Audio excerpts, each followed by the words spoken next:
Fundur settur á Alþingi. Fjarvistarskrá liggur frammi á skrifstofu. Forseti vill geta þess að nú búið að opna nýjan vef, alþingistíðindi.is, þar sem alþingistíðindi frá 1845 til og með 2009 hafa verið skönnuð inn og eru nú aðgengileg blaðsíðu fyrir blaðsíðu. Má segja að þessi vefur ásamt aðalvef Alþingis gefi nú nær tæmandi upplýsingar störf alþingismanna og störf Alþingis allt frá endurreisn þess 1845. Forseti þakkar öllum þeim sem hafa unnið að þessu fyrir þeirra góðu störf. Eins og tilkynnt var á vef Alþingis í gær, mánudaginn 28. janúar, tóku Birgir Þórarinsson og Þórhildur Sunna Ævarsdóttir sæti á ný á Alþingi og viku þá varamenn þeirra Elvar Eyvindsson og Olga Margrét Silja af þingi. Borist hafa bréf frá Guðlaugi Þór Þórðarsyni og Þórunni Egilsdóttur að þau geti ekki sinnt þingstörfum á næstunni. Líkt og tilkynnt var á vef Alþingis í gær, mánudaginn 28. janúar, tóku sæti á Alþingi sem varamenn fyrir þau fyrsti varamaður á lista Sjálfstæðisflokksins í Reykjavíkurkjördæmi norður, Albert Guðmundsson, og fyrsti varamaður á lista Framsóknarflokksins í Norðausturkjördæmi, Þórarinn Ingi Pétursson. Þeir hafa áður tekið sæti á Alþingi og eru boðnir velkomnir til starfa að nýju. Af dagskrá þessa fundar tekið 5. dagskrármálið. Útbýtt á fundinum þingskjali 842 sjúkratryggingar frumvarp, flutningsmaður Þorgerður K. Gunnarsdóttir og fleiri. Þingskjali 852 Fríverslunarsamtök Evrópu og Evrópska efnahagssvæðið 2018 skýrsla frá Íslandsdeild þingmannanefndar EFTA og EES. Þingskjali 853 Norrænt samstarf 2018 skýrsla frá Íslandsdeild Norðurlandaráðs. Þingskjali 854 NATO-þingi 2018 skýrsla frá Íslandsdeild NATO-þingsins. Þingskjali 856 Norðurskautsmál 2018 skýrsla frá Íslandsdeild þingmannaráðstefnunnar norðurskautsmál. Þingskjali 857 Fjármálafyrirtæki nefndarálit með breytingartillögu frá meirihluta efnahags- og viðskiptanefndar. Þingskjali 860 Vestnorræna ráðið 2018 skýrsla frá Íslandsdeild Vestnorræna ráðsins. Þingskjali 863 ákvörðun sameiginlegu EES nefndarinnar nr. 158/2018 breytingu á 17. viðauka við EES samninginn stjórnartillaga. Og loks þingskjali 864 ákvörðun sameiginlegu EES nefndarinnar nr. 92/2018 breytingu á 9. viðauka við EES samninginn stjórnartillaga. Forseti vill vekja athygli á því að dagskrárliðurinn óundirbúinn fyrirspurnatími getur staðið lengur í dag en þingsköp gera ráð fyrir, þannig að allt að 6 fyrirspurnir komist af. Tekið fyrir fyrsta dagskrármálið óundirbúinn fyrirspurnatími. Til svara eru forsætisráðherra, heilbrigðisráðherra, mennta- og menningarmálaráðherra, sjávarútvegs- og landbúnaðarráðherra og samgöngu- og sveitarstjórnarráðherra. Til máls tekur hv. 7. þingmaður Suðvesturkjördæmis Þorgerður K. Gunnarsdóttir og beini fyrirspurn til hæstv. Forsætisráðherra.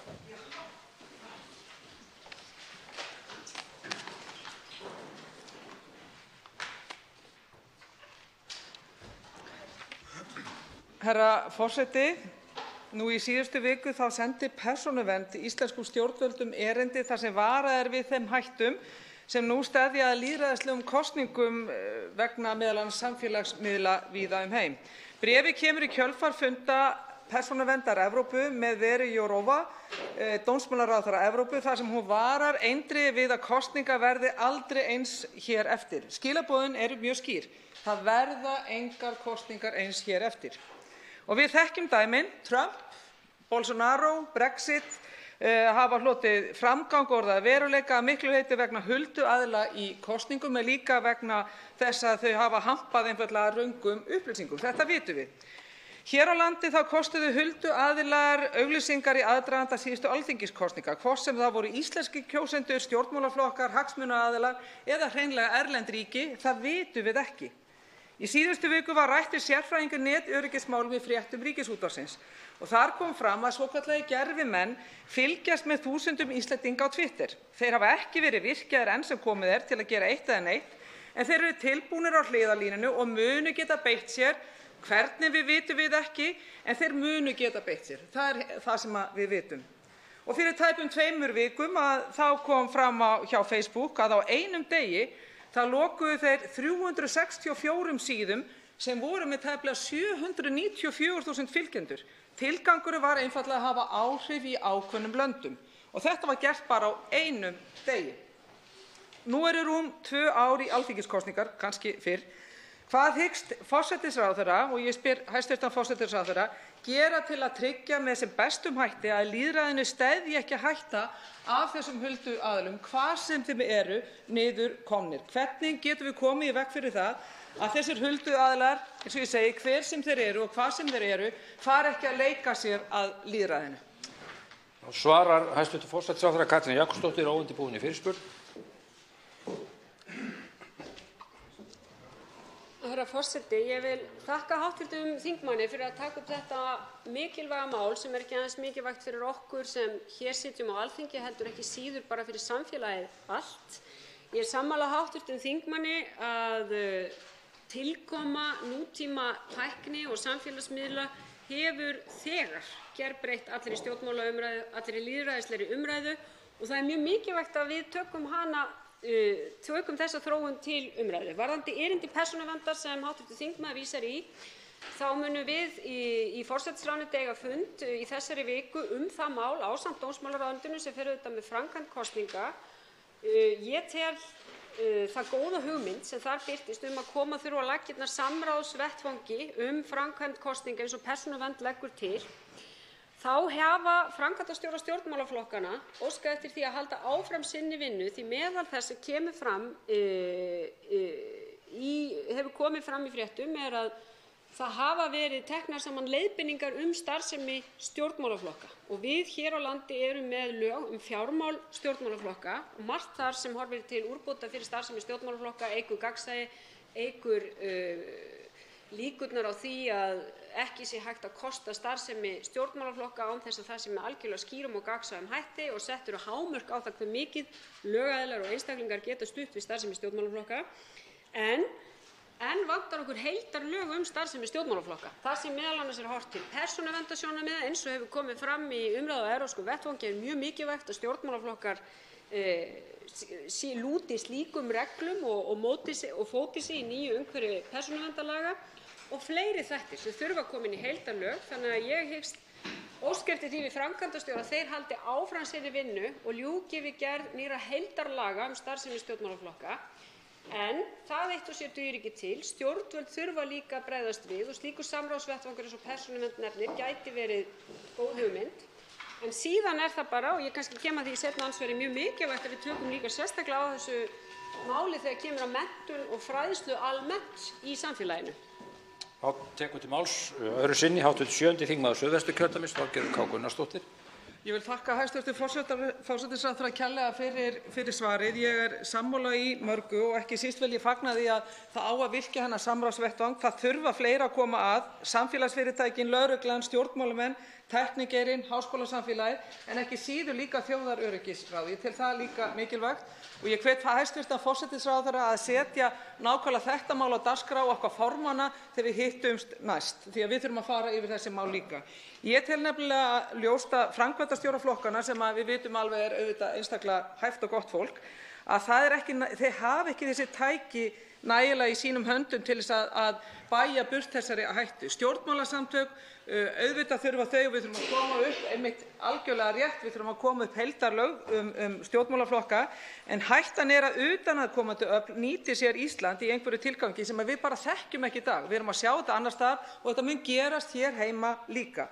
Og þó að þeir geti vissulega verið tengdir einhverju stjórnmálasamtökum, að þá er bara málið miklu stærra heldur en eingöngu íslensku stjórnmálaflokkarnir, þó við eigum sjálfsögðu að taka þá með inn í dæmið. En þetta er mál sem ég hvet hæstv. Forsætisráðherra til að taka upp á næsta samráðsfundi formanna flokkanna. Og svarar hæstv. Forsætisráðherra Katrín Jakobsdóttir öðru sinni. Herra forseti, já, ég er sammála hv. Þingmanni Þorgerði Katrínu Gunnarsdóttur. Það er mikilvægt að ræða þetta víð og þess vegna hef ég sett þetta á dagskrá næsta fundar þjóðaröryggisráðs sem fundar næst 18. febrúar og þar verða þessi mál sérstaklega á dagskrá. Ég tek vel í þá tillögu hv. þingmanns að við ræðum þetta líka á vettvangi formanna flokkanna. Ég held að skipti máli eins og við undirbúum þá umræðu og undirbúum hana vel og tökum málið til gagngerrar umræðu, til dæmis undir liðnum önnur mál á reglulegum stjórnarskrárfundum okkar formanna flokkanna. En það er svo, og þetta er nokkuð sem við höfum til að mynda rætt á vettvangi norrænna forsætisráðherra, að alls staðar erum við að sjá þessa eðlisbreytingu á pólitískri umræðu. Mjög víða til dæmis á Norðurlöndum eru skýr dæmi falsfréttir sem dreift hefur verið, ekki síst innflytjendur og málefni innflytjenda. Þær fréttir eru ekki taldar koma utan frá, heldur eiga sér uppsprettu heima í löndunum en byggja oft ekki á neinum staðreyndum og dreifast með ógnarhraða. Því staðreyndin er líka sú að falsfréttir sem dreifast, þær höfða oft til tilfinninga, þær byggja ekki endilega á rökum eða staðreyndum og slíkar fréttir dreifast mun hraðar en það er fréttir sem við getum sagt að byggist á staðreyndum. En þetta er mál sem við munum ræða á vettvangi stjórnmála. Ég vil bara þakka hv. þingmanni fyrir að taka hér. Tekur til máls hv. 8. þingmaður Reykjavíkurkjördæmis suður, Inga Sæland, og beinir fyrirspurn til hæstv. Heilbrigðisráðherra. Virðulegi forseti. Það var hér rétt fyrir jólin sem að þingheimur samþykkti viðbótar fjárframlag til starfsemi SÁÁ upp á 150 milljónir króna. Leið og ég ætla nú að hæla hæstv. Heilbrigðisráðherra fyrir það að virkilega vera sýnilega að taka utan málaflokkinn okkar, að þá veldur það mér ákveðnum áhyggjum að sjá það að einhverra hluta vegna virðist forstjóri Sjúkratrygginga Íslands ekki vera nægjanlega upplýstur það að þessar 150 milljónir voru eyrnamerktar SÁÁ, göngudeildum og fleira. Þannig að mig langar til þess að spyrja hæstv. Heilbrigðisráðherra út í þetta nánar, því það er alveg ljóst. Það var alveg ljóst hvað þingheimur var að samþykkja fyrir jólin. Við vorum að taka utanum og reyna að koma til móts við þann mikla vanda sem var hjá SÁÁ. Við höfðum áhyggjur af þeirri stöðu sem þar var uppi og í rauninni þá hef ég núna áhyggjur af því að fyrir liggur í starfseminni á Vogi að fækka alltaf 400 innlagnir á árinu og þar á meðal á einnig að loka göngudeildina á Akureyri ef að verður ekki staðið við þetta framlag sem var eyrnamerkt þeim. Þannig að mig langar að spyrja hæstv. Heilbrigðisráðherra hvort að við getum nú ekki staðið bara við þetta og leiðrétt þetta sem að virðist vera einhver misskilningur hér á ferð. Þannig að við þurfum ekki að fara að fækka innlögnum á Vogum alltaf 30-35 á hverjum einasta mánuði. Þá svarar hæstv. Heilbrigðisráðherra Svandís Svavarsdóttir á undirbúinni fyrirspurn. Já, virðulegur forseti, eins og kemur fram í máli hv. þingmanns þá var það svo að hv. fjárlaganefnd gerði sérstaka tillögu viðbótarframlag til SÁÁ við lokaafgreiðslu fjárlaga hér og sem að meirihluti Alþingis samþykkti. Í texta fjárlaganefndar við þessa upphæð var sérstaklega til þess tekið að það snerist að leggja þarna til fjármagn til göngudeildar bæði hér í Reykjavík og á Akureyri. Í textanum hefur sennilega verið bara með almennum orðum talað göngudeildarþjónustu á vegum SÁÁ og þar var byggt á mati samtakanna á því hvað kostaði mikið að reka göngudeildarþjónustu bæði hér í Reykjavík og á Akureyri. Fjárlaganefnd bætti í raun og veru betur frá þeirri tölu sem SÁÁ hafði lagt til varðandi göngudeildarþjónustu og bætti 50 milljónum við í meðförum nefndarinnar. Og það er það að segja í raun og veru að eini texti sem til að vísa til að það stendur í afgreiðslu þingsins og í texta fjárlaganefndar að þetta snúist göngudeildarþjónustu á vegum SÁÁ og aðra þjónustu í samræmi við stefnumótun ráðuneytisins. Þannig að samkvæmt þeim ferlum og þeim reglum og lögum sem við vinnum samkvæmt að þá næstu skref hjá Sjúkratryggingum Íslands að gera samninga við SÁÁ þessa þjónustu. Þá tekur til máls öðru sinni hv. 8. þingmaður Reykjavíkurkjördæmis suður, Inga Sæland. Ég þakka hæstv. Heilbrigðisráðherra fyrir svarið og það gleður mig ákaflega mikið ef við erum farin að hygla undir það að þetta fjármagn verði greitt út og þessi samningur verði gerður við Sjúkratryggingar Íslands því það er eins og einhvern veginn þar standi hnífurinn í kúnni og það er alveg rétt sem hæstv. Heilbrigðisráðherra segir. Hún bara nánast les það algjörlega upp orðrétt þar sem að fjárlaganefnd samþykkti fyrir jólin. Þannig að að ég held að við þurfum ekki að velkjast í vafa það, en það er bara ánægjulegt og spurningin þá bara frekar hvenær í rauninni má eiga von á þessu, þannig að þurfum við nokkuð að óttast það, þurfum að fara að grípa til þessara ráðstafana. Við vitum hvað neyðin er mikil og ákallið er hátt það að komast í meðferð. Þannig að hvort að við getum ekki bara verið svolítið bjartsýn og horft upp á það að verði gerður þessi samningur núna bara á næstunni og sem allra fyrst og þá bara kannski hvenær við einmitt SÁÁ. Þá svarar hæstv. Heilbrigðisráðherra Svandís Svavarsdóttir öðru sinni. Já, virðulegi forseti, það eru nú allnokkur verkefni á borði Sjúkratrygginga Íslands, þetta er eitt af þeim. Fjárlaganefnd hefur talað mjög skýrt og Alþingi hefur samþykkt þessa upphæð, þannig að hún fer ekkert annað heldur en í það sem að þingið hefur ákveðið og ég geri ráð fyrir því að það sé afar mikilvægt að þessir peningar fá að komast í gagnið sem allra fyrst og ég geri ráð fyrir því að Sjúkratryggingar Íslands hafi sama skilning á þeim forgangi og við hér á Alþingi. Þá tekur til máls hv. 4. þingmaður Reykjavíkurkjördæmis suður, Þórhildur Sunna Ævarsdóttir og beinir fyrirspurn til hæstv. Heilbrigðisráðherra.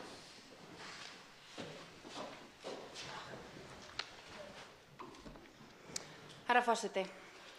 Bann við pyntingum og annarri vanvirðandi eða ómannúðlegri meðferð eða refsingu er algert og án undantekninga í öllum lýðræðisríkjum.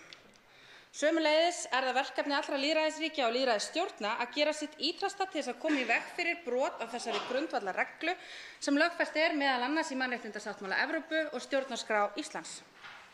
Hvergi er ábyrgð stjórnvalda til þess að skapa mannúðlegt umhverfi, öruggt frá ofbeldi, vanvirðingu eða pyntingum, jafn mikil og í þeim vistarverum sem að hýsa þær manneskjur sem að ríkisvaldi hefur svipt frelsi sínu. Til þess að standa sem best vörð að ríkið sinni þessum skyldum sínum hafa þau komið sér upp alþjóðlegum eftirlitsnefndum, mannréttindadómstólum og umboðsmönnum heima fyrir sem að saman hafa það hlutverk að leiðbeina stjórnvöldum lagaramma, aðstæður og þjónustu sem verður að vera til staðar svo lágmarka megi líkur á brotum. Virðulegur forseti. Nú er það svo að Evrópunefnd um varnir gegn pyntingum og annarri vanvirðandi eða ómannúðlegri meðferð eða refsingu, oft nefnd CPT-nefndin, hefur árabil beint til íslenskra stjórnvalda að bæta úr alvarlegum skorti á geðheilbrigðisþjónustu fyrir fanga. Síðast í skýrslu sinni árið 2013. Ríkisendurskoðun benti á þennan skort í skýrslu sinni 2010 og umboðsmaður Alþingis hefur ítrekað hvatt ráðuneyti hæstv. Ráðherra til þess að bæta geðheilbrigðisþjónustu fyrir fanga undanfarin ár án teljandi viðbragða eða úrbóta af hálfu ráðuneytisins. Dómsmálaráðuneytið hefur staðfest að núverandi fyrirkomulag tryggi ekki vernd fanga frá pyntingum og annarri vanvirðandi meðferð eða refsingu í fangelsum landsins. Ég vil því spyrja hæstv. Ráðherra, er við þetta að una? Hvers vegna virðist ráðuneyti hæstv. Ráðherra alveg sama grundvallar mannréttindi fanga? Og hvenær stendur til að ráðast í úrbætur til þess að tryggja aðgang fanga að geðheilbrigðisþjónustu við hæfi? Nú svarar hæstv. Heilbrigðisráðherra Svandís Svavarsdóttir og undirbúin í fyrirspurn. Já, virðulegur forseti, ég og mitt ráðuneyti höfum tekið þessar ábendingar afar alvarlega og er ekki alveg sama þá þjónustu sem fangar fá frekar en aðrir. Það er auðvitað mikilvægt að allir njóti heilbrigðisþjónustu og háð því hvort að viðkomandi eru í fangelsi eða ekki. Og það er ánægjulegt að segja frá því að samningar milli Sjúkratrygginga Íslands og Heilsugæslu höfuðborgarsvæðisins, Árbæjar, eru á lokastigi. Þeir samningar fjalla þjónustu við fanga á Hólmsheiði á dagtíma, þar að segja hefðbundna heilsugæslu og vegna útkalla. Geðheilbrigðisþjónusta, þar að segja geðlæknir og geðhjúkrunarfræðingur, er hluti samningsins. Það er sérstakur undirsamningur við geðsvið Landspítala. Þannig að þessi samningur er á lokastigi og síðan er hugmyndin sú að þetta módel verði fært yfir á önnur fangelsi í landinu í samvinnu við heilbrigðisstofnanir á svæðinu og geðdeildir viðkomandi sjúkrahúsa. Þá tekur til máls öðru sinni hv. 4. þingmaður Reykjavíkurkjördæmis suður, Þórhildur Sunna Ævarsdóttir. Já, herra forseti, það er gott að það er eitthvað að þokast í rétta átt í þessum málaflokki og ég er ánægð að heyra að hæstv. Ráðherra er sammála mér mikilvægi þess að tryggja föngum viðeigandi geðheilbrigðisþjónustu. Eins og við vitum þá er tíðni geðsjúkdóma talsvert hærri meðal fanga og þar að auki eru karlmenn í fangelsi að minnstakosti 3 sinnum líklegri og alltaf 6 sinnum líklegri til þess að fremja sjálfsvíg en þeir sem eru ekki í fangelsi. 10 manneskjur hafa framið sjálfsvíg í fangelsum landsins síðustu 2 áratugi. 10 manneskjur hvers líf voru á ábyrgð og forræði ríkisins sem svipti þær frelsi sínu. Nú þessi samningur á lokastigi eins og hæstv. Ráðherra segir. Mér skilst að það feli í sér 10% stöðu geðhjúkrunarfræðings og 10% stöðu geðlæknis í fangelsinu á Hólmsheiði sem hýsir 54 fanga. Og ég spyr hæstv. Ráðherra, þetta virkilega nóg þegar að líf að veði? Nú svarar hæstv. Heilbrigðisráðherra Svandís Svavarsdóttir öðru sinni.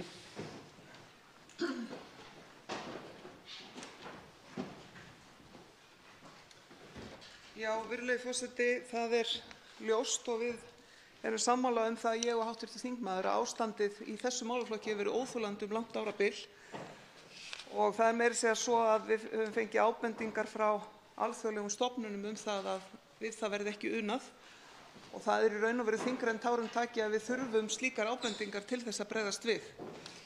En ég vil fullvissa hv. þingmann að mér það sérstakt ánægjuefni að nú sjái loks fyrir endann á þessari stöðu það hvað nóg í þeirri þjónustu sem við sjáum fyrir okkur að binda inn í þann samning sem hér til umræðu. Það verður tíminn að leiða í ljós en hér erum við að tala stórt skref sem ætti auðvitað að hafa verið stigið fyrir löngu síðan, það að segja að tryggja þessa heilbrigðisþjónustu fyrir þennan viðkvæma hóp. Þá tekur til máls hv. 6. þingmaður Suðurkjördæmis Oddný G. Harðardóttir og beinir fyrirspurn til hæstv. sjávarútvegs- og landbúnaðarráðherra. Herra forseti, Ríkisendurskoðun skilaði á dögunum skýrslu úttekt á eftirliti Fiskistofu sem samin var eftir samþykkt Alþingis á tillögu þingflokks Samfylkingarinnar og 3 þingmanna Pírata. Skýrslan hefur verið rædd í þingnefndum og hæstv. sjávarútvegsráðherra hefur tekið vel í þá beiðni að ræða skýrsluna hér í þingsal. Það mikilvægt, enda skýrslan ekki aðeins áfellisdómur yfir eftirliti Fiskistofu, heldur einnig yfir stjórnvöldum og þeirri umgjörð sem eftirlitinu skapað. Það standa ríkir almannahagsmunir til þess að eftirlit með umgengni og nýtingu sjávarauðlindarinnar sé traust og í samræmi við lög, en í skýrslunni segir að eftirlit Fiskistofu með vistun, brottkasti og samþjöppun aflaheimilda styðji ekki með viðunandi hætti við markmið laga stjórn fiskveiða og laga umgengni nytjastofna sjávar og að grípa þurfi til markvissra ráðstafana til að tryggja skilvirkt og árangursríkt eftirlit sem í samræmi við forsendur og ákvarðanir Alþingis að nytjastofnar sjávar séu nýttir með sjálfbærum hætti. Niðurstöðurnar koma Fiskistofustjóra ekki á óvart, enda segist hann hafa bent á þetta árum saman. Nú hefur atvinnuvega- og nýsköpunarráðuneytið lagt talsverða vinnu í undirbúning lagafrumvarpa og árin 2013 til 2017 nefnd sérstaklega í skýrslunni í því sambandi sem átti að styrkja eftirlit Fiskistofu en þau frumvörp náðu ekki fram að ganga. Og ég vil því spyrja hæstv. sjávarútvegsráðherra hvers vegna þessi vinna ráðuneytisins hafi ekki skilað árangri, hver hefur komið í veg fyrir það að Alþingi hafi fengið lagafrumvörpin til umfjöllunar, hvers vegna staðan eins alvarleg eins og skýrslan sýnir. Telur hæstv. ráðherra að það sé vegna þess að útgerðin hafi það mikið eftirlit með sjálfri sér að segja að það séu þeir hagsmunaaðilar sem ráðuneytið hefur látið stoppa sig í þessari mikilvægu vinnu við að gæta hagsmuna almennings? Þá svarar hæstv. sjávarútvegs- og landbúnaðarráðherra Kristján Þór Júlíusson og undirbúinn í fyrirspurn.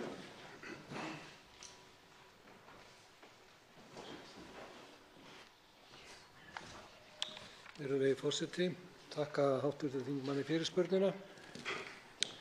Eins og þingmaðurinn nefndi að þá hefur skýrsla Ríkisendurskoðunar verið tekin til umfjöllunar í 2 nefndum, stjórnskipunar- og eftirlitsnefnd og atvinnuveganefnd.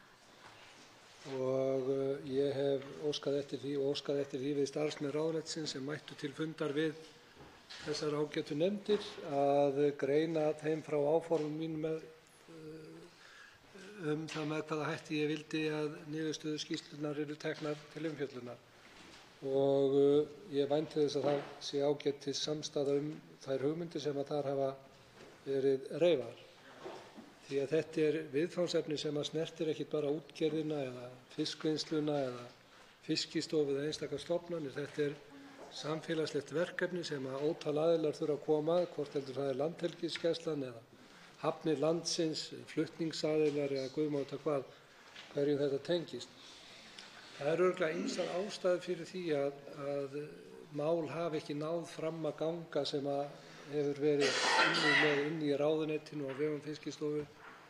Ég ætla ekkert að draga fram á vettvanginn einhvern sökudólg eða láta mér detta eitthvað slíkt í hug. Það er bara verkefni sem við stöndum frammi fyrir, að greiða úr þeirri stöðu sem við sjáum birtast í úttekt Ríkisendurskoðunar og verðum að horfa til framtíðar í þeim efnum. Það er alveg ljóst að það eru miklir hagsmunir undir af allra hálfu sem að þessu máli tengjast, hvort heldur það er ríkið eða einstakar stofnanir eða einstök fyrirtæki, og allir reyna að passa og gæta síns. Það er verkefni þessa hóps alls að skila ráðuneytinu væntanlega á grunni þeirra vinnu sem ég hef setja af stað tillögum til úrbóta, og ég vænti bara góð samstarfs við alla aðila þess máls. Til máls tekur öðru sinni hv. 6. þingmaður Suðurkjördæmis, Oddný G. Harðardóttir. Ég þakka hæstv. Ráðherra fyrir svarið. Skýrslan sýnir einnig að sveitarfélög standi sig ekki heldur frekar en ríkið í þeim hluta eftirlitsins sem þeim er falið með vigtun á hafnavogn. Í skýrslunni segir að dæmi séu að vigtarmenn hafi ekki tök á vegna starfsaðstæðna að gaumgæfa samsetningu og íshlutfall þess afla sem veginn er. Þá séu vigtarmenn oft tengdir viðskiptavinum hafnanna, fjölskyldu eða vinaböndum og erfitt getur reynst að tryggja óhæði þeirra í sýnd og reynd. Við hæstv. ráðherra þekkjum bæði ágætlega til sveitarstjórnarstigsins og vitum væntanlega bæði að í sumum sveitarfélögum ráða útgerðarmenn því sem þeir vilja, jafnvel hver sveitarstjórn ræður til starfa til hafnarinnar. Er hæstv. ráðherra ekki sammála því að skýrslan sýni að í raun hafi bæði stjórnsýslustigin, ríki og sveitarfélög brugðist í því mikilvæga hlutverki að skapa eftirliti með sjávarauðlindinni fullnægjandi umgjörð og hafi leið látið undir höfuð leggjast að gæta að hagsmunum almennings? Þá svarar hæstv. sjávarútvegs- og landbúnaðarráðherra Kristján Þór Júlíusson öðru sinni.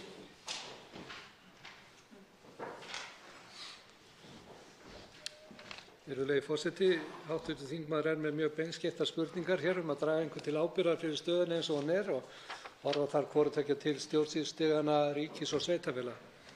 Vissulega hefðu bæði stjórnsýslustig geta gert betur í ljósi þessa, en aðstæður á hverjum tíma skapa bæði ríkinu og sveitarfélögunum svigrúm til athafna og það kann vel að vera og ég dreg enga dul á það að við hefðum örugglega geta gert betur á mörgum sviðum.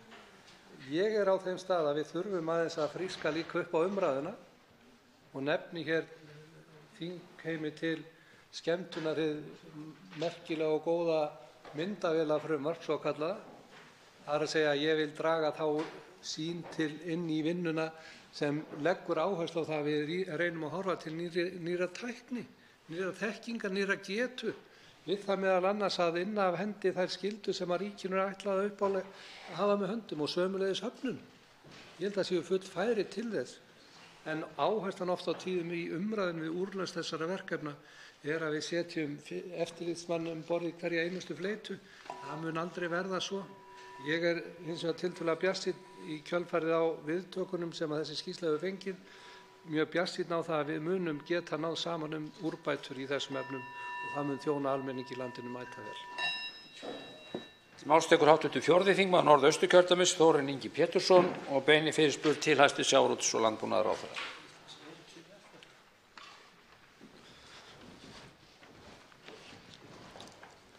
Virðulegi forseti. Fyrr í mánuðinum undirrituðu fulltrúar Bændasamtaka Íslands og stjórnvalda samkomulag endurskoðun á samningi starfsskilyrði sauðfjárræktar. Því ber að fagna og vil ég þakka hæstv. sjávarútvegs- og landbúnaðarráðherra ásamt öllum þeim sem að samningavinnunni komu fyrir að ná fram niðurstöðu sem virðist vera nokkuð óumdeild. Það vekur þó athygli, virðulegi forseti, að hvergi er minnst á stórt hagsmunamál sauðfjárbænda, það er að segja afurðastöðvarnar. Í þeim viðræðum sem fóru fram starfsskilyrði sauðfjárræktar var nefnt að það þurfti að fara ofan í rekstrarumhverfi afurðastöðva. Í landinu eru 9 afurðastöðvar sem hafa leyfi til að sinna sauðfjárslátrun. Þessar afurðastöðvar eru í eigu bænda að mestu leyti og því má segja að það sé alltaf hagur bænda að það sé grundvöllur til þess að hagræða í rekstri. Í bókun með samkomulaginu segir með leyfi forseta: í skýrslu KPMG kemur fram svigrúm til hagræðingar í afurðastöðvageiranum sem er mögulegt til að nýta til góðs í þágu bænda og neytenda. Aðilar eru sammála að mikilvægt sé að ná fram aukinni hagræðingu í greininni og kannað verði hvort sláturleyfishafar geti átt samstarf afmarkandi þætti starfsemi sinnar. Tilvitnun lýkur. Hv. þingmenn Halla Signý Kristjánsdóttir og Líneik Anna Sævarsdóttir lögðu fram frumvarp í haust þess efnis að afurðastöðvar í kjötiðn séu undanþegnar ákvæðum samkeppnislaga til að bæta rekstrarumhverfi þeirra. Því langar mig að spyrja hæstv. ráðherra: er ekki ástæða til að taka tillit til þessa miklu hagsmunamáls þegar starfsskilyrði sauðfjárræktarinnar eru endurskoðuð? Er einhver vinna í gangi innan veggja ráðuneytis sjávarútvegs og landbúnaðar þess efnis að skoða rekstrarumhverfi afurðastöðva í kjötiðnaði miðað við núgildandi tollasamning? Þá svarar hæstv. sjávarútvegs- og landbúnaðarráðherra Kristján Þór Júlíusson og undirbúinni fyrirspurn.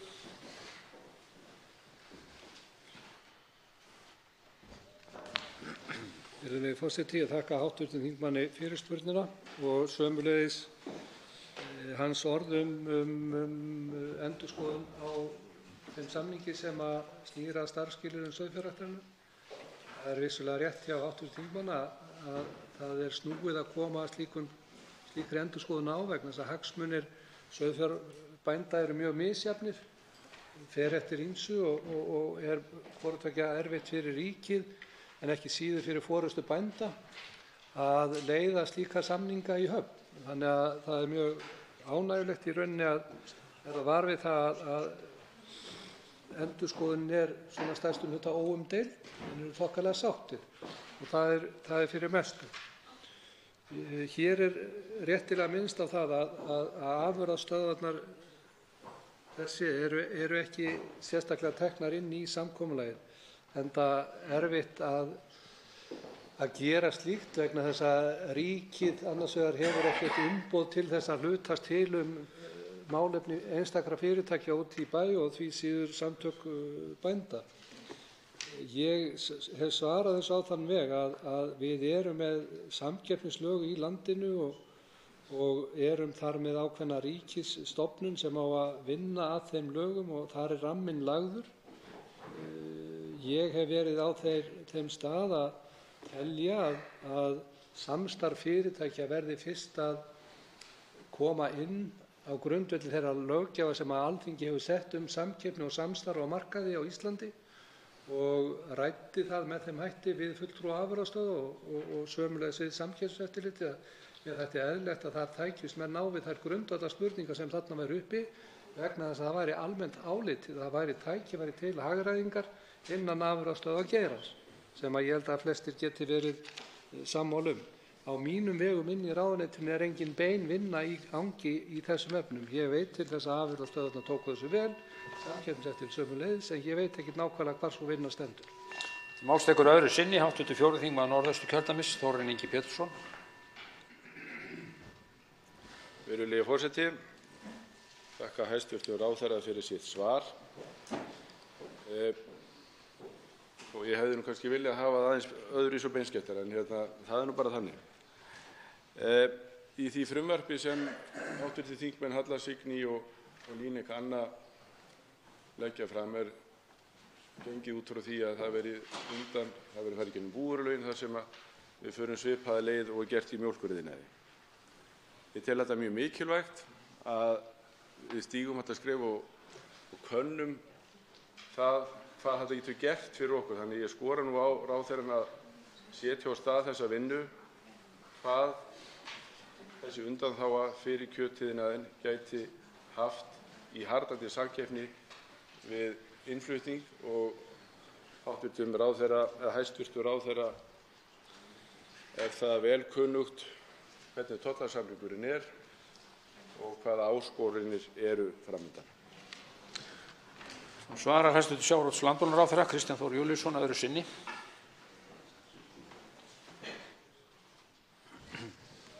Virðulegi forseti, já. Ég ekki með sömu afstöðu í málinu endilega og hv. fyrirspyrjandi og þess vegna hefði hann kannski kosið að hafa svarið mitt með öðrum hætti. En ég held við séum alveg sammála það báðir tveir að það eru ákveðin tækifæri í þessu en spurningin er sú hvernig á að leiða þau fram. Og ég er þeirra bara skoðun að löggjafinn hefur sett öllu samstarf og samkeppni á markaði á Íslandi ákveðin lagaramma og ég held að við eigum að vinna innan hans svo langt sem það nær. Vegna þess að þær spurningar sem hv. þingmaður er að spyrja hér og varpa upp er það hvernig á að deila hagnaðinum af samþættingu þessara starfsemi til neytenda og bænda. Og það verður að leiða fram svör við þeim spurningum og til þess eru stofnanir okkar betur færar heldur en ráðuneyti landbúnaðarmála. Ef að sú leið er ekki fær og ef hún ekki skilar þá verðum við að taka málið upp með öðrum forsendum.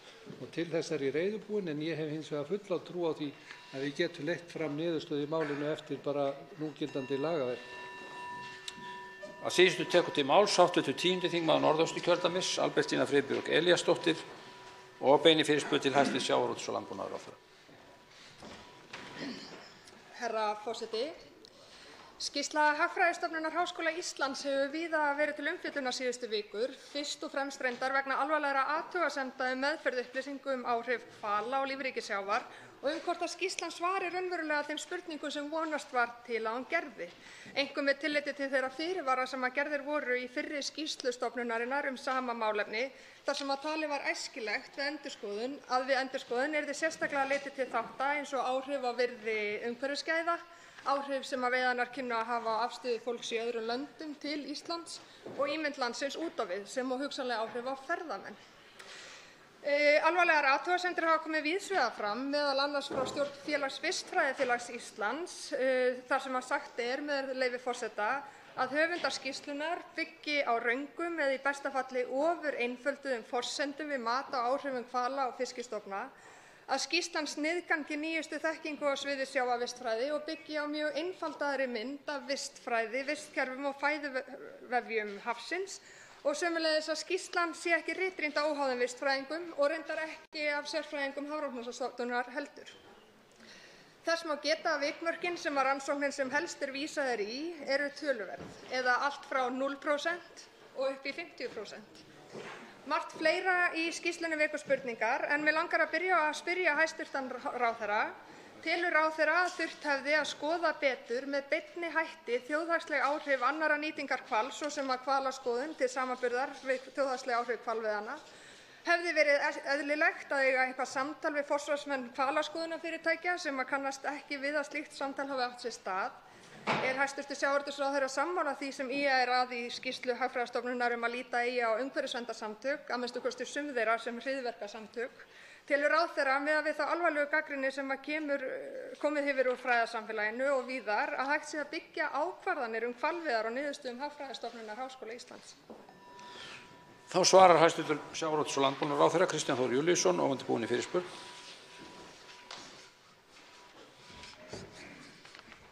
Virðulegi forseti, ég þakka hv. þingmanni fyrirspurnirnar og skal hafa það nokkur orð. Það hefur í rauninni legið lengi fyrir að leyfi til hvalveiða væri að renna út á síðasta ári og það væri komið að þeim tímapunkti að þyrfti að taka einhverjar ákvarðanir í þeim efnum og á þeim grunni þá setti ég mál í þennan farveg sem að ég greindi frá á síðasta ári að fara annars vegar út í það að óska eftir því við Hagfræðistofnun Háskólans að vinna þetta svokallaða þjóðhagslega mat af áhrifum hvalveiða og sömuleiðis þá við Hafrannsóknastofnun að leggja mat á áhrif hvala í vistkerfinu, það er að segja sérstaklega varðandi fæðuþörf og þá vægi þeirra í lífríkinu. Og ég gaf þá strax út að hvort tveggja þessi verk myndu nýtast ásamt öðru við ákvörðun það hvort að við héldum áfram hvalveiðum eða legðum þær af. Og þegar að spurt hér hvort að ég leggi blessun mína yfir og sé sammála einhverjum þáttum skýrslunnar, þá vil ég undirstrika það að fyrst af öllu tel ég málsmeðferð af hálfu ráðuneytisins réttmæta, það er að segja reyna að styðjast við sem hlutlægasta ráðgjöf hverju sinni. Í annan stað vil ég segja það að skýrsla Hagfræðistofnunar sem hv. þingmaður gerir hér að umtalsefni er á alfarið á ábyrgð þeirrar stofnunar og hún verður að tala sjálf fyrir niðurstöður og serja þær annaðhvort af sér eða trúnað við þær, og þeir hafa reynt að gera það með ýmsum hætti á undanfarnum 2 vikum. Ég held hins vegar að það séu margir þættir í skýrslunni sem að eðlilega eru umdeildir. Ég deili ekki skoðun með því að það sé hægt að alhæfa það að umhverfissamtök séu hryðjuverkasamtök, enda hef ég nú lúmskan grun það að forsvarsmenn Hagfræðistofnunar Háskólans séu einfaldlega ekki á þeirri skoðun að hryðjuverkasamtök og umhverfissamtök á Íslandi séu öll saman felld undir þann hatt. Það er langur vegur frá að svo sé. Til máls tekur öðru sinni hv. 10. þingmaður Norðausturkjördæmis, Albertína Friðbjörg Elíasdóttir. Herra forseti, ég byrjaði að þakka ráðherra fyrir svarið. Það sem er kannski áhugavert í þessu er sú staðreynd að þessi 20 ára gamla rannsókn sem að Hagfræðistofnun vísar í sinni skýrslu, þó að hún gefi til kynna mögulega ef til vill kannski hugsanlega hafi afrán hvala á fiskistofna áhrif, þá er alls ekki hægt að fullyrða neitt það, enda þarf að fara í mun umfangsmeiri rannsóknir heldur en farið hefur verið í hingað til. Það eru rannsóknir sem ég tel að sé full ástæða til þess að fara í, alveg burtséð frá allri umræðu hvalveiðar eða ekki hvalveiðar, enda mikilvægt eru nokkru sinnum fyrir að við aukum skilning okkar á lífríki sjávar í kringum landið, einkum með tilliti til allra þeirra breytinga sem við stöndum frammi fyrir með hækkandi hitastigi sjávar, nýjum lífverum og breyttum sjávarstraumum. Og því langar mig að spyrja hér í síðar andsvari, mun ráðherra beita sig fyrir því að auknir fjármunir verði settir til Hafrannsóknastofnunar svo raunverulega verði hægt að rannsaka vistkerfi sjávar í kringum Ísland? Nú svarar hæstv. sjávarútvegs- og landbúnaðarráðherra Kristján Þór Júlíusson öðru sinni.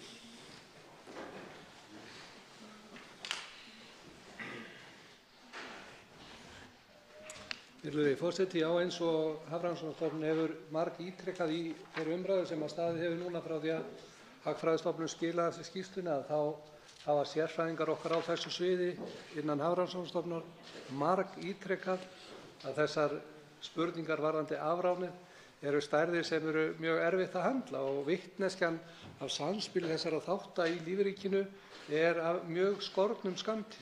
Nýtingarstefna Íslendinga hefur verið og er raunar enn í dag út frá stöðu og ástandi einstakra stofna, ekki af samspili lífkerfisins í heild. Við erum bara því miður ekki komin það langt að við höfum tæki eða mælikvarða til þess að meta þetta í einhverri heild. Það segja mér okkar bestu vísindamenn á þessari meginstofnun. Og að sjálfsögðu þegar spurt er hvort að ráðherra muni beita sig fyrir því að það komi fjárveitingar til þessara þátta, ásamt með öðrum þáttum sem að lúta því að auka vitneskju okkar á lífríkinu, þá sjálfsögðu tekið undir hvern þann þátt sem á það kallar. Ég vil bara nefna í þessu sambandi að við erum að taka stór skref Alþingi með því að hefja hafrannsóknir á Íslandi á allt annan stað heldur en hafa verið í langan tíma með áformum byggingu nýs hafrannsóknaskips, sem er grundvallaratriði og gríðarlega mikið hagsmunamál fyrir alla aðila. Umræðu með fyrsta dagskrármálið er lokið og verður nú hringt til atkvæða.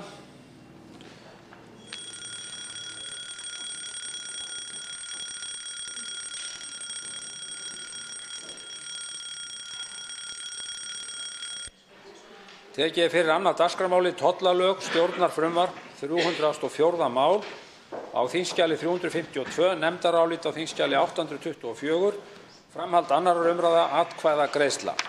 Fyrst verða greidd atkvæði 1. grein og hefst nú atkvæðagreiðslan.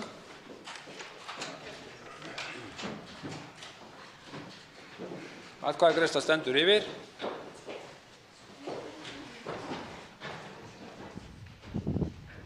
Atkvæðagreiðsla stendur yfir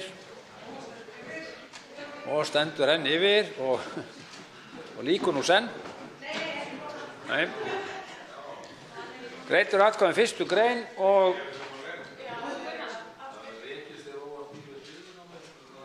huldumaður að greiða atkvæði?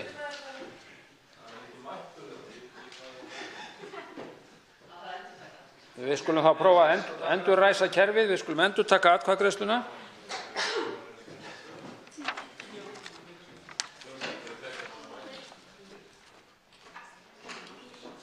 Jú, á ég að ljúka henni þá? Þarf ég að ljúka henni til að hægt sé endurræsuna? Ekki hægt að slökkva hana? Já, það var hægt sko. Já, hún. Ljúka henni. Og nú endurræsum við kerfið. Og hefst þá atkvæðagreiðsla á ný fyrstu grein frumvarpsins. Atkvæðagreiðslan er hafin. Atkvæðagreiðsla stendur yfir. Það er best að ljúka henni sem fyrst áður en einhver huldumaður fer að greiða atkvæði. Atkvæðagreiðslunni er lokið. Fyrsta grein er samþykkt með 42 samhljóða atkvæðum. Þá er að greidd atkvæði aðra til og með 9. grein og hefst nú atkvæðagreiðslan. Atkvæðagreiðsla stendur yfir. Atkvæðagreiðslunni er lokið. Önnur til og með 9. grein eru samþykktar með 42 samhljóða atkvæðum. Fyrirsögn frumvarpsins skoðast samþykkt án atkvæðagreiðslu. Enginn hreyfir andmælum. Það gengur nú til 3. umræðu og er það samþykkt. Tekið er fyrir 3. dagskrármálið Bankasýsla ríkisins, stjórnarfrumvarp 412. mál á þingskjali 553, nefndarálit á þingskjali 840, framhald 2. umræðu atkvæðagreiðsla. Fyrst verður að greiða atkvæði 1. grein og hefst nú atkvæðagreiðslan. Atkvæðagreiðsla stendur yfir. Atkvæðagreiðslunni er lokið. 1. grein er samþykkt með 44 atkvæðum. 1 greiðir ekki atkvæði. Þá verður að greiða atkvæði aðra á 3. grein og hefst nú atkvæðagreiðslan. Atkvæðagreiðsla stendur yfir. Atkvæðagreiðslunni er lokið. Önnur og 3. grein eru samþykktar með 44 atkvæðum. 1 greiðir ekki atkvæði. Fyrirsögn frumvarpsins skoðast samþykkt án atkvæðagreiðslu. Ef enginn hreyfir andmælum, frumvarpið gengur nú til 3. umræðu og er það samþykkt. Þá tekið fyrir 4. dagskrármálið stjórnsýslulög, stjórnarfrumvarp 493. mál á þingskjali 809, 1. umræða. Til máls tekur hæstv. forsætisráðherra Katrín Jakobsdóttir.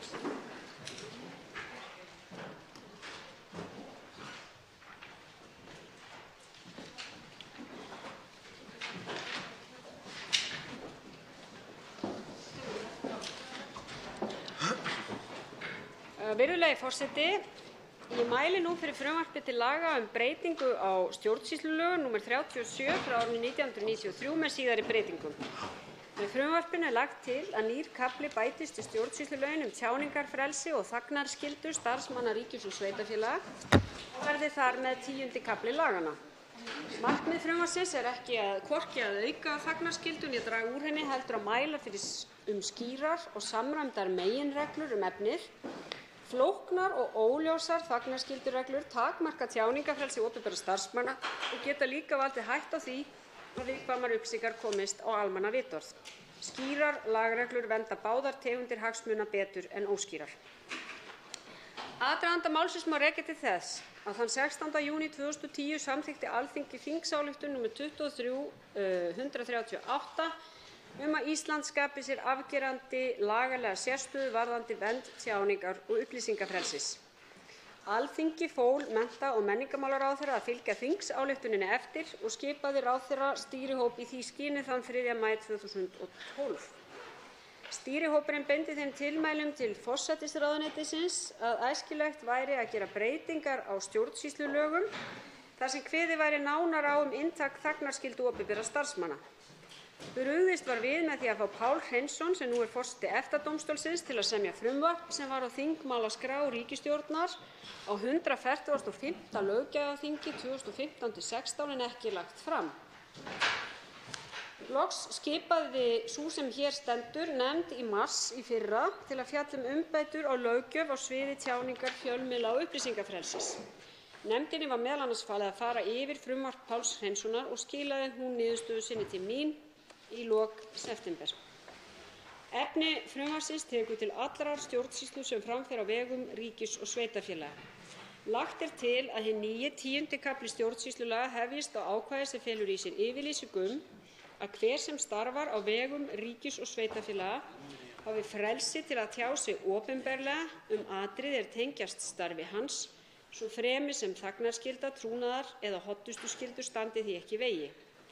Þessa reglu má vissulega leiða af 73. gr. stjórnarskrárinnar en hún hér sett skýrt fram til að tengja betur saman tjáningarfrelsi og þagnarskyldu opinberra starfsmanna.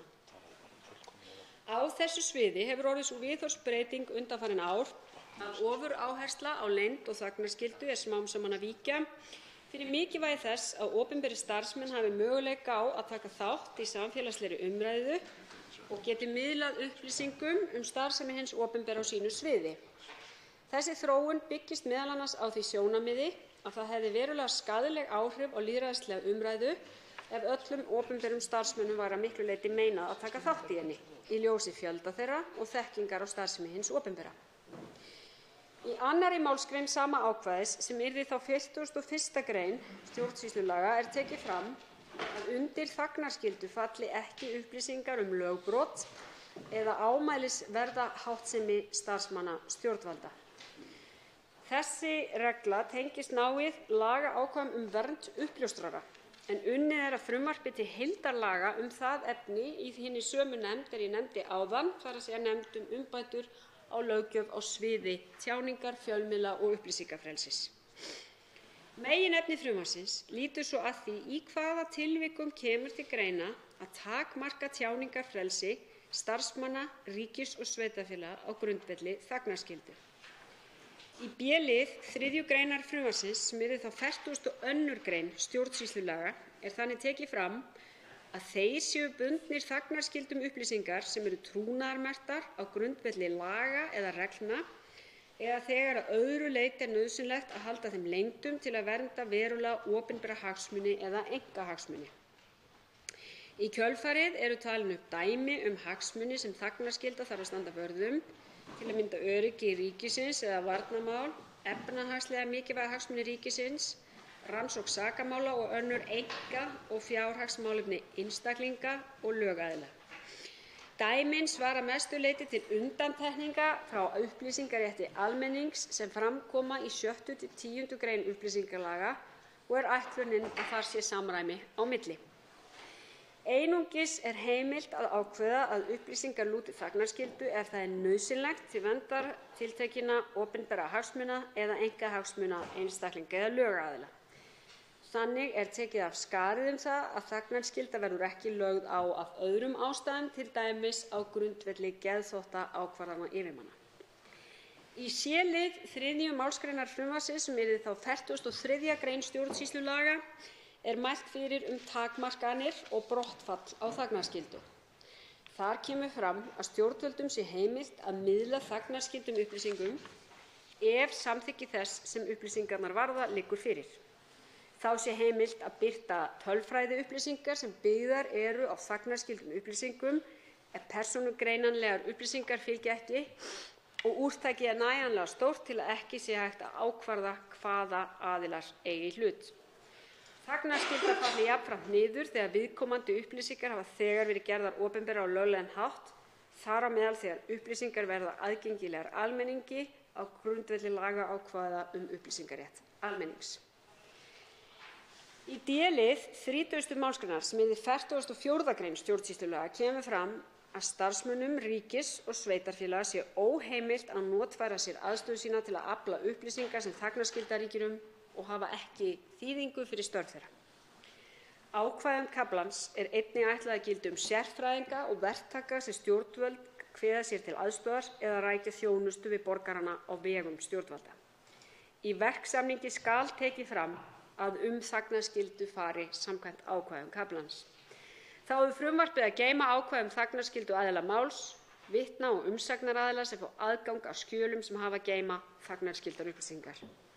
Verði frumvarpið að lögum munu stjórnvöld bera skyldu til að leiðbeina viðkomandi þagnarskyldureglurnar sem gilda upplýsingarnar og viðurlög við brotum á þeim.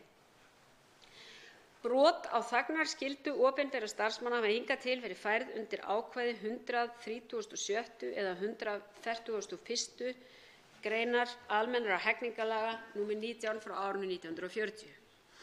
Í samræmi við þetta mælt fyrir það í frumvarpinu að brot gegn ákvæðum laganna varði almennt sömu refsingu og samkvæmt þessum ákvæðum hegningarlaga eða fésektum eða fangelsi allt að 1 ári. Brot í starfsemi lögaðila varði fésektum, samanber 2. kafla A almennra hegningarlaga.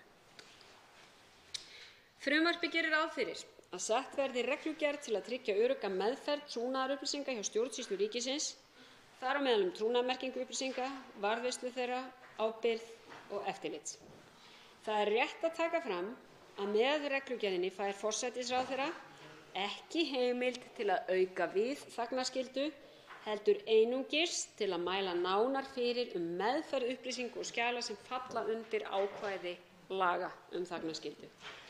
Reglugerðin verði fyrirmynd að reglum sveitarfélaga sama efni. Að lokum eru lagðar til breytingar á alls 80 lagabálkum í lagasafninu sem hafa að geyma þagnarskyldu ákvæði opinberra starfsmanna, þannig að vísað verði til hins nýja 10. kafla stjórnsýslulaga inntak þagnarskyldunar. Er að ræða fjölmarga hópa starfsmanna ríkis og sveitarfélaga, allt frá læknum til eftirlitsaðila með framkvæmd laga mannvirki, sem hingað til hafa allir búið við ólík þagnarskylduákvæði. Með þessu er lagður grundvöllur að lagaeiningu og fyrirsjáanleika skýringu þagnarskylduákvæða í íslenskum rétti sem ekki hefur áður þekkst. Samráði við gerð þessa frumvarps var þannig háttað að eftir að sú nefnd sem nefnd var hér í upphafi umbætur á löggjöf á sviði tjáningar, fjölmiðla og upplýsingafrelsis skilaði drögum til forsætisráðuneytisins, voru þau kynnt í 2 vikna opnu samráði á samráðsgátt stjórnvalda. Umsagnir bárust frá utanríkisráðuneyti, Seðlabanka Íslands og embættum ríkisskattstjóra og tollstjóra. Gerðar voru breytingar á frumvarpinu í samræmi við umsagnirnar eins og raunar er gerð ítarlega grein fyrir í almennum athugasemdum greinargerðarinnar.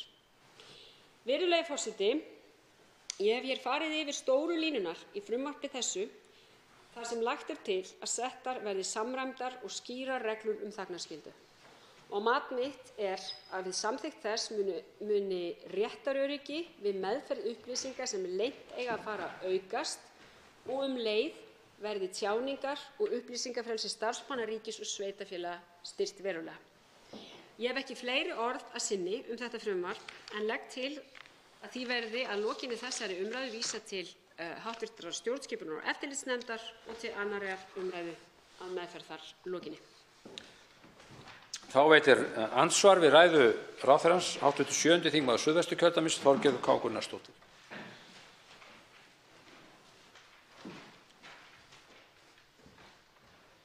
Herra forseti, ég vil þakka hæstv. Forsætisráðherra fyrir mikilvæga framsögu í þessu þýðingarmikla máli. Ég tek undir það að hér er að mínu mati allavega verið að auka réttaröryggi þeirra sem að leita til dæmis eftir þjónustu sveitarfélaga, leita líka eins og útlendingar sem hingað koma að leita til Útlendingastofnunar. Ég tel mikilvægt að þeirra réttindi verði skert samhliða þessu máli og mér finnst það innibera þetta mál og það er mikilvægt að draga það fram, það veitir strax ákveðna öryggiskennd líka að vita það að Páll Hreinsson hafi samið málið. Það sýnir það að við erum að fá okkar bestu menn í þetta mál sem er gríðarlega mikilvægt því að það er erfitt að ofta finna þennan meðalveg eða þennan vandrataða milliveg varðandi það annars vegar að þagnarskyldan hafi það annars vegar að markmiði að vernda mikilvæga einkahagsmuni eins og friðhelgi einkalífs. Það er annars vegar það sem þagnarskyldan er að verja og síðan á hún að verja líka opinbera almannahagsmuni. Þannig að það er erfitt að finna það og þess vegna skiptir máli að það verði vandað til verka og þess vegna er að mörgu leyti ánægjulegt að sjá hvernig þetta mál hefur verið unnið og ég vil hrósa forsætisráðuneytinu fyrir það. Það er ein spurning sem ég bara er að velta fyrir mér og það er í 3. grein C-liðar varðandi takmarkanir á brottfalli þagnarskyldu og það er í 1., 2., 3., 4. málsgrein. Það er þegar þagnarskyldin fellur niður með því að einstaklingurinn sjálfur hefur tjáð sig á opinberan hátt meðal annars það. Ég held að nefndin verði að fara mjög vel í þetta hvenær einstaklingur tjáir sig til dæmis í fjölmiðli og segir eitthvað sitt eigið mál, er að þá sjálfkrafa búin að aflétta þagnarskyldunni. Ég held að það sé ekki svo. Ég held að það verði að móta ákveðnar verklagsreglur og að nefndin sjálf verði að veita leiðbeinandi umsögn í nákvæmlega þessu, því að þarna snertir þagnarskyldan einmitt vernd líka einkahagsmuna og friðhelgi einkalífs. Þá svarar hæstv. Forsætisráðherra Katrín Jakobsdóttir andsvari. Herra forseti, þakka hv. þingmanni andsvarið og það er rétt að frumvarpið í fyrsta lagi er upphaflega samið af Páli Hreinssyni. Það var síðan unnið með það í nefndinni sem ég nefndi hér áðan sem er undir forystu Eiríks Jónssonar og síðan var það að nýju borið undir Pál Hreinsson svo öllu sé haldið til haga. Þannig að það að ég tel búið að vanda mjög til verka. Sú athugasemd sem hv. þingmaður gerir varðandi ákvæði sem svo hljóðar, með leyfi forseta: þegar upplýsingar sem eru háðar þagnarskyldu hafa verið gerðar opinberar á löglegan hátt, og svo er tiltekið svo sem þegar maður hefur augljóslega sjálfur gert upplýsingar opinberar sig, fellur þagnarskylda niður frá og með slíkri birtingu. Og í sjálfu sér liggur þetta nokkuð skýrt fyrir. Það má spyrja sig hvort að hv. þingmaður sé þarna að spyrja út í orðin svo sem þarna er vísað til, því það liggur auðvitað fyrir að ef ég kýs að afhjúpa það opinberlega tiltekin heilsufarsvandamál, tökum sem dæmi, þá er ég leið væntanlega að aflétta þagnarskyldu það að ég þjáist af astma, svo ég aflétti þeim þagnarskyldu upplýsingum hér og nú í ræðustól Alþingis. En það kann að vera hv. þingmaður sé þá að hugsa hvort að það geti verið einhver önnur tilvik þar sem þagnarskyldu er aflétt en þegar maður sjálfur kýs að afhjúpa slíkar trúnaðarupplýsingar sig sjálfan. Þá veitir andsvar öðru sinni hv. 7. þingmaður Suðvesturkjördæmis, Þorgerður K. Gunnarsdóttir. Já, herra forseti, ég vil nú taka undir með ráðherra hvað varðar þakkir til bæði Páls Hreinssonar og Eiríks Jónssonar. Þetta er okkar allra bestu menn í þessu, en það er þetta svo sem er víðfrægt teygjanlegt hugtak og við þurfum að skerpa, og ég er hrædd einfaldlega réttarvernd einstaklinganna í þessu. Ef einhver, ekki með astma, einhvern annan sjúkdóm, segir hann er með tiltekinn sjúkdóm, er þá stjórnvöldum heimilt að upplýsa af hverju viðkomandi með viðkomandi sjúkdóm? Eða ef við förum yfir í útlendingaverndina að það er mál sem ber hátt í samfélaginu, viðkomandi einstaklingur segir tilteknar ástæður, er þá sjálfkrafa, mega þá stjórnvöld sjálfkrafa upplýsa tilvist aðkomu viðkomandi einstaklings sem er kannski að sækja hæli eða flóttamaður. Þannig að það er þetta sem ég vil hvetja hæstv.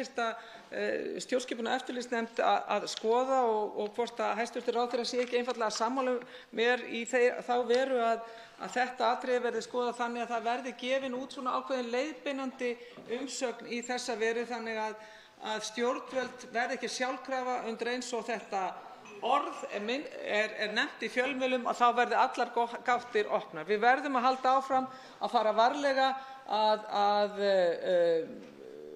fara gegn friðhelgi einkalífs leið og við segjum auðvitað þurfa þarf að gæta almannahagsmuna. Þannig að ég vil einfaldlega hvetja nefndina að fara ítarlega í þetta mál sem auðvitað málið í heild, en ég vona auðvitað sjálfsögðu að þetta mál verði afgreitt hér á vorþingi.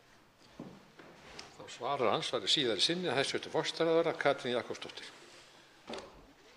Herra forseti, já, ég held að hv. þingmaður sé kominn hér inn á mjög áhugavert atriði og ég vil taka fram að ég vísaði til heilsufarsupplýsinga hér í mínu fyrra andsvari að svo gilda sérstaklega þröng þagnarskyldu ákvæði lækna, því þar er sérstaklega viðkvæmar upplýsingar að ræða.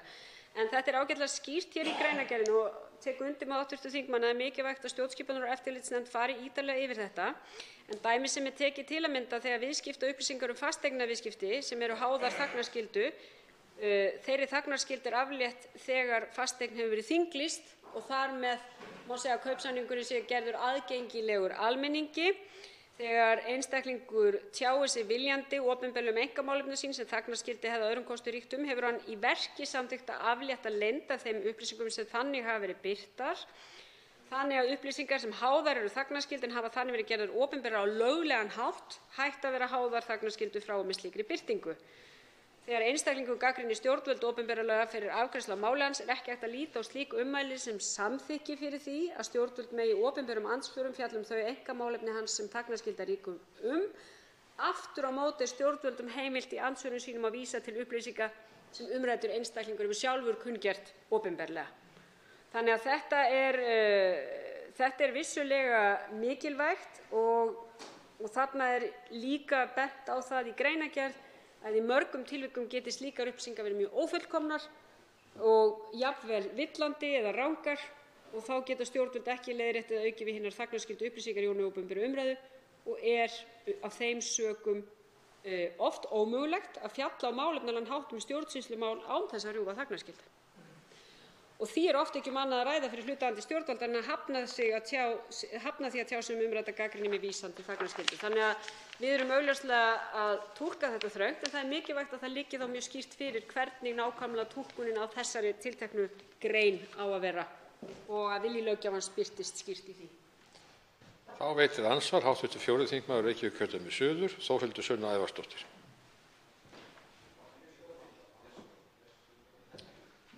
Forseti. Ég vil byrja á því að fagna þessu frumvarpi og þakka fyrir alla þá góðu vinnu sem hefur farið í það og kannski taka rétt svo upp þráðinn þar sem frá var horfið fyrst að við höfum smá tíma til þess að ræða þetta. Mér finnst þetta mjög áhugaverður punktur sem að hv. þingmaður Þorgerður Katrín Gunnarsdóttir kom inn á rétt áðan og hæstv.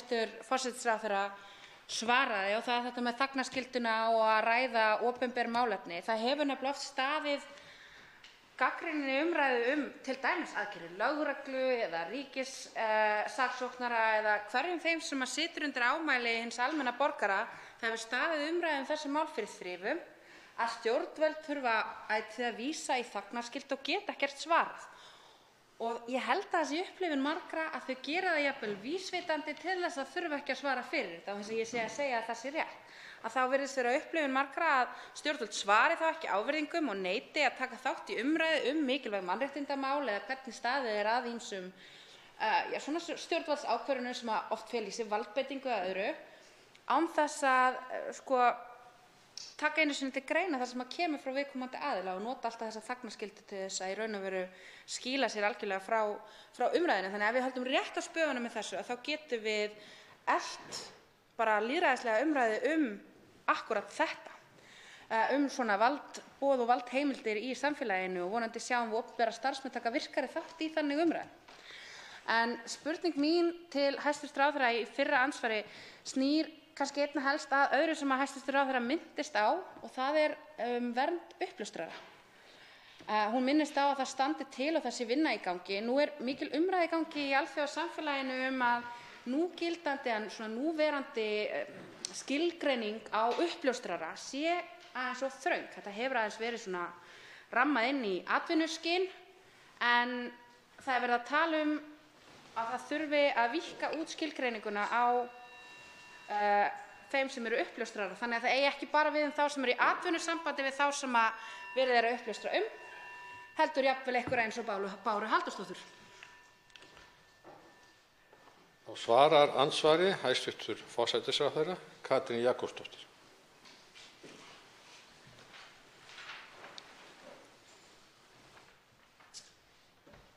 Herra forseti, ég þakka hv.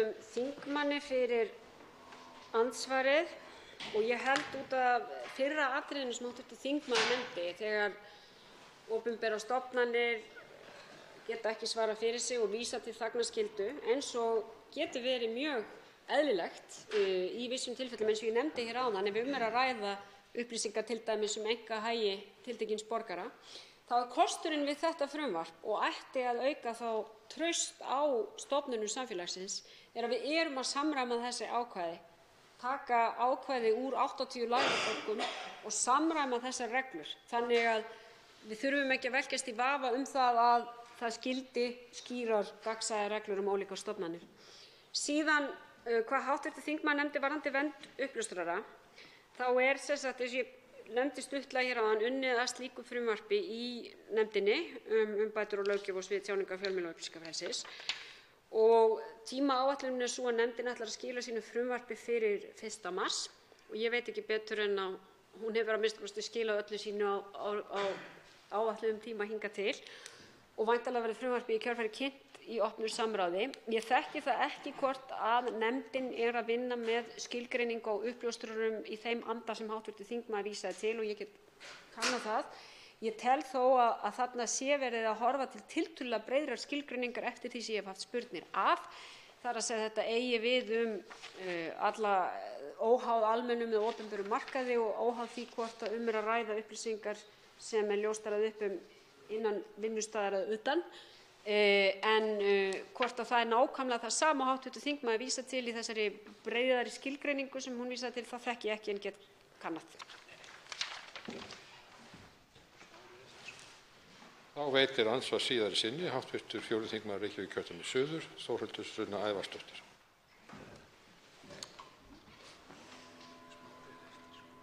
Herra forseti. Ég þakka hæstv. forsætisráðherra Katrínu Jakobsdóttur fyrir svarið. Það er jákvætt að heyra að það er verið að taka svona frekar breiða mynd á þetta, að minnsta kosti. Ég veit að Evrópuráðsþingið þar sem að ég fer með formennsku í laga- og mannréttindanefndinni að skoða þetta út frá þessum breiða grunni, að skoða að útvíkka þetta. Það væri mjög áhugavert og skemmtilegt að fá að deila því sem að ég hef komist að þeim vettvangi með nefndinni og bara fá að vera með í þessari vinnu, hvort sem það er hér á þinginu eða fyrir stigum. Mér langaði líka að ræða þess vegna þess að þetta er svolítið heildstæður pakki þótt hann komi hérna í bútum inn í þingið sem að hæstv. ráðherra að koma með. Og vinnan í kringum það á bakvið finnst mér áhugaverð og forvitnileg. Og ég hef velt því fyrir mér hvers vegna frumvarp sem snýr að því að breyta lögum hvernig megi setja lögbann á fjölmiðla var ekki sett framar í forgangsröðina. Nú er þetta allt góð og gegn mál sem að hafa komið hérna tjáningarfrelsi og hafa komið hérna í að rýmka tjáningarfrelsi, vernda betur upplýsingarétt, allt þetta. En það er nú samt svo að það gildi lögbann á fjölmiðil og umfjöllun þess sett á örfáum dögum fyrir kosningar. Við höfum fengið dómsúrskurð frá dómurum landsins að það hafi getað haft áhrif á útkomu kosninga. Þetta er bara stórt lýðræðismál, stórt tjáningarfrelsismál og ég skil ekki ennþá alveg hvers vegna þetta var sett í seinni hluta þessara vinnu, seinni lotuna. Þannig er þetta sett inn í skipunarbréfið. Þannig að nefndin að sjálfsögðu bara að fylgja sínum fyrirmælum frá hæstv. forsætisráðherra. En ég velti fyrir mér hvers vegna það kom ekki fyrr vegna þess að mér finnst áríðandi. Og ég vil kannski líka spyrja hæstv. ráðherra hvort hún sé ekki sammála mér það. Að það sé mjög áríðandi að koma í veg fyrir það að það geti aldrei komið fyrir aftur. Að sýslumaðurinn á höfuðborgarsvæðinu geti stöðvað fjölmiðlaumfjöllun korter í kosningar forsætisráðherra landsins. Og svarar andsvari síðari sinni hæstv. forsætisráðherra Katrín Jakobsdóttir.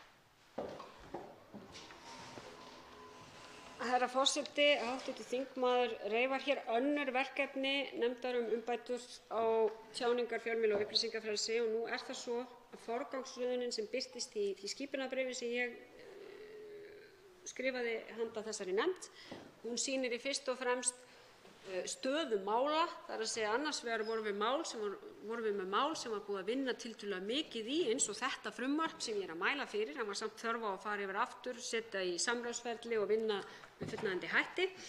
Og hins vegar voru mál sem voru skemmra komin. Og það er nú eina ástæðan fyrir þessari forgangsröðun. Það sem til stendur núna á vormesseri eru frumvörp endurskoðun upplýsingalaga sem í vinnslu og núna í samráði meðal annars við dómstóla og Alþingi. Það frumvarp vernd uppljóstrara og það frumvarp sem tekur til lögbanns á fjölmiðla. Þannig að ég á von á því að þau frumvörp þeim verði skilað á þessum tíma fyrir 1. mars.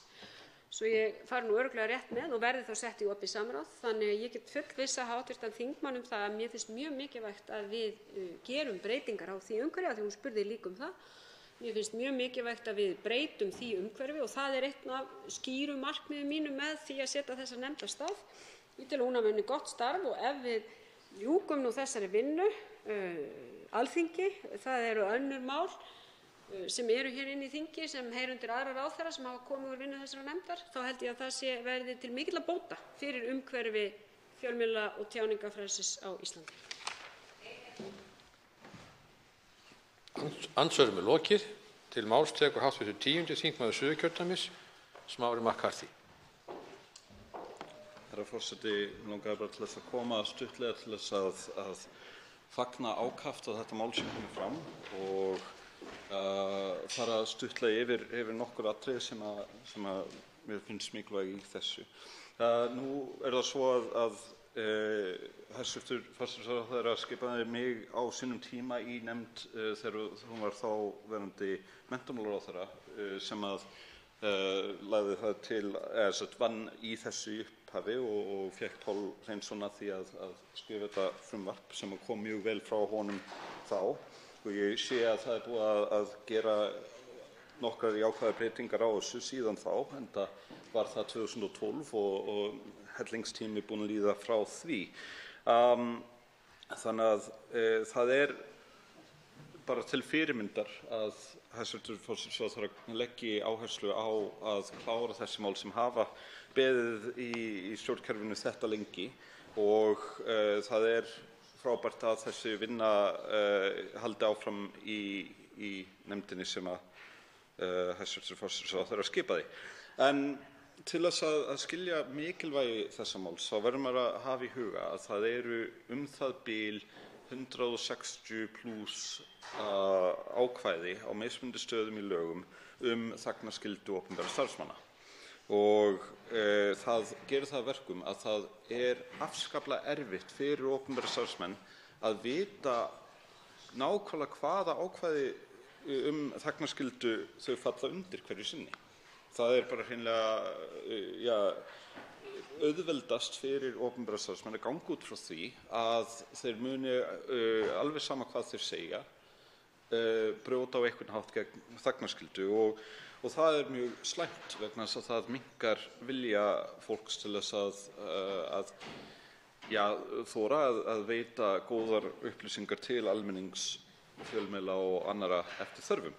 Þannig að með því að gera það sem gert hér, að taka 80 mismunandi ákvæði þagnarskyldu og samræma þau þvert í gegnum lagakerfið, þá verið að búa þannig hlutina að það auðveldara fyrir opinbera starfsmenn sem og aðra að vita nákvæmlega hvar þagnarskyldan hvar línan dregin. Og þetta gefur fólki bara hreinlega vissu fyrir því að það megi sjá upplýsingar á eðlilegan hátt og þetta því mikið framfaraskref fyrir gagnsæi og upplýsingafrelsi.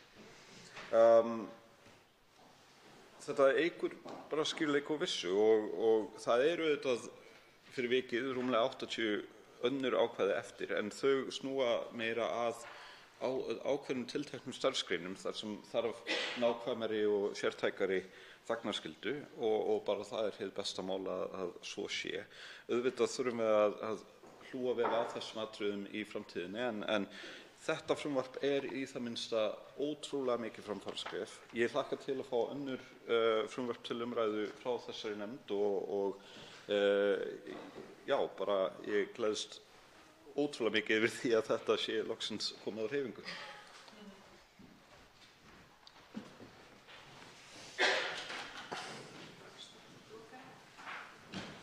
Til máls tekur hæstv. forsætisráðherra Katrín Jakobsdóttir. Herra forseti, ég ætla ekki að orðlengja umræðuna, bara fagna jákvæðum umræðum hv. þingmanna þetta mikilvæga mál og ég sannfærð að við eigum eftir að ná að afgreiða það með farsælum hætti hér á Alþingi. En ég kvað mér aðallega hljóðs þegar hv. þingmaður Smári McCarthy rifjaði það upp að hann hefði setið í nefnd sem ég hefði skipað sem menntamálaráðherra á fyrri árum, þannig að við sjáum það að við munum þurfa að eyða allmörgum árum hér í viðbót ef við ætlum að klára öll þau mál sem við setjum af stað. Þannig að ég lít á þetta sem sérstaka brýningu til okkar hv. þingmanns sem að vera hér jafnvel enn lengur.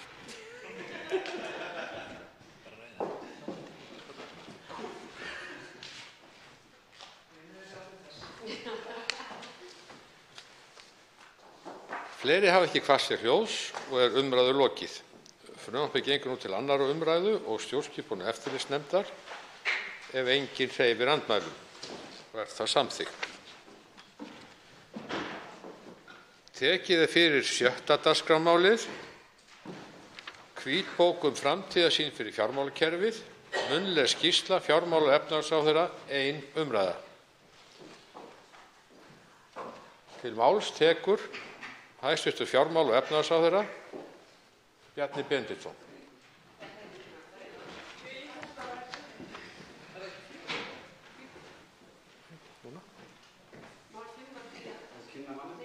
Það er búið að kynna manninn.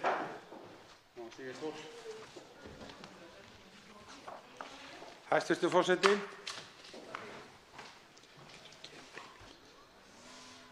Í stjórnarsáttmála þessarar ríkisstjórnar segir að leggja skuli hvítbók framtíðarsýn fyrir fjármálakerfið á Íslandi fyrir Alþingi til umfjöllunar. Gæti ég fengið klukkuna í gang? Áður en stefnumarkandi ákvarðanir verði teknar. Þar var einnig tekið fram að leiðarljós skyldu vera aukið traust á fjármálamarkaði, aukið gagnsæi og fjármálastöðugleiki. Sérstaklega skyldi litið til annarra lítilla opinna hagkerfa og reynslu annars staðar á Norðurlöndum. Fyrir tæpu ári síðan skipaði ég starfshóp til að vinna slíka hvítbók framtíðarsýn fyrir fjármálakerfið til að skapa traustan grunn byggðan á staðreyndum fyrir málefnalega umræðu fjármálakerfið. Viðfangsefni hvítbókarinnar voru afmörkuð við starfsemi viðskiptabanka, fyrirtækja og stofnana sem veita almenningi lán og aðra fjármálaþjónustu, þar með talin Íbúðalánasjóður, sparisjóðir og lífeyrissjóðir, að því marki sem starfsemi þeirra og viðskiptabanka skarast. Annað eins og peningastefna, gjaldmiðilsmál og slíkir hlutir voru ekki hluti af skilgreindu verkefnum starfshópsins en þau voru til skoðunar í öðrum hópi. Hér hefur verið mikið verk unnið frá falli bankanna fyrir rúmum áratug. Gerðar hafa verið breytingar á regluverki fjármálafyrirtækja sem miða að því að auka getu þeirra til að standa af sér áföll, draga úr áhættu í starfsemi þeirra og minnka hvata til áhættusækni, auk þess að minnka kostnað samfélagsins ef bankar lenda í erfiðleikum. Íslenska bankakerfið óx sjálfu sér yfir höfuð á árunum eftir einkavæðingu, var í mikilli útrás og allt of stórt fyrir hagkerfi okkar. Þannig nam stærð þess tífaldri landsframleiðslu árið 2008 en nú ekki nema 1,5 landsframleiðsla og starfsemin miðuð að heimamarkaði.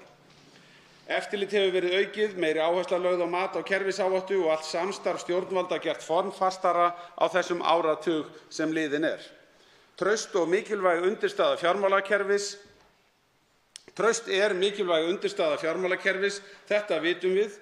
Og þótt tekist hafi að byggja upp eðlilega starfsemi í bankakerfinu hefur traust á því miður ekki verið endurheimt frá falli bankanna þegar það beið mikinn hnekki.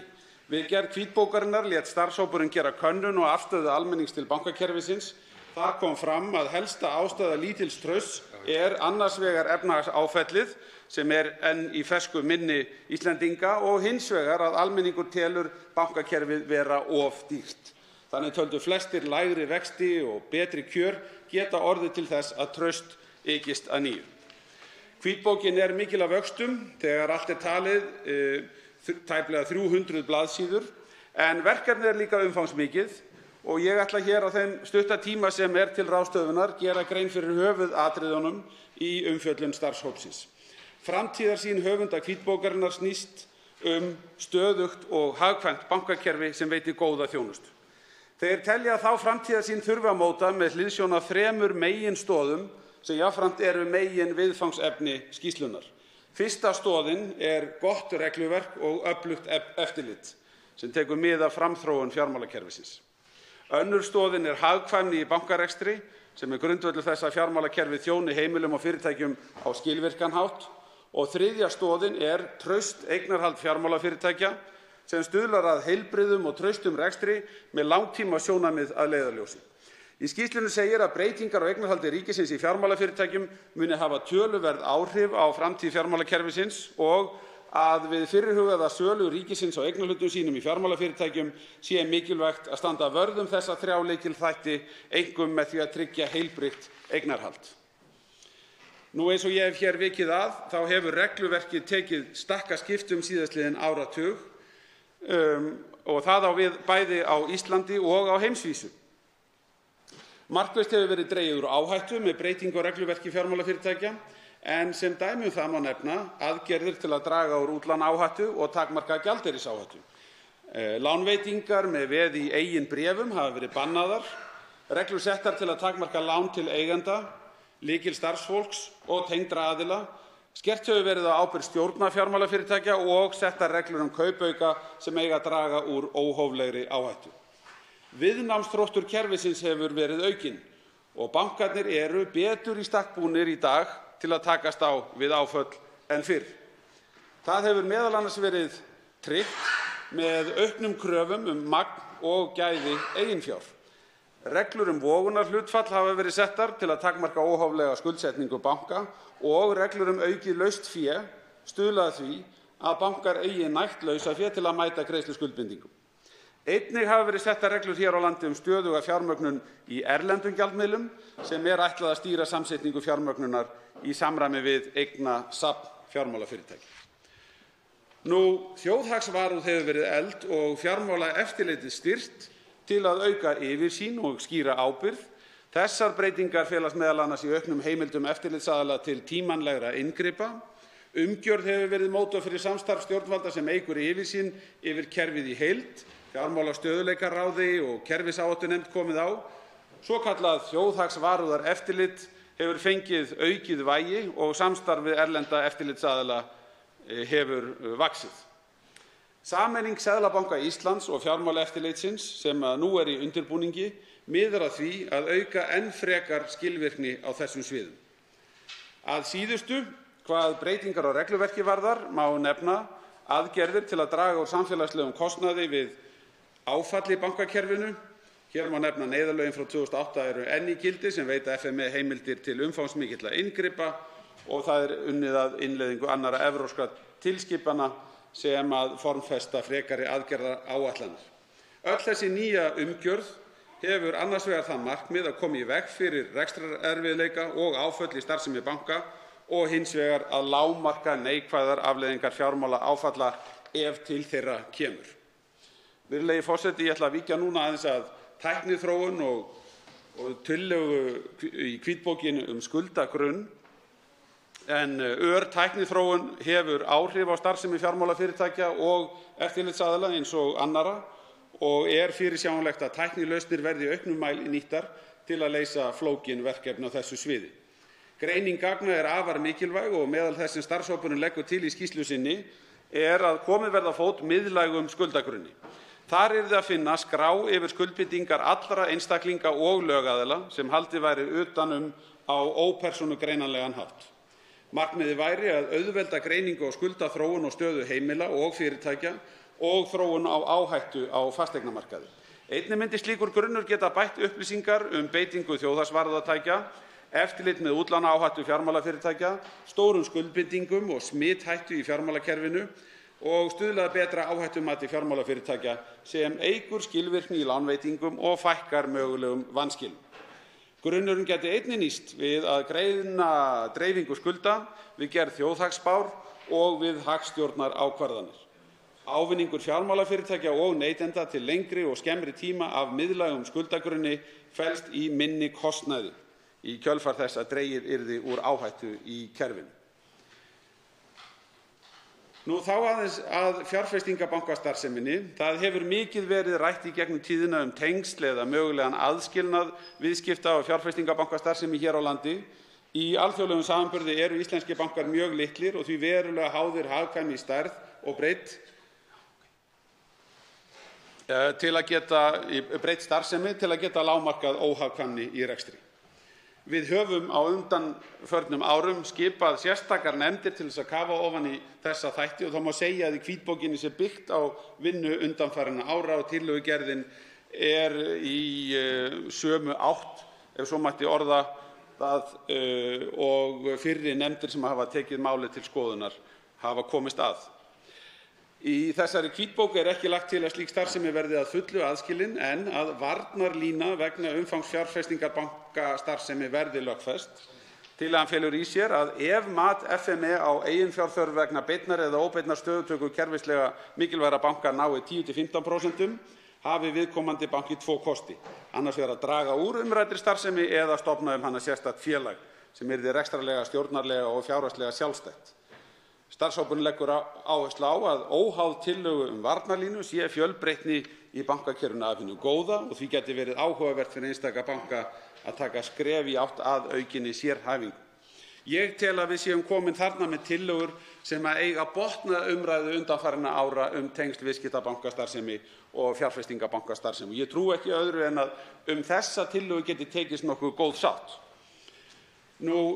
Skilvirkt fjármálakerfi er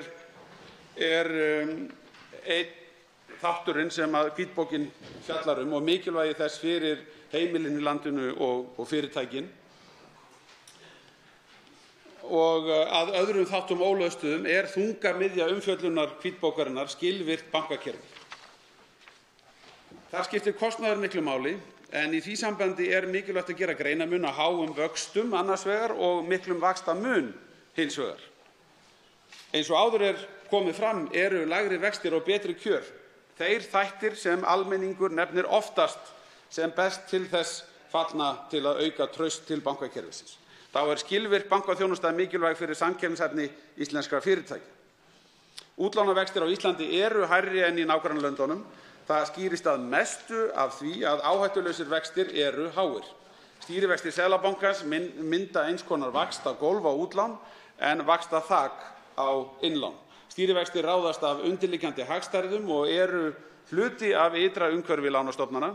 Þessir háu stýrivextir endurspegla í raun þá hagsæld sem við búum við eða virknina í hagkerfinu. Vaxtamunurinn á hinn bóginn er í raun álagning banka á þá þjónustu sem felst í því að vera milliliður milli sparifjáreigenda og lántaka.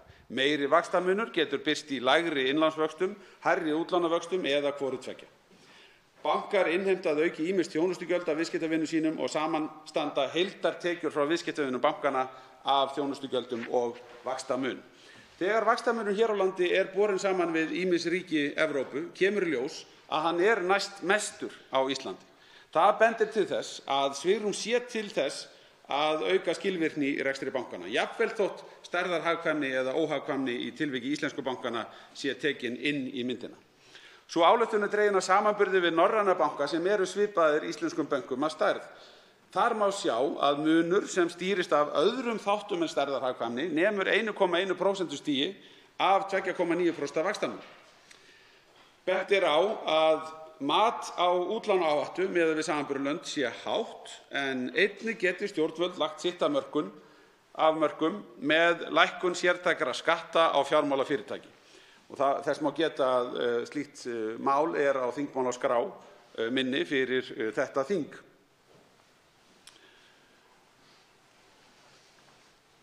Þess má geta að bankaskatturinn vegur þungt í rekstrarkostnaði en fyrirhuguð lækkuð hans úr 0,376 í 0,145%. Jafngildir því að starfsfólki yrði fækkað 400 manns hjá bönkunum þremur.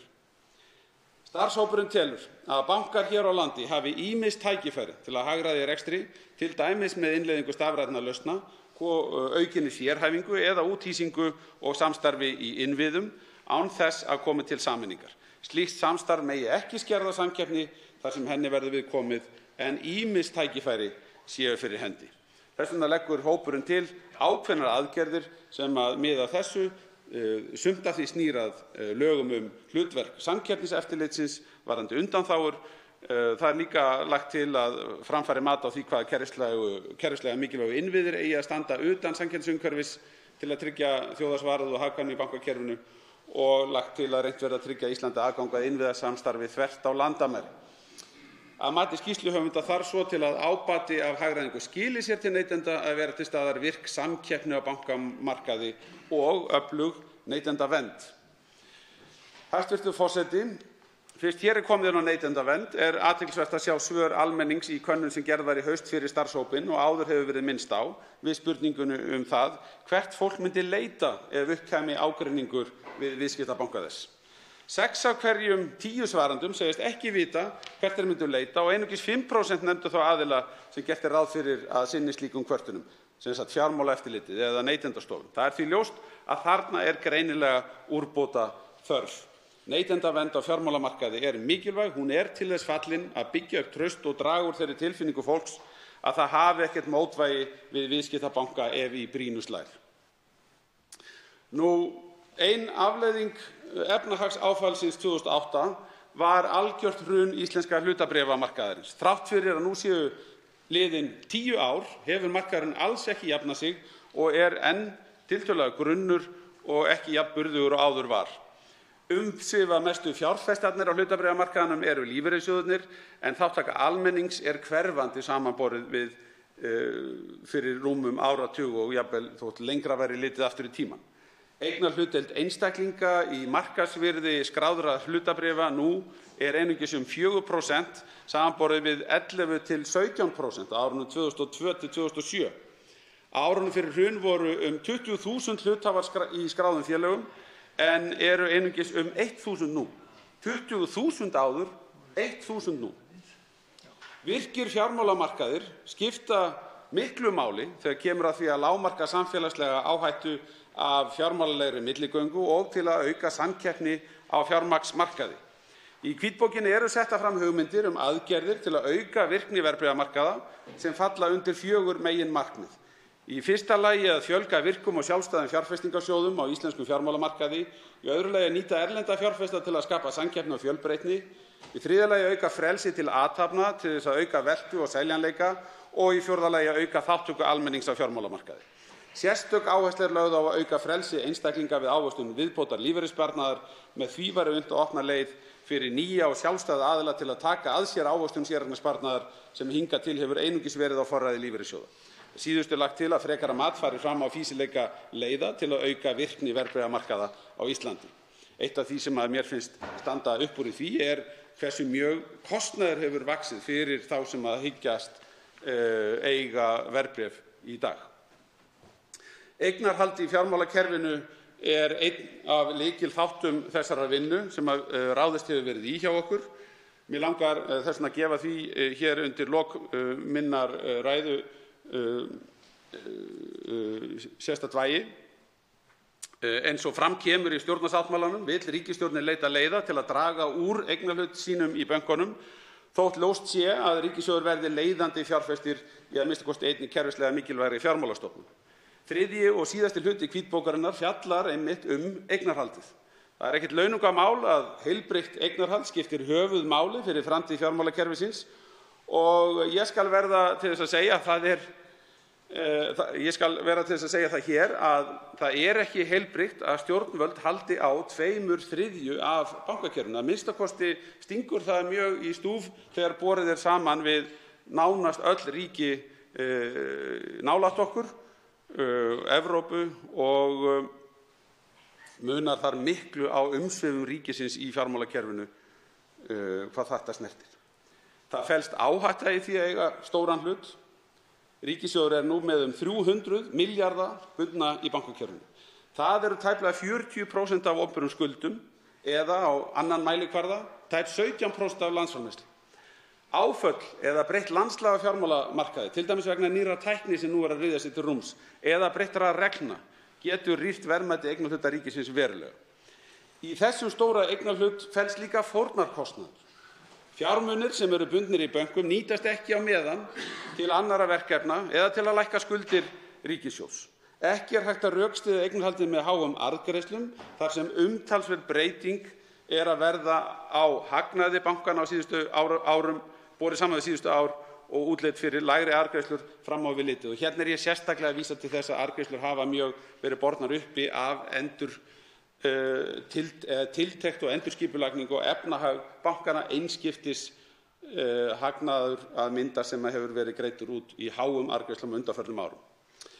Í hvítbókinni lögð áhersla á samkeppnisáhrif en yfirráð ríkisins á stórum hluta fjármálamarkaða til framtíðar eru til þess fallin að raska samkeppni og leiða til stöðnunar. Þegar í gildi strangar reglur það hverjir megi eiga banka og hvernig megi fara með það eignarhald. Þannig grundvallast mat á hæfi til að fara með virkan eignarhlut í banka á orðspori og reynslu, fjárhagslegu heilbrigði, hvort eignarhald torveldi eftirlit og hvort það muni mögulega leiða til peningaþvættis eða fjármögnunar hryðjuverka. Reglur sem takmarka verulega möguleika eigenda til að beita áhrifum í eigin þágu hafa verið hertar verulega frá síðasta fjármálaáfalli. Þar má nefna nýja reglur takmörkun á fyrirgreiðslum til venslaðra aðila eins og ég hef hér áður rakið, reglur sem takmarka lán með veði í eigin bréfum og hertar reglur stjórnarhætti og stórar áhættuskuldbindingar.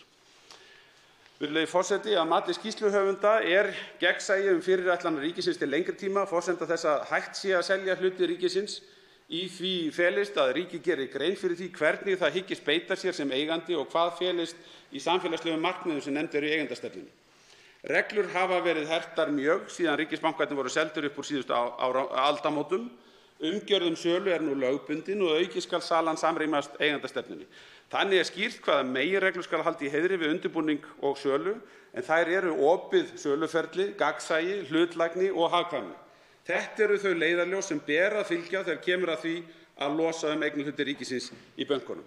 Ég hef við ýmis tækifæri nefnt þann möguleika að koma hluta beint í hendur almennings, enda getur dreift eignarhald stuðað að betri sátt og dregið úr hættu á tengslum milli stórra eigenda og stjórnenda bankanna. Bein aðkoma erlends banka talin líkleg til að hafa jákvæð áhrif á samkeppnisumhverfi til framtíðar, auka stöðugleika og minnka kerfisáhættu. Það eru ýmsar leiðir færar og ég vil taka það hér fram undir lok míns máls að ég tel enga þörf á óþolinmæði. Við þurfum ekkert að flýta okkur, við þurfum aðallega að vanda okkur í þessum efnum, en það er mikilvægt að leggja sem fyrst fram trúverðuga og ábyrga áætlun losun eignarhalds á öðrum eða báðum bönkunum, þannig að það samrýmist framtíðarhagsmunum íslenskra neytenda og samfélagsins alls. Það er mín skoðun að það liggi nær við að beina sjónum sínum að Íslandsbanka, gefa því þann tíma sem það tekur framtíðar eignarhald og þróun þess fyrir Landsbankann. Eru uppi spurningar sem við tökumst bara á við þegar fyrra verkefninu er lokið. Svo háttar til að 3 hv. þingmenn hafa óskað eftir að veita andsvar og ræðustími því styttur í 1 mínútu í síðari umferð. Fyrstur til að veita andsvar er hv. 7. þingmaður Reykjavíkurkjördæmis norður, Þorsteinn Víglundsson.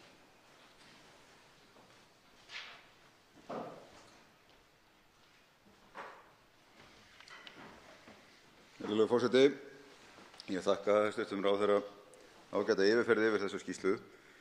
Það sem skín auðvitað í gegn í skýrslunni að það sé orðið löngu tímabært að stíga skref í sölu bankanna. Ríkið búið að vera með fjármálakerfið hið íslenska í fanginu núna í áratug og það raun og veru búið að tala það meira með allan þennan tíma að þetta sé óheppilegt eignafyrirkomulag, þetta dragi úr samkeppni á markaði og það kemur skýrt fram í þessari skýrslu, dragi úr samkeppni á markaði sem einkennist einmitt af ónógri samkeppni og fákeppni. Það eru við neytendur sem borgum í raun og veru fyrir þennan skort á samkeppni, en það kemur líka mjög skýrt fram í skýrslunni að bankakerfið dýrt, óhagkvæmt, ekki að þjóna grunnþörfum neytenda, heimila og sérstaklega lítill og meðalstóra fyrirtækja. Á sama tíma ríkisstjórnin síðan að boða hér aukna skattheimtu meðal annars í formi veggjalda til þess að fjármagna mikilvægar innviðaframkvæmdir. Og maður hlýtur því að spyrja sjálfan sig hvenær og væri ekki heppilegra ef til vill að hraða hér sölu í það minnsta drjúgseignarhluta í öðrum bankanum. Mér sýnist að það þyrfti ekki mikið til þess að fjármagna þær framkvæmdir sem talað meðal annars í samgönguáætlun. Væri það ekki heppilegt að mati hæstv. Ráðherra að fara að hraða þessari sölu? Hvenær má vænta þess? Því að það búið að tala þetta æði lengi og flokkur hæstv. Ráðherra búinn að vera í ríkisstjórn 6 ár af þeim 10 sem að ríkið hefur haldið á bönkunum. Og í ljósi sífelldrar umræðu að hér verði að klára að þróa regluverk sem að ráðherra fór ágætlega yfir að hefur tekið stakkaskiptum frá hruni og tekur í megindráttum mið af evrópsku regluverki á fjármálamarkaði. Hvaða reglum þarf þá að breyta áður en hægt verði að stíga fyrstu skref til sölu á bönkunum, en fyrst og síðast hvenær ætlum við að hefjast handa við að selja? Svarað andsvari hæstv. fjármála- og efnahagsráðherra Bjarni Benediktsson. Virðulegi forseti, þakka þessa fyrirspurn. Mig langar vegna þess að hv. þingmaður bendir á að megi draga þá ályktun af skýrslunni að það sé orðið tímabært mjög að ráðast í sölu á eignarhluta ríkisins, að minnsta kosti í öðrum bankanum. Aðeins að rifja örstutt upp. Við komum á fót bankasýslunni þegar við endurfjármögnuðum Landsbankann. Þá sögðum við í miðju hruninu. Þetta tímabundin ráðstöfun, 5 ára ráðstöfun. Bankasýslan verður lögð niður eftir 5 ár þegar við höfum losað eignarhluti. Engin ágreiningur þetta hér í þinginu. Menn sáu þetta þannig að verkefninu að losa ríkið út úr Landsbankanum yrði lokið á 5 árum. Má ég líka minna á að í 1. grein neyðarlaganna stendur heimildin til þess að endurfjármagna Landsbankann. Það er að segja, þetta var neyðarráðstöfun að setja skattfé í banka. Má ég líka benda á að í lögum sölu á eignarhaldi ríkisins í fjármálafyrirtækjum var strax á árinu 2012 opnað fyrir sölu á hlut ríkisins í þeim fjármálafyrirtækjum sem það þá hélt á, nema í Landsbankanum bara niður í 70%. Það er að segja að ríkið ætti að halda eftir 70%. Og ríkisstjórn Jóhönnu Sigurðardóttur, hún lagði fram fjárlagafrumvarp sem gekk út frá því að það yrði selt úr Landsbankanum. Þannig að við höfum lengi verið á þessum stað, en það eru ýmis atriði sem hafa komið í veg fyrir að við gætum þokað umræðan eitthvað áfram. Meðal annars umræðan fjárfestingarbankastarfsemina, hvort að við hefðum girt fyrir að fjárfestingarbankastarfsemi gæti dregið viðskiptabankastarfsemina með sér niður í öldurótið og sett aftur alla viðskiptabankastarfsemina og innlánin í uppnám. Og ég tel að við séum núna með þessari hvítbók búin að svara því mjög rækilega. Ég trúi ekki öðru en að við getum náð samstöðu það. Það er spurt hvað þurfum við að gera til undirbúnings. Ég tel að við þurfum að lækka skattana. Ég tel að við þurfum að endurhugsa gjaldtökuna á fjármálafyrirtækin og við þurfum að ljúka þessu með varnarlínuna út af fjárfestingarbankastarfseminni. Þetta er tvennt sem er gríðarlega mikilvægt. Að öðru leyti þetta auðvitað hugsað þannig af hálfu ríkisstjórnarinnar að hlusta núna á þingið, að hlusta hér á umsagnir vegna þessara hvítbókar. Og ég ætla að láta það verða mín lokaorð í fyrra andsvari að mér hefur þótt hafa tekist gríðarlega vel til með hvítbókina að safna öllum þessum sjónarmiðum sem þarf að ræða áður en það skref er tekið. En það er skammt undan í mínum huga. Þá veitir andsvar síðari sinni hv. 7. þingmaður Reykjavíkurkjördæmis norður, Þorsteinn Víglundsson. Herra forseti, ég þakka hæstv. Ráðherra svarið. Ég er ánægður að heyra að hann er sammála mér að það sé löngu tímabært að hefja söluferli á fjármálafyrirtækjunum í það minnsta öðrum ríkisbankanum. Það er eins og sýnt og heilagt búið að tala þörfina að klára endurskoðun regluverks. Það er ágætt að hafa í huga að þetta regluverk á við öll hin fjármálafyrirtækin líka. Ríkið á ekki allan fjármálamarkaðinn og getur alveg haldið áfram að þróa regluverk, enda er það viðvarandi verkefni, óháð því hvort það á algjörlega ráðandi hluta í fjármálafyrirtækjunum eða ekki. Vandinn er eins og það er ekkert verið að gera til þess að draga úr þessu samkeppnishamlandi eignarhaldi ríkisins á fjármálamarkaði og staðreyndin er sú þegar við lesum þessa skýrslu að við erum með alveg gríðarlega óhagkvæmt og kostnaðarsamt fjármálakerfi sem er fyrst og fremst á ábyrgð stjórnvalda. Við erum með hátt grunnvaxtastig út af ónothæfum gjaldmiðli, við erum með hátt vaxtaálag út af gríðarlega miklum kröfum en sérstaklega sértækri skattheimtu á fjármálakerfið og síðast en ekki síst erum við með litla sem enga samkeppni á fjármálamarkaði að þegar ríkið er algjörlega ráðandi aðili á markaðnum og ég sé engin merki það hjá ríkisbönkunum að þeir séu sérstaklega að beita sér í samkeppninni. Kostnaðarsamt dýrt fjármálakerfi fyrir neytendur og lítil og meðalstór fyrirtæki er algjörlega ábyrgð stjórnvalda. Þá svarar andsvari síðari sinni hæstv. Fjármála- og efnahagsráðherra Bjarni Benediktsson. Virðulegi forseti, já, þrátt fyrir að ég og hv. þingmaður séum sammála að við hefðum mátt hreyfa okkur hraðar, að þá held ég að það sé engu að síður staðreynd að það hefur verið einhver hluta vegna of auðvelt að kasta möl í tannhjólin þegar það hefur átt að hreyfa umræðu þessi efni. Þar hefur verið of auðvelt að halda fram hlutum, til dæmis að það skorti mikið á enn varðandi endurskoðunarregluverki, að við séum ekki enn komin með lausn á þáttum sem varða fjárfestingarbankastarfsemi og annað þess háttar. Og það er upp úr þeirri umræðu sem að hvítbókin í raun og veru sprettur, hugmyndafræðin að safna saman öllum þessum ólíku sjónarhornum og búa til grundvöll fyrir málefnalega umræðu raunverulega stöðu og þær raunverulegu breytingar sem hafa átt sér stað. Og ég tel að það hefði tekist vel til og það ber að þakka höfundum hvítbókarinnar fyrir vel unnið verk. Ég vonast til þess að þessi bók geti orðið grundvöllur fyrir ákvarðanatöku sem kemur í beinu framhaldi af umræðu hér í þinginu þessi mál og ég hef hér lýst því að ég sé hlutina gerast þannig að Íslandsbanki eigi að vera í forgrunni til að byrja með. Ég held að sé óskynsamlegt að vera með 2 banka til sölu í einu og við eigum að láta reyna á kosti sem við höfum fyrir Íslandsbanka og meta síðan stöðunni í framhaldi. Þá veitir andsvar hv. 6. þingmaður Suðurkjördæmis, Oddný G. Harðardóttir.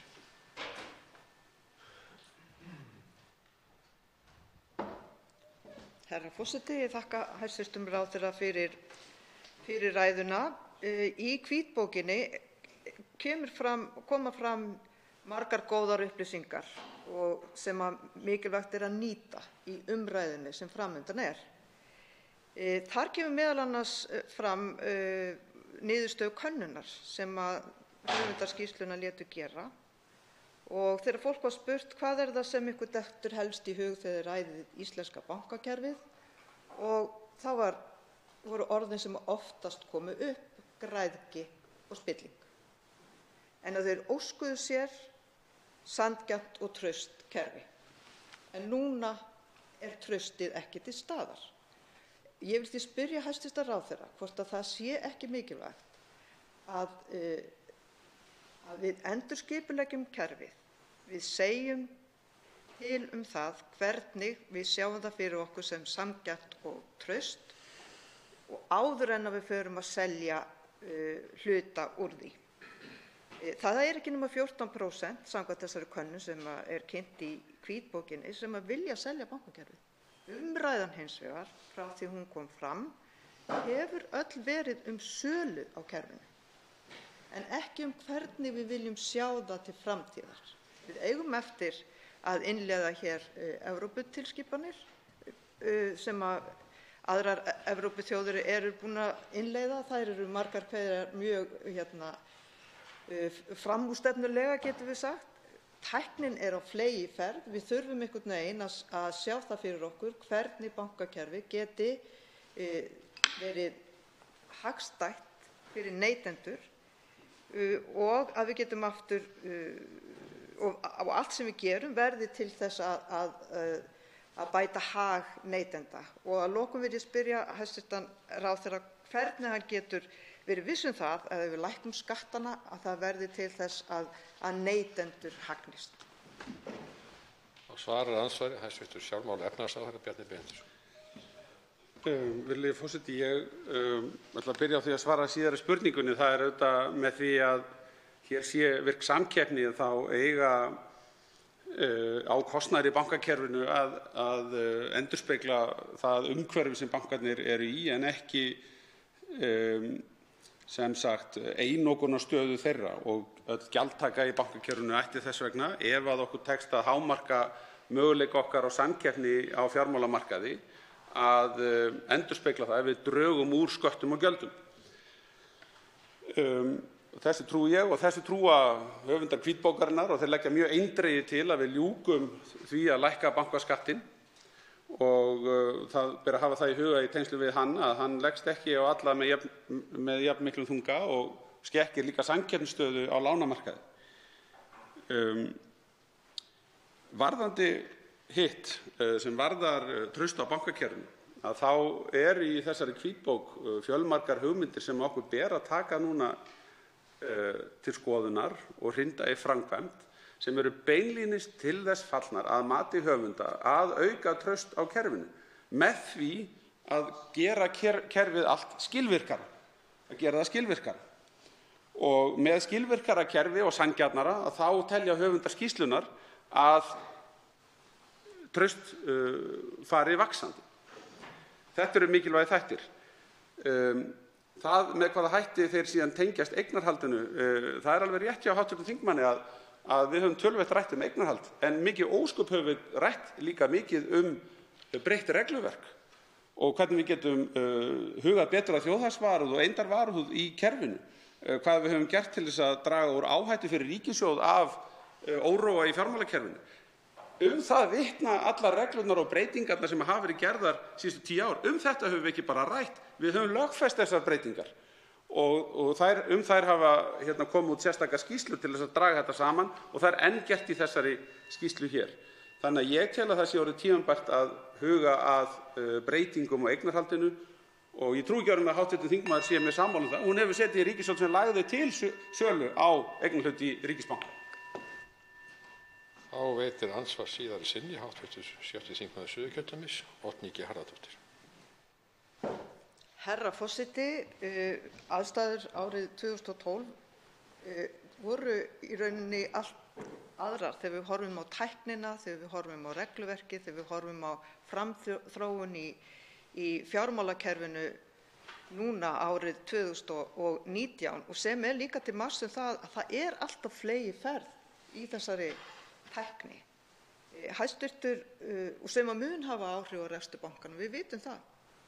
Og þess vegna þurfum við að taka greiðslumiðlunina niður og velta því fyrir okkur hvort að það ekki einmitt gott fyrir samkeppnina að hafa ríkisbanka sem þjónar heimilum, þjónar litlum og meðalstórum fyrirtækjum og sér örugga greiðslumiðlun.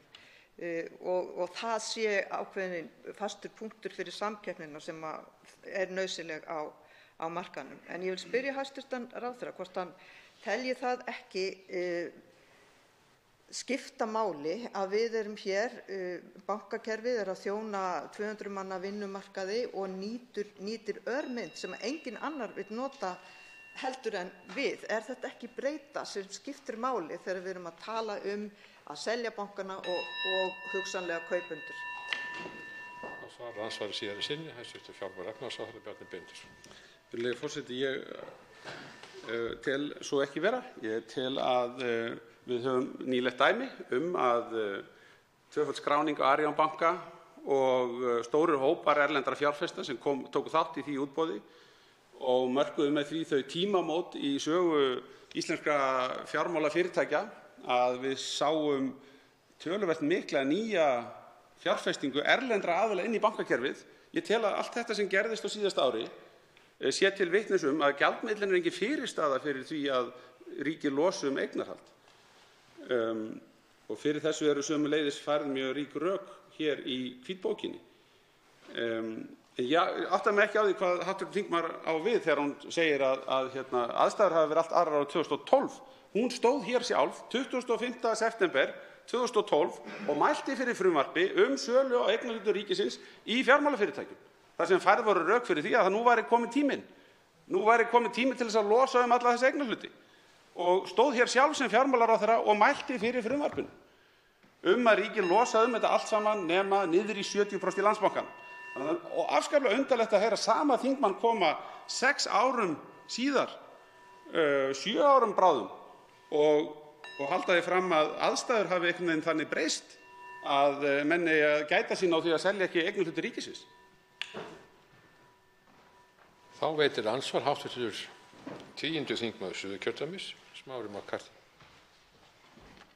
Herra forseti, það hafa verið gefin þrenn rök fyrir því að selja eignarhlut ríkisins í bönkunum. Ein samkeppni og þar vísað í nákvæmlega sömu rök og voru notuð árið 2001. Nánast orðrétt á köflum. Þannig að ég veit ekki hvort það þurfi að ræða mikið meira það. Annað áhætta og þá má svo sem nefna að elsti banki heims hefur starfað síðan 1472 og í núverandi mynd frá 1624. Þannig að það ekki lögmál að bankakerfi þurfi að hrynja en auðvitað skiptir máli hvernig regluverkið og auðvitað fullt af bönkum sem hafa starfað mjög lengi. Þannig að þá náttúrulega ætti áherslan að vera á því að vera með sem mest regluverk. En þriðja ástæðan sem gefin hefur verið tækifæriskostnaður.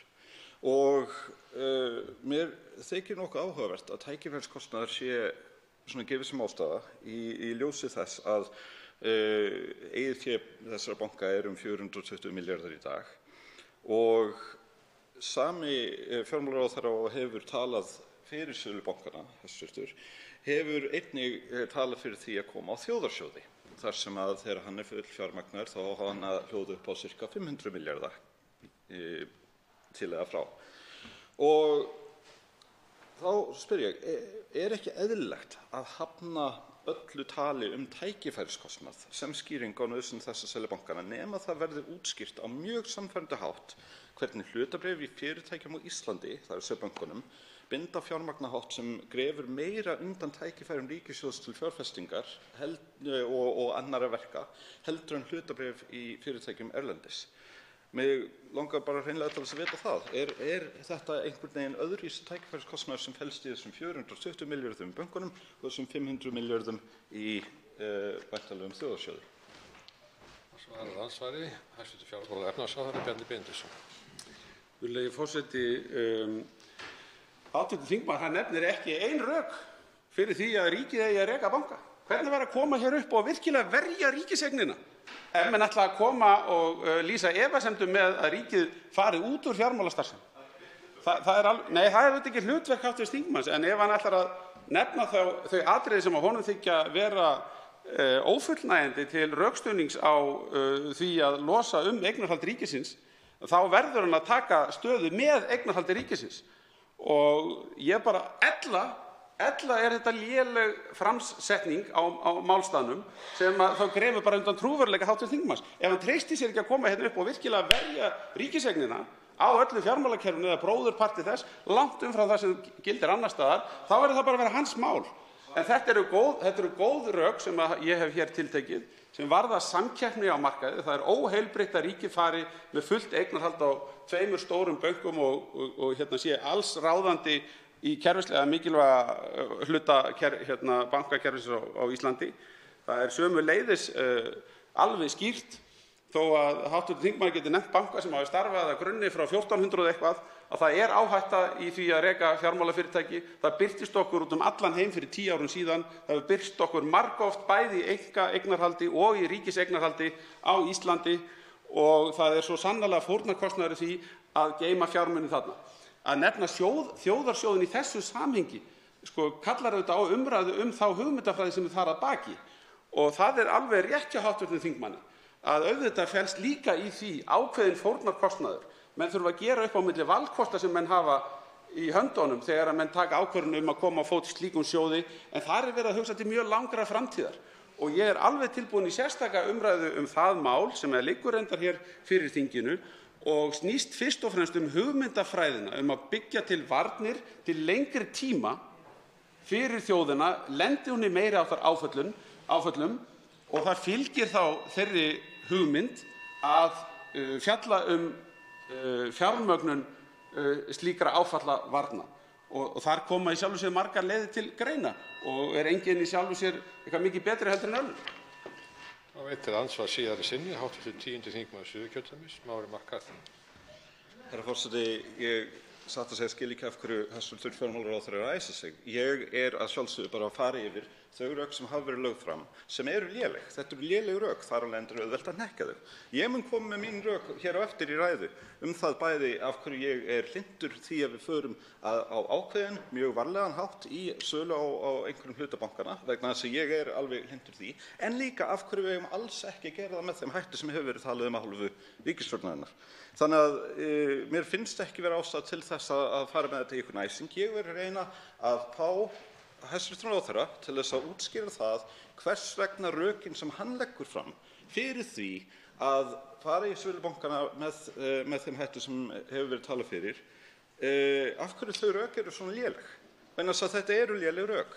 Samkeppnisástæðan. Samkeppnin jókst ekkert sérstaklega mikið eftir einkavæðingu bankana síðast. Það var eitthvað smáttar í, en ekki þannig að það væri til þess rök að fara að hætta okkur út á þær slóðir sem við gerðum á þeim tíma. Þannig að ég spyr hæstv. fjármálaráðherra að lokum, eru til einhver góð rök fyrir hans aðferð og hans nálgun á sölu bankana á þessu sinni? Svarar ansvar síðari sinni, hæstv. fjármála- og efnahagsráðherra Bjarni Benediktsson. Virðulegi forseti, þessi gagnrýni sem hv. þingmaður kemur með hér í umræðu hvítbók framtíð fjármálakerfisins eru gagnrýni á skýrsluna. Ég tek undir þau rök sem eru í skýrslunni. Þau eru vel útfærð, skýrslan er upp á 300 blaðsíður það bil. Þau eru sterk rökin að mínu áliti. Ég er ósammála hv. þingmanni varðandi samkeppnisþáttinn. Það er augljóst í mínum huga að það er ástæða fyrir því að ríki í Evrópu eru ekki að leggja áherslu á ríkiseignarhald. Þar sem lögð er áhersla á ríkiseignarhald þá höfum við almennt svona töluvert frábrugðið stjórnkerfi borið saman við Ísland. Við erum að tala Kína, Rússland, við erum að tala Suður-Ameríku, við erum að tala einstaka ríki Mið-Ameríku, við erum nokkur ríki Norður-Afríku og svo framvegis. Og ef það eru fyrirmyndirnar sem hv. þingmaður vill, þá held ég að við séum ósammála margt annað heldur en rökin fyrir því að draga úr eignarhaldi ríkisins. Reyndar kom hér dálítið annar þingmaður upp í seinna andsvarinu sem vildi einmitt losa eignarhaldið. Hann vildi bara gera það með eitthvað aðeins öðrum rökum heldur en sá sem hér stendur. Og ég hef ekki ennþá fengið þau þó ég hafi kallað eftir því. Þá er andsvörum lokið. Til máls tekur hv. 6. þingmaður Suðurkjördæmis, Oddný G. Harðardóttir.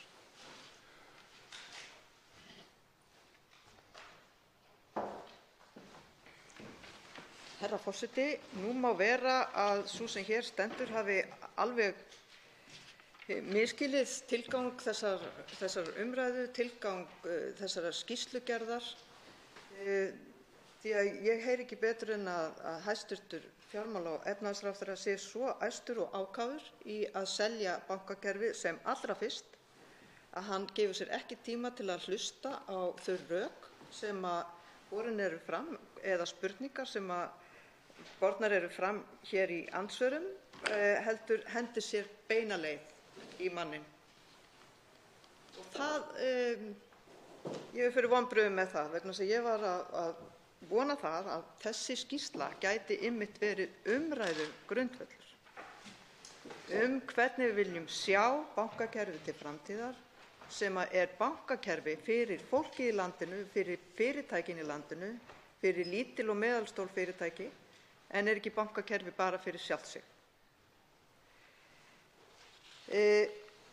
Og það er margt gott í þessari skýrslu og hæstv. Ráðherra fór yfir það hér ágætlega með skuldagrunninn, með hugmyndunum að aðskilja fjárfestingarbankastarfsemi og viðskiptabankastarfsemi. Auðvitað þurfum við að skoða þá hugmynd vel og skoða hvernig það sjálfstæða félag er þá hugsað sem á að vera með fjárfestingarbankastarfsemina og hvort að Seðlabanki sé með þrautavaralán fyrir þann hluta starfseminnar og svo framvegis. Við förum bara í gegnum það til að ákveða það hvernig við myndum vilja sjá það leggjast og af hverju við viljum þá ekki bara algjörlega skipta þarna á milli.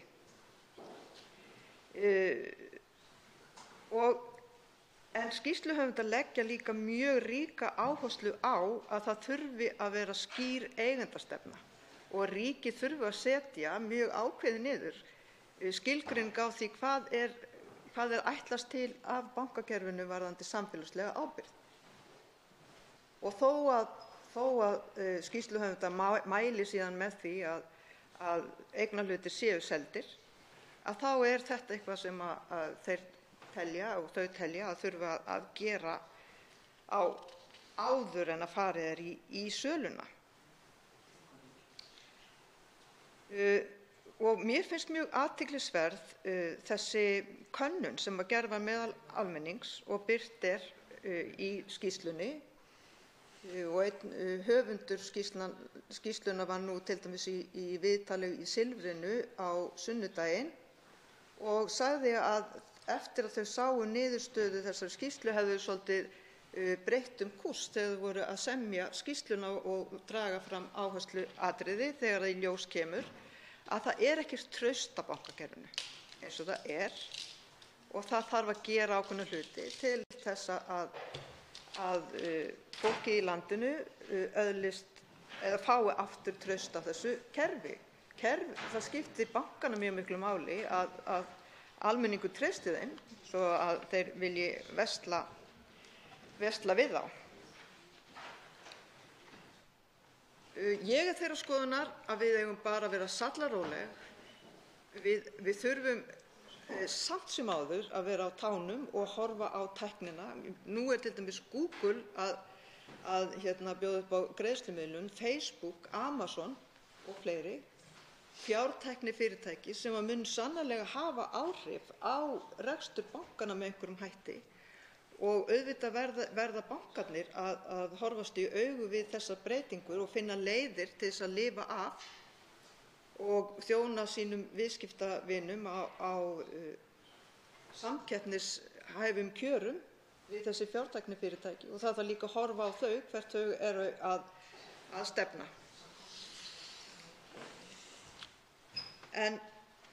Og við eigum ekki að byrja að fara í eitthvað söluferli áður en við erum búin að segja hvernig við viljum hafa kerfið okkar til framtíðar. En spurningin er, forseti, hvernig bankar eru sem eru fyrir fólk og venjuleg fyrirtæki. Í hvaða átt mun tæknin færa bankakerfið og hve mikið hafa stjórnvöld það að segja. Nýrri tilskipun Evrópusambandsins breytingar á bankakerfinu hefur verið líkt við breytingar sem urðu á fjarskiptamarkaði fyrir 20 árum. Þar er allt á fleygiferð, alls staðar í heiminum. Stjórnvöld verða að tryggja að neytendur hagnist með breytingunum og þjónustan batni. Ræða hagfræðingsins John Kay á fundi Samfylkingarinnar sem haldin var á Grand Hotel 24. apríl 2016 og bók hans Other People's Money sem gefin var út 2015 eiga sannarlega erindi við okkur í umræðunum framtíðarskipan fjármálakerfisins hér á landi. Nú þegar ríkið með mestallt fjármálakerfi í fanginu tækifæri til að breyta því þannig að það þjóni samfélaginu en ekki bara mestu sjálfum sér. John Kay bendir á í bók sinni að bankar út allan heim séu aðallega að skipta hver við annan. Í stað traustra fjárfestinga séu þeir að leggja undir, veðja og taka áhættu sem skellir á almenningu illa fer eins og dæmin sanna. Þess vegna einmitt svo mikilvægt að horfa á fjárfestingabankastarfsemina og viðskiptabankastarfsemina og vera með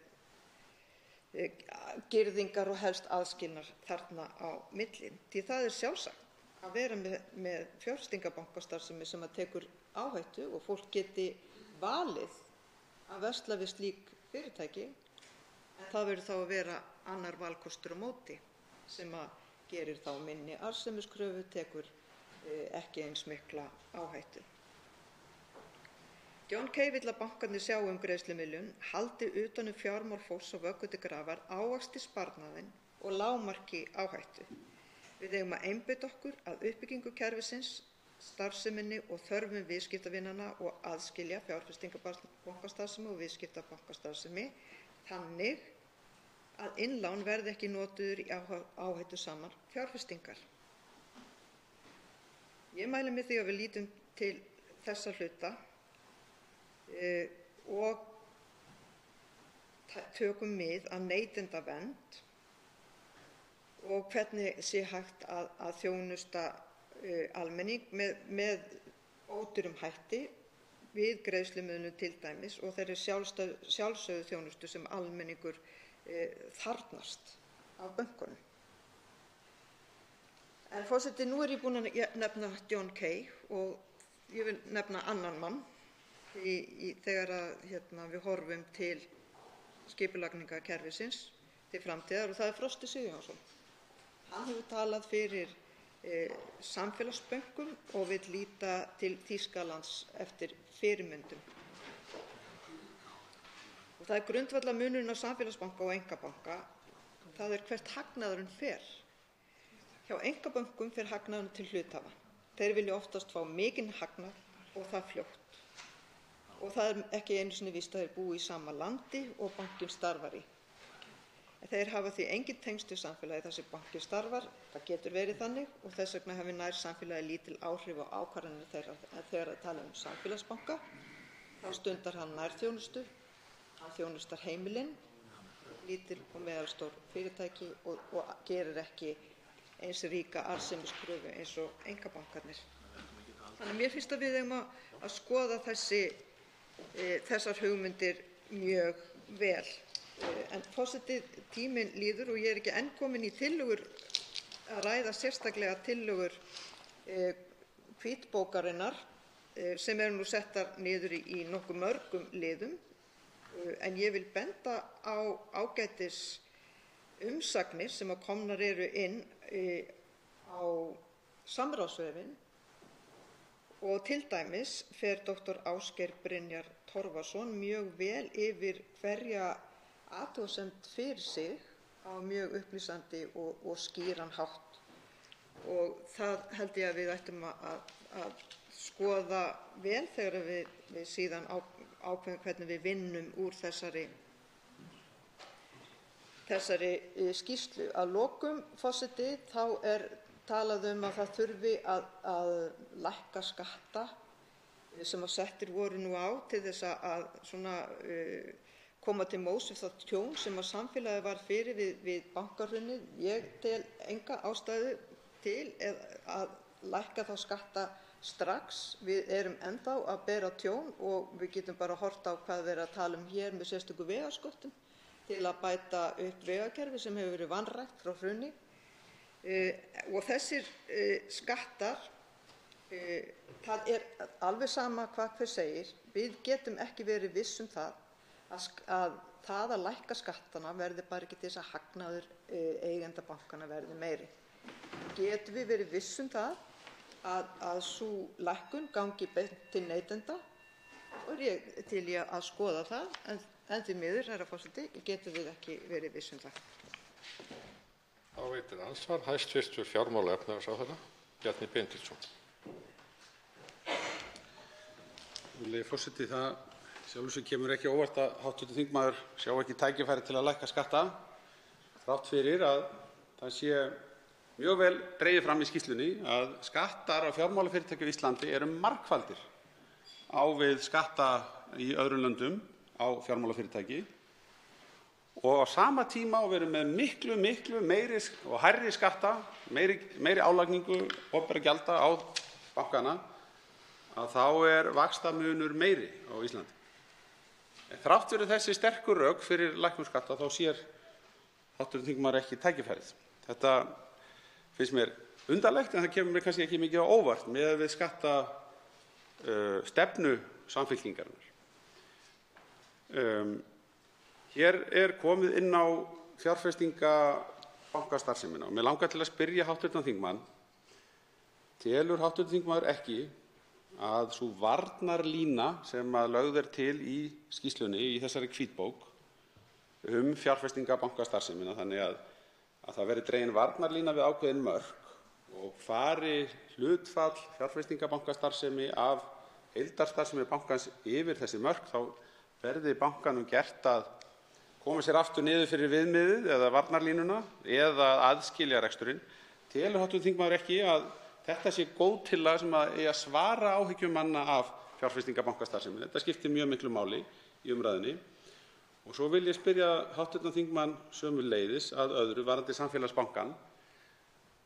Vill hv. þingmaður breyta stefnunni varðandi rekstur Landsbankans, nú eða Íslandsbanka, og gera viðkomandi banka þá að samfélagsbanka í framtíðinni? Vill hv. þingmaður, er verið að tala um það hér að þessi tveir bankar sem eru í fullri eigu ríkisins því sem næst, að annar hvor þeirra eða báðir verði gerðir að samfélagsbanka? Er það hugmyndin? Þá svarar andsvari hv. 6. þingmaður Suðurkjördæmis, Oddný G. Harðardóttir. Herra forseti, það kemur þeirri sem hér stendur ekki á óvart að hæstv. fjármála- og efnahagsráðherra og formaður Sjálfstæðisflokksins vilji nú hámarka arðsemi auðmanna, eins og mér heyrist hann vilja gera með því að fella niður bankana svo þeir verði, skattana á banka, þannig að þeir verði fýsilegri til eigna fyrir auðmenn. En það er bara alls ekki víst að lækkun skatta banka skili sér í minni vaxtamenn, heldur auki aðeins arðsemi eigendanna. Þannig er það bara. Hvaða skattar eru þetta? Þetta eru skattar á skuldir bankanna, sem er stærsti hlutinn. Þetta er skattur á hagnað, skattur á laun og svo er skattur sem rennur í innstæðusjóð, tryggingasjóðinn fyrir innstæðueigendur. Og skattar voru settir hér á til þess að mæta tjóni samfélagsins vegna þess að þeir féllu og tóku okkur með í fallinu. Það er engin ástæða til þess að taka þessa skatta af fyrr en að við getum sagt að það sé búið að bæta með einhverjum hætti fyrir þetta tjón. Og eins og ég sagði hér áðan í ræðu minni þá erum við enn að glíma við það að innviðir hér eru í slæmu ástandi eftir hrun, að vísu að hluta til vegna þess að stjórnvöld sem tóku við árið 2013, eins og hæstv. Fjármála- og efnahagsráðherra kannast við, lækkaði skatta frekar en að bæta í innviðina. Jú, þessi hugmynd um fjárfestingarbankastarfseminni og viðskiptabankastarfseminni er ágæt, en ég vil skoða hana. Ég vil skoða hvað þýðir sérstakt félag, hvað þýðir þetta, nákvæmlega þetta viðmið og hver hleypur undir bagga ef að illa fer með þessa hlið bankastarfseminnar. Ég mun svara samfélagsbanka í næsta andsvari. Þá verður andsvar síðari sinni hæstv. fjármála- og efnahagsráðherra Bjarni Benediktsson. Forseti, þetta er auðvitað með miklum ólíkindum að því sé stillt þannig upp að ég telji mikilvægt að lækka bankaskatt á fjármálafyrirtæki til þess að tryggja auðmönnum betri ávöxtun eigna sinna. Staðreyndin er þessi: þegar við fellum niður þennan bankaskatt þá eru nú þegar komið fram mjög sterk rök fyrir því að við höfum gert bankana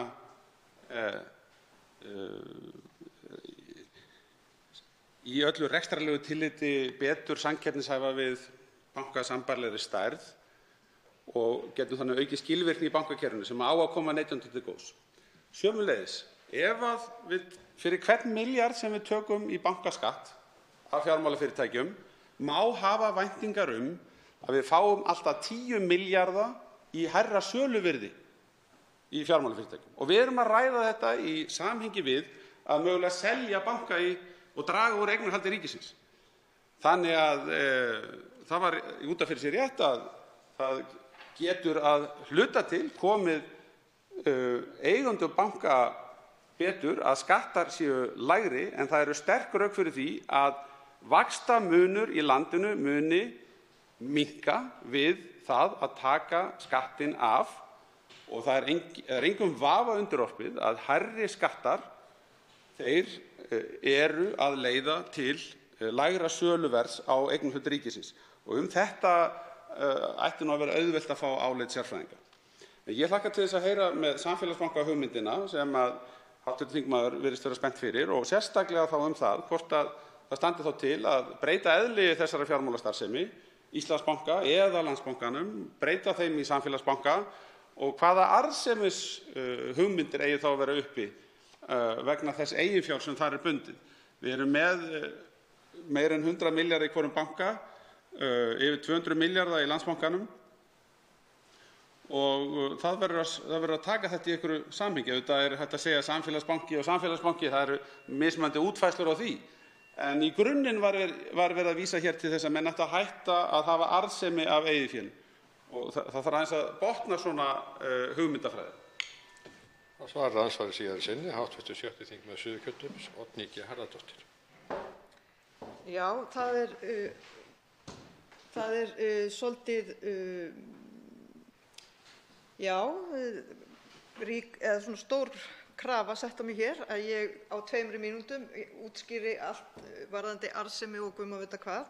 En ég skal segja hér hvað ég á við þegar ég tala að einn banki gæti verið samfélagsbanki, og við í Samfylkingunni höfum horft til Landsbankans. Það er einfaldlega til þess að reyna að tryggja einhvers konar samkeppni á þessum fákeppnismarkaði sem bankakerfið á Íslandi starfar í. Það er gott að hafa fjártæknifyrirtæki sem að sjá greiðslumiðlun, en það er líka gott að hafa annan valkost sem að væri innan bankakerfisins. Það er gott að hafa fjárfestingarbanka sem að fólk getur verslað við, sem að vill taka mikla áhættu, en það er líka gott að hafa samfélagsbanka sem að gerir lægri arðsemiskröfu, sem að þjónar sérstaklega heimilum og litlum og meðalstólum fyrirtækjum sem að í dag í rauninni bera upp í bankakerfið og bera hæsta kostnaðinn af því eins og það er í dag. Þess vegna eigum við að horfa til þess að við séum með banka sem er hugsaður út frá þörfum almennings en ekki út frá þörfum eigendanna.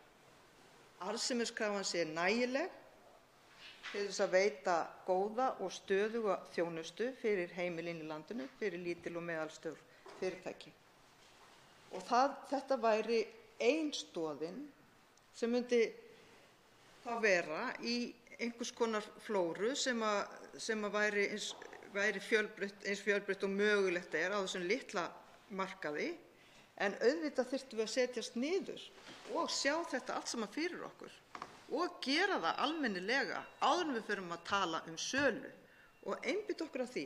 Tölum hvernig við viljum hafa kerfið til framtíðar en ekki vera svona brjálæðislega æst í að selja hluti ríkisins í bönkunum að við getum ekki gefið okkur tíma til að skoða framtíðarkerfið. Andsvörum lokið.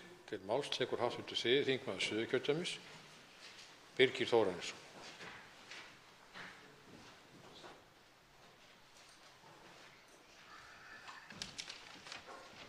Herra forseti, við byrjum því að þakka hæstv.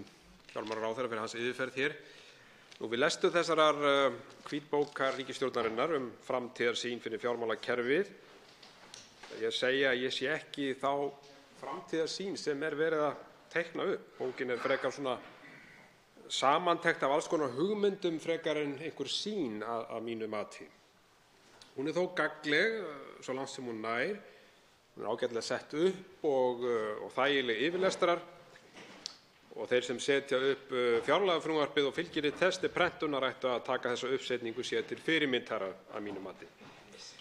Með bókinni einnig fylgirit með góðri myndrænni framsetningu og þar að finna niðurstöðu Gallup-könnunar á blaðsíðu 33 viðhorf Íslendinga gagnvart ríkinu sem eiganda bankanna. Þetta athyglisverð könnun sem sýnir það að 6 af hverjum 10 eru jákvæðir gagnvart þeirri hugmynd að ríkið haldi eftir hlut í viðskiptabanka til lengri tíma litið. Þarna að finna afgerandi skilaboð sem stjórnvöld verða að horfa til þegar breytingar verða á eignarhaldinu. Á blaðsíðu 35 í fylgiritinu einnig síðan samanburður á eigendastefnu íslenska ríkisins og því norska. Það athyglisverður samanburður og sýnir að Norðmenn búa við mjög strangar eigendareglur þar sem að tryggt að neitunarvald norska ríkisins sem hægt að grípa til ef sýnt þykir að stefnt sé að ákvörðunum sem ganga gegn almannahag og sjálfsögðu afar mikilvægt. Í hvítbókinni mælt með því að selja alls 82% af eignarhlut ríkisins í bönkunum. Það þýðir að verið að selja helming alls bankakerfis landsins og gleymum því ekki að eigið fé þessara tveggja banka 420 milljarðar kringum það að mig minnir.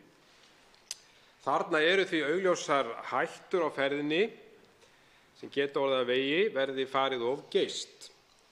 Svo mikla breytingu má alls ekki gera með hraði. Ég tel reyndar að það ekki að selja svo stóran hlut og það alls kosta óvíst hvort að kaupendur séu yfir höfuð af svo stórum hlut nema með miklum afslætti og þá betra að bíða með hlutina. Það þarf því að fara hægt í eignasölu bankanna og gefa þar góðan tíma til umræðu stefnumörkunina og til undirbúnings áður en söluferlið hefst. Ég tel því afar mikilvægt að huga verði vel að því hvernig bankarnir verði seldir, bæði Íslandsbanki og Landsbanki. Hvað varðar Landsbanka þá tel ég rétt að skoða það hvort eigi ekki að nota tækifæri við söluna og endurreisa sparisjóðakerfið. Aðskilja fjárfestingarbanka og viðskiptabanka og bjóða upp á samfélagslega fjármögnun allt land. Sparisjóðirnir hafa haft mikil og jákvæð áhrif á samfélagslega framþróun hér á landi eins og við þekkjum með fjármálalegri milligöngu og ég held að það sé óhætt að fullyrða það að þeir hafi átt stóran þátt í bættum lífsskilyrðum almennings. Markmið sparisjóðanna þegar þeir voru stofnaðir var að stuðla að auknum sparnaði meðal almennings, stuðla að efnahagslegum framförum, stöðugum aðgangi fjármagns og vinna að félagslegum verkefnum. Einnig tel ég að koma vel til greina við sölu Landsbankans að úthluta hlut til almennings sem endurgjaldi fyrir þátttöku almennings í að taka á sig byrðar hrunsins. Almenningur tók á sig miklar byrðar eins og við vitum. Með þessu værum við að skila til baka hluta af því sem tekið var af almenningi og það í samræmi við samfélagslegt mikilvægi kerfisins og hugmyndir Miðflokksins í þessum efnum. Síðan að lokum hvað Landsbankann varðar þá vil ég koma því hér að ég tel það algerlega tilgangslaust fyrir eiganda bankans sem ríkissjóður að byggð verði hér einhvers konar bankahöll upp á 9 milljarða hér við höfnina. Ríkisstjórnin á að láta stöðva það verkefni strax og ég spyr nú bara hvar stendur forsætisráðherra í þessu máli. Lítið hefur heyrst frá því. Auk þess fyrirhuguð bygging fagurfræðilega algerlega misheppnuð að mínum dómi. Herra forseti, á blaðsíðu 147 í bókinni rætt mat á áhrifum á lækkun rekstrarkostnaðar hjá viðskiptabönkunum og tekið dæmi að fækka starfsmönnum 20% úr 2.725 stöðugildum niður í 2.180 og með því að nást fram sparnaður upp á 7,6 milljarða. Höfundar bókarinnar telja að þetta muni skila sér í minni vaxtamun eða aukinni arðsemi eiganda. Ég leyfi mér að efast stórlega að þetta muni skila sér í minni vaxtamun. Miklu fremur telja þessi hagræðing sé fyrst og fremst hugsuð til að auka arðsemi. Þannig hefur íslenska bankakerfi einfaldlega verið. Neytandinn hefur aldrei verið í fyrsta sæti. Undanfarin ár hefur útibúum viðskiptabankanna fækkað verulega. Í árslok 2008 voru 146 útibú viðskiptabanka starfrækt, en þeim hefur fækkað jafnt og þétt niður í 84 útibú eins og þau eru nú. Mikil fækkun hefur átt sér stað á höfuðborgarsvæðinu undanfarin 6 ár úr 37 útibúum í 21. Þá hefur útibúum haldið áfram að fækka undanfarin ár utan höfuðborgarsvæðisins en þau voru 99 talsins árið 2008 en eru nú 63. Og hefur einhver orðið var við það að fjármálaþjónusta hafi lækkað á þessu tímabili? Boðuð hefur verið frekari hagræðing innan bankanna þrátt fyrir þá staðreynd að fjöldi starfsmanna sé nú kominn niður fyrir þann fjölda sem starfaði að meðaltali hjá samningsaðilum Samtaka starfsmanna fjármálafyrirtækja á árunum 1985 til 2005. Tækni og sjálfvirkni spila þar vissulega hlutverk í rekstri fjármálafyrirtækjanna en árið 2007 voru starfsmenn sem unnu við viðskiptabankastarfsemi bankanna 4.326 talsins, 1.450 hjá Íslandsbanka, 1.076 hjá Kaupþingi og 1.200 hjá Íslandsbanka og 600 hjá Sparisjóðunum. Í dag heildarfjöldi þeirra sem starfa í viðskiptabankastarfsemi bankanna orðinn 2.850 starfsmenn, 1.000 hjá Landsbankanum, 900 hjá Arion banka og 900 hjá Íslandsbanka og 50 hjá Sparisjóðunum. Við sjáum því að hér orðið veruleg breyting og það sést vel á þessum tölum að fækkunin hefur verið gríðarlega á undanförnum árum og ég sakna þess að ekki skuli vera minnst á þetta í hvítbókinni og svo kallaða hagræðingu náttúrulega í því sambandi. Það mikilvægt að stjórnendur og stjórnvöld geri sér grein fyrir þeirri hagræðingu sem þeir hefur átt sér stað áður en ríkari krafa gerð enn frekari hagræðingu. Gleymum því ekki að baki þessum tölum eru starfsmenn með fjölskyldur og margir hafa mist vinnuna í bönkunum á undanförnum árum vegna kröfu hagræðingu. Ekki yrðu ríkisstarfsmenn sáttir, veit ég, við það ef stöðugt væri að hamra á því að þau þyrfti að hagræða og fækka ríkisstarfsmönnum. Þvert á móti hefur þessi ríkisstjórn með fjármálaráðherra komandi úr Sjálfstæðisflokknum verið að bæta stöðugt í ríkisbáknið. Á blaðsíðu 172 segir ennfremur að aukin hagræðing sé nauðsynleg til þess að auka arðsemi reglulegra starfsemi bankanna sem og að bæta kjör almennings. Og ég rakti það hér hversu mikil fækkun starfsfólk hefur orðið á undanförnum árum en ég sé þess hvergi merki að þetta hafi bætt vaxtakjör til almennings. Það ágalli á þessari bók að mínu mati að setja svona fram og geta ekki sýnt fram á það með svart og hvítu að hagræðing í bankakerfinu skili sér til almennings. Við vitum það öll, hún hefur ekki gert það hingað til og það ekkert sem tryggir að svo verði. Nú á blaðsíðu 157 í hvítbókinni fjallað sértæka skatta og opinber gjöld á fjármálafyrirtæki Nokkuð hamrað á því að bankaskatturinn sé mikið óhagræði.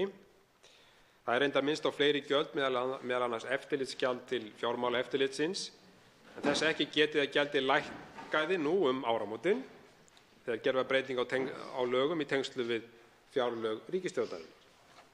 Þannig að það er alveg ljóst að ríkisstjórnin er sérstaklega umhugað að lækka álögur á banka og fjármálafyrirtæki. Það er að sjálfsögðu mjög sérstakt í ljósi þess að Vinstri grænir fara með forsæti í þessari ríkisstjórn. Síðan er á blaðsíðu 168 sagt að lækkun sértækra skatta á bankakerfið sé skýrasta tækifæri ríkisins til að draga úr vaxtamun. Það er að sjálfsögðu auðvelt að kenna öðrum þann háa vaxtamun sem við búum við á Íslandi.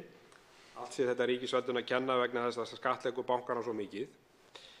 En hvað þá með atvinnulífið sem hefur búið við hátt tryggingagjald frá hruni? Þrátt fyrir það er atvinnustigið hátt. Ég tel hins vegar brýnt að tryggingagjaldið lækki enn frekar og flutti Miðflokkurinn meðal annars breytingartillögu þess efnis við fjárlög sem var því miður felld af ríkisstjórninni. Fullyrt er að skattar á bankakerfi eigi þátt í háum kostnaði til neytenda. Mér finnst vanta frekari rök fyrir þessum staðhæfingum, herra forseti.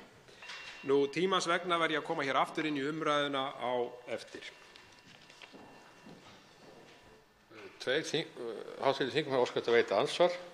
Fyrstur til að veita andsvar er hv. 10. þingmaður Suðurkjördæmis, Smári McCarthy.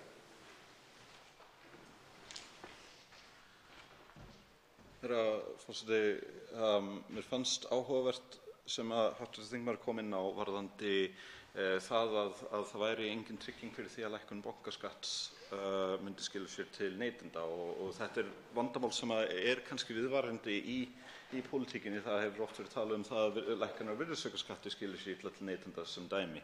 Og nú er alveg rétt, sem sagt í hvítbókinni, að skattar á bankakerfið á Íslandi eru umtalsvert hærri heldur en í nágrannalöndunum og alveg ástæða til þess að lækka þá. En mér langar til þess að fá hv. þingmann til þess að ræða eins við mig það hvort og með hvað hætti við gætum reynt að stilla hlutunum þannig upp að lækkun á þessum sértæku bankaskattum myndi skila sér til neytenda með skilvirkum og áreiðanlegum hætti vegna þess að þetta er mikið hagsmunamál fyrir Íslendinga og ef við horfum til þess hvernig vaxtastigið er á Íslandi þá er þetta ekki óalgengt að fólk sé með neytendalán upp á 6–7% vexti eða lægra með verðtryggingu en þá er auðvitað öll verðbólga sem kemur ofan í. Á meðan að til samanburðar, ég heyrði á dögunum af húsnæðisláni í Bretlandi sem var með vexti upp á í kringum 1,5% sem er auðvitað mun nær því sem við ættum að geta kallað eðlilegt. Svo náttúrulega má ræða það fram og tilbaka hvort að það sé óeðlilega lágt eða hvað, en í það minnsta þá er ljóst að þetta er allt og hátt á Íslandi. Þannig að hvernig myndi hv. þingmaður reyna að nálgast það að tryggja að lækkun á þessum sértæku bankasköttum komist til neytenda? Þá svarar andsvari hv. 3. þingmaður Suðurkjördæmis, Birgir Þórarinsson. Herra forseti, ég þakka hv. þingmanni Smára McCarthy fyrir andsvarið og ágætar hugleiðingar og mjög mikilvægar vegna þess að það er sjálfsögð krafa ef á að fara að lækka eins og í þessu tilfelli bankaskattinn að almenningur sjái að það ber árangur þegar að kemur að til dæmis bara gjöldum og vöxtum og almenningur hafi hag af því. Því miður þá ræða sporin í þessum efnum. Við sjáum það bara eins og ég rakti hér í minni ræðu að það er búið að hagræða heilmikið í bankakerfinu. Það er búið að segja upp mjög mikið af fólki í bankakerfinu, margar fjölskyldur misst vinnuna og það þýðir þá væntanlega það að rekstrarkostnaður þessara banka hefur minnkað vegna þess að þetta eru stærstu útgjöld bankanna, það eru laun og launatengd gjöld. En við höfum hvergi séð það í til dæmis gjaldskránni að hún hafi lækkað. Og ég bara lýsi eftir því hvort að einhver hér í þessum sal hafi orðið var við það að gjaldskrá bankana hafi lækkað eitthvað á undanförnum árum. Ég efast stórlega það.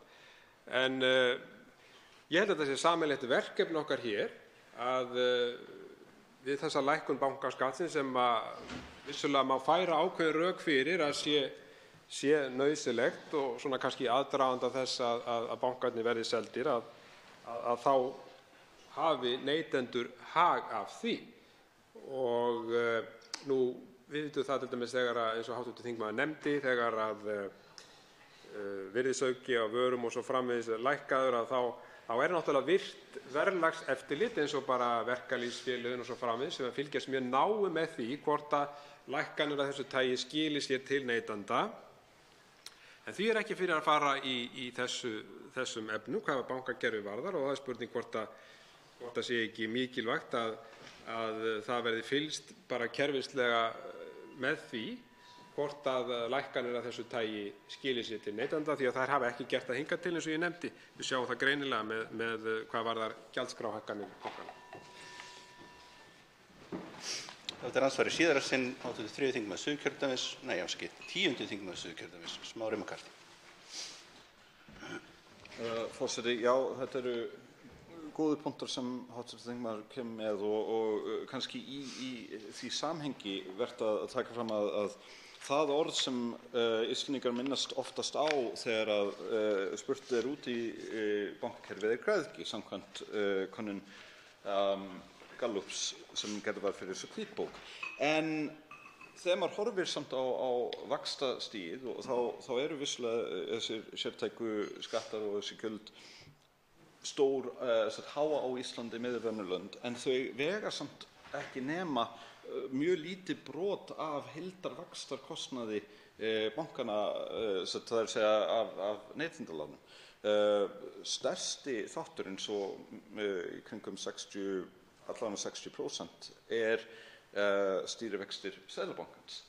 Þannig að væri ekki nær lagi að tala það hvort að það þurfi ekki að beita einhverjum öðrum hagstýringartólum hjá Seðlabankanum til þess að geta minnkað stýrivexti og reyna að stýra verðbólgu í rauninni sem stýrivextum ætlað að stýra með einhverjum öðrum hætti og það eru náttúrulega til mörg svona verkfæri sem að skila því.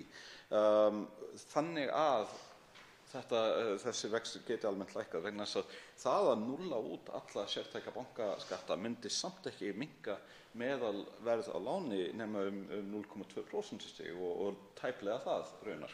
Þannig að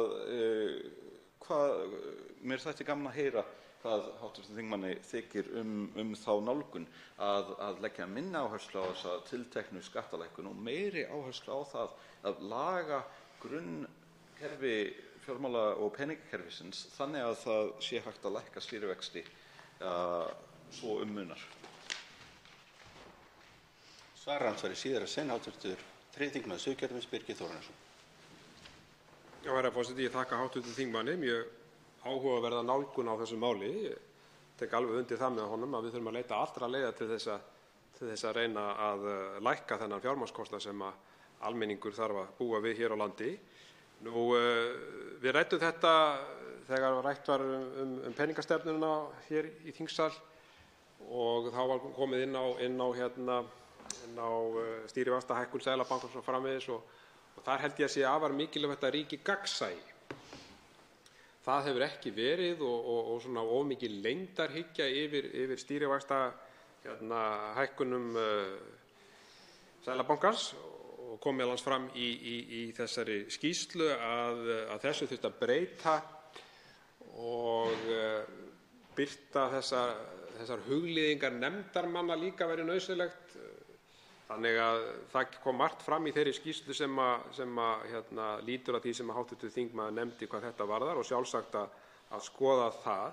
Nú, mér finnst það líka athyglisvert sem hv. þingmaður sagði hér að ef þessi skattar yrðu núllaðir út eins og hann nefndi að þá myndi það nú lækka lánin óvenju lítið en ég þekki það nú ekki nánar þekki þessa útreikninga ekki en hv. þingmaður er nú stærðfræðingur og hefur sjálfsagt legið yfir þessu tölum og skal ég ekki rengja það en þetta er mjög athyglisvert.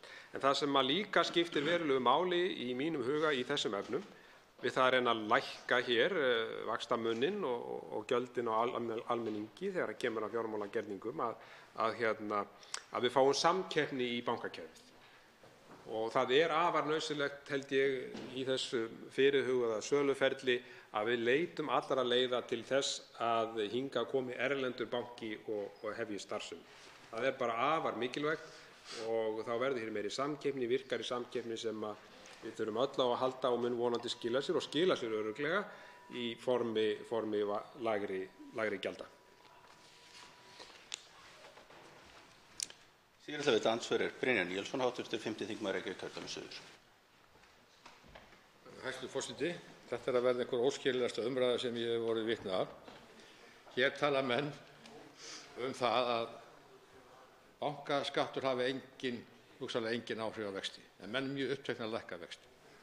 Og menn hafa jafnvel haldið því fram að vextir hafi ekkert lækkað, bara eigendur taki þetta bara til sín. Nú hafa bara vextir jafnt og þétt lækkað og það ýmsar ástæður fyrir því. Það sem skiptir máli auðvitað hvernig staða þjóðarbúsins og vaxtaákvarðanir Seðlabankans. Hvernig eru lánskjör bankanna? Allt hefur þetta áhrif á vextina og líka bankaskattur. Þannig ef menn hafa einhvern áhuga á því að reyna að lækka vexti hér eða minnka vaxtamuninn, þá er auðvitað rökrétt að draga úr þessum skatti, að hann hlýtur að hafa áhrif á samkeppni. Og svo eru menn hér eitthvað að tala um það að samkeppni sé ekki nóg. En eru samt á sama tíma sérstakir talsmenn þess að einn aðili eigi meira og minna allt bankakerfið. Og það sem hann á ekki hefur hann átt að kaupa. Það er að kaupa Arion banka. Svo tala menn í hinu orðinu um einhverja samkeppni. Ég er bara komin í einhverju gerviveröld. Þetta er óskiljanlegur málflutningur, fullkomlega óskiljanlegur. Ef menn hafa áhuga á samkeppni, þá þýðir ekki að hafa einn aðila eigandi öllu kerfinu. Og ef menn hafa áhuga á að lækka vexti, þá verður að hafa vita hvað hefur áhrif á vaxtaákvörðun og vaxtamun. Það er auðvitað álögð gjöld, einn þáttur í því. Ætlar hv. þingmaður Birgir Þórarinsson að mótmæla því? Er það bara þessi hugmyndafræði að það má aldrei lækka neina álögur því að þá fer það bara til einhverja eigenda og auðmanna? Það er ekki eigendur og auðmenn sem eru að borga þennan bankaskatt. Það eru neytendur, hv. þingmaður, eins og allar aðrar álögur sem við setjum á. Þetta er ekkert ótengt og verður aldrei ótengt. Svar hans í fyrra sinn, Birgir Þórarinsson, hv. 3. þingmaður Suðurkjördæmis. Herra forseti, já, ég þakka hv. þingmanni Brynjari Níelssyni, hann var skeleggur að vanda. Ég held að hv. þingmaður hafi nú ekki alveg hlustað á ræðu mína hér áðan. Ég hef aldrei verið talsmaður þess að ríkið ætti hér allar fjármálastofnanir. Ég hef aldrei verið það. Það er bara rangt hjá hv. þingmanni. Og ég sagði það hér í minni ræðu áðan að við verðum að fara varlega í þetta. Ég er hlynntur því að selja þessa ríkisbanka. Það verður bara að gera þetta skynsamlega og varlega. Það snýst málið. Og hv. þingmaður getur ekki sakað mig það að ég sé talsmaður þess að eiga hér alla ríkisbanka. Það er að ríkið eigi hér alla banka. Það er bara alveg rangt hjá honum. En hins vegar er það þannig að bara sporin hræða í þessum efnum. Og ég nefndi það hér á og fór yfir það hér að það hefur fækkað verulega starfsfólki í bönkunum. Þið vitum það. Og það þýðir það náttúrulega að rekstrarkostnaður þessara stofnana hefur minnkað. Það er alveg augljóst mál. En þetta hefur ekki skilað sér til neytenda, til dæmis í formi lægri gjalda. Það hlýtur hv. þingmaður að vita og getur kynnt sér. Annað sem hann nefndi hér sérstaklega var það að hann skildi ekki að það væri verið að tala um það í öðru orðinu að selja bankana og síðan að eiga þá, að kaupa hlutin eins og hann nefndi með Arion banka. Það er alveg rétt. Ég var talsmaður þess að fara varlega í þeim efnum og að ríkið myndi kaupa þann hluta vegna þess að það var bara mjög mikilvægt í því ferli sem þar var í gangi og þar voru mikil verðmæti í húfi og margt benti til þess að hluturinn væri verið að selja hlut ríkisins á undirverði. Ef hv. þingmaður er að vísa til þess. En á öðru kosti þá held ég að ég hafi komið þessu skilmerkilega til skila að þessi málflutningur hv. þingmanns er bara hreinlega rangur. Hvað mig og minn málflutning varar í þessu máli. Þetta er ansvarið síðara sinn, Brynjar Níelsson, hv. 3. þingmaður Reykjavíkurkjördæmis suður. Hæstv. forseti. Hv. þingmaður talar svolítið eins og hv. þingmaður Smári McCarthy. Jú, það má ekkert andvígurðið að selja. Það er bara ekki rétti tíminn, spori hræða og svo framvegis. Þetta er það sama að segja að við erum ekkert að fara að selja.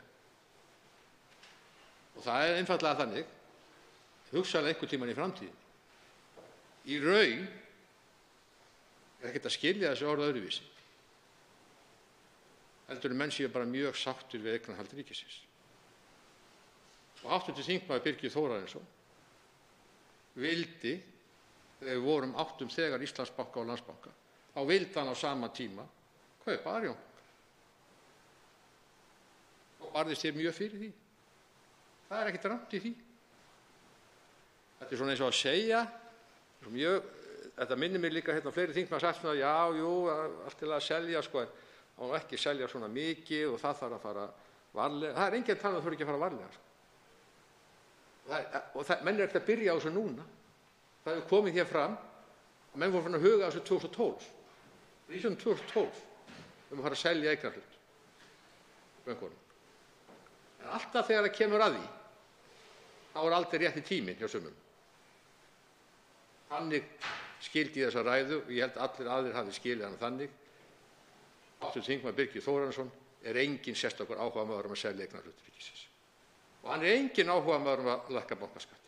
Vegna þess að hann trúir því ekki að það mun hafa áhrif á hagsmuni neytenda. Þannig skildi ég ræðuna og ekki hægt að skilja hann öðruvísi. Ég vildi gjarnan skilja hann öðruvísi. En það var bara ekki hægt. En ég vil þá skýra leiðréttingu á því. Þetta er rangt hjá með bankaskatti. Vill hv. þingmaður lækka bankaskattinn þannig að hann er bara sambærilegur skattur og annar staðar þekkist í samkeppnislöndum okkar og löndum sem við berum okkur saman við. Eða er þetta bara einn misskilningur hjá mér allt saman? Svara síðast andsvari Birgir Þórarinsson, hv. 3. þingmaður Suðurkjördæmis.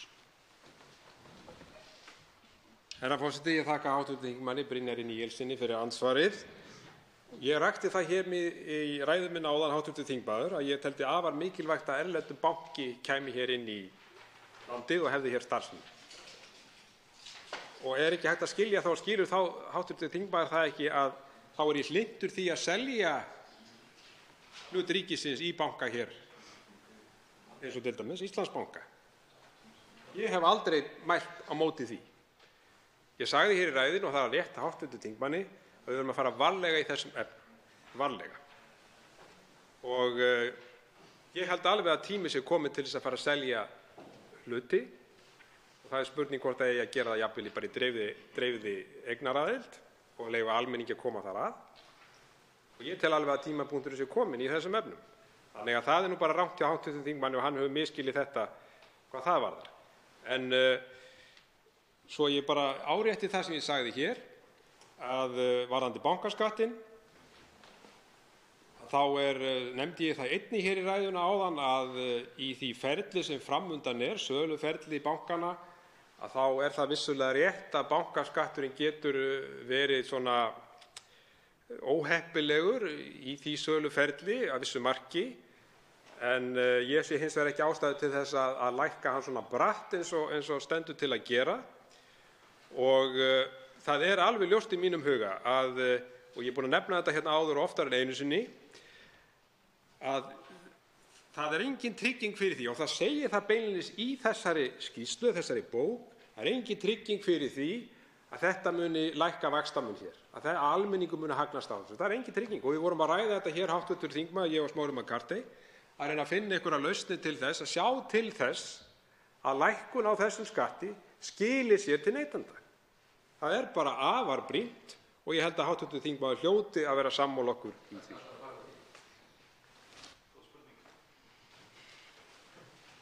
Andsvörum er lokið. Til máls tekur Smári McCarthy, hv. 10. þingmaður Suðurkjördæmis. Herra forseti, af helstu niðurstöðum hvítbókarinnar þá er hægt að vera sammála rúmlega meirihluta þeirra. Vandinn liggur miklu frekar í því að hvítbókin byggir hluta af sinni umfjöllun á niðurstöðu sem gefin er sem forsenda. en það er að eignarhald ríkisins í bönkum sé svo óeðlilegt að það sé nauðsynlegt að losa þá eign og það helst strax. Ég ætla að einbeita mér að því að ræða þá hugmynd, en það er afskaplega ótrúlegt að 90% hvítbókarinnar sem fjallar ekki það skuli ekki vera jafn mikill fókuspunktur pólitíkurinnar, heldur sé þetta litla atriði sett sem aðalatriði. Eins og ég nefndi áðan í andsvörum við hæstv. Fjármálaráðherra þá eru þrenn rök sem gefin eru fyrir því að hefja þurfi einkavæðingarumferð og ábyrga einkavæðingarumferð að hætti Sjálfstæðisflokksins. Og það er annars vegar mikil áhætta sem fylgir því eiga banka, mikil tækifæriskostnaður og að það dragur möguleikum á samkeppni. Og með þessum rökum þá er komin grunnur að einkavæðingarhinu og það er verið að spila lag sem við höfum svo sem heyrt áður. Það lag heitir Einkavæðum hagnað og þjóðnýtum tap og er með grútlélegu stefi sem spilað er fyrst og fremst að pilsfalda kapitalistum. En ræðum fyrst áhættu. Ég ætla ekki að vitna í umsögn Dr. Ásgeirs Brynjars Torfasonar hvítbókina sem er þó mjög ágæt og allir ættu að hafa lesið. En það má við hana bæta að eftirhrunsregluverk Evrópusambandsins hefur ekki enn að öllu leyti verið tekið upp á Íslandi, til dæmis varðandi reikningsskilastaðla, áhættuprófanir og áhættuviðmið.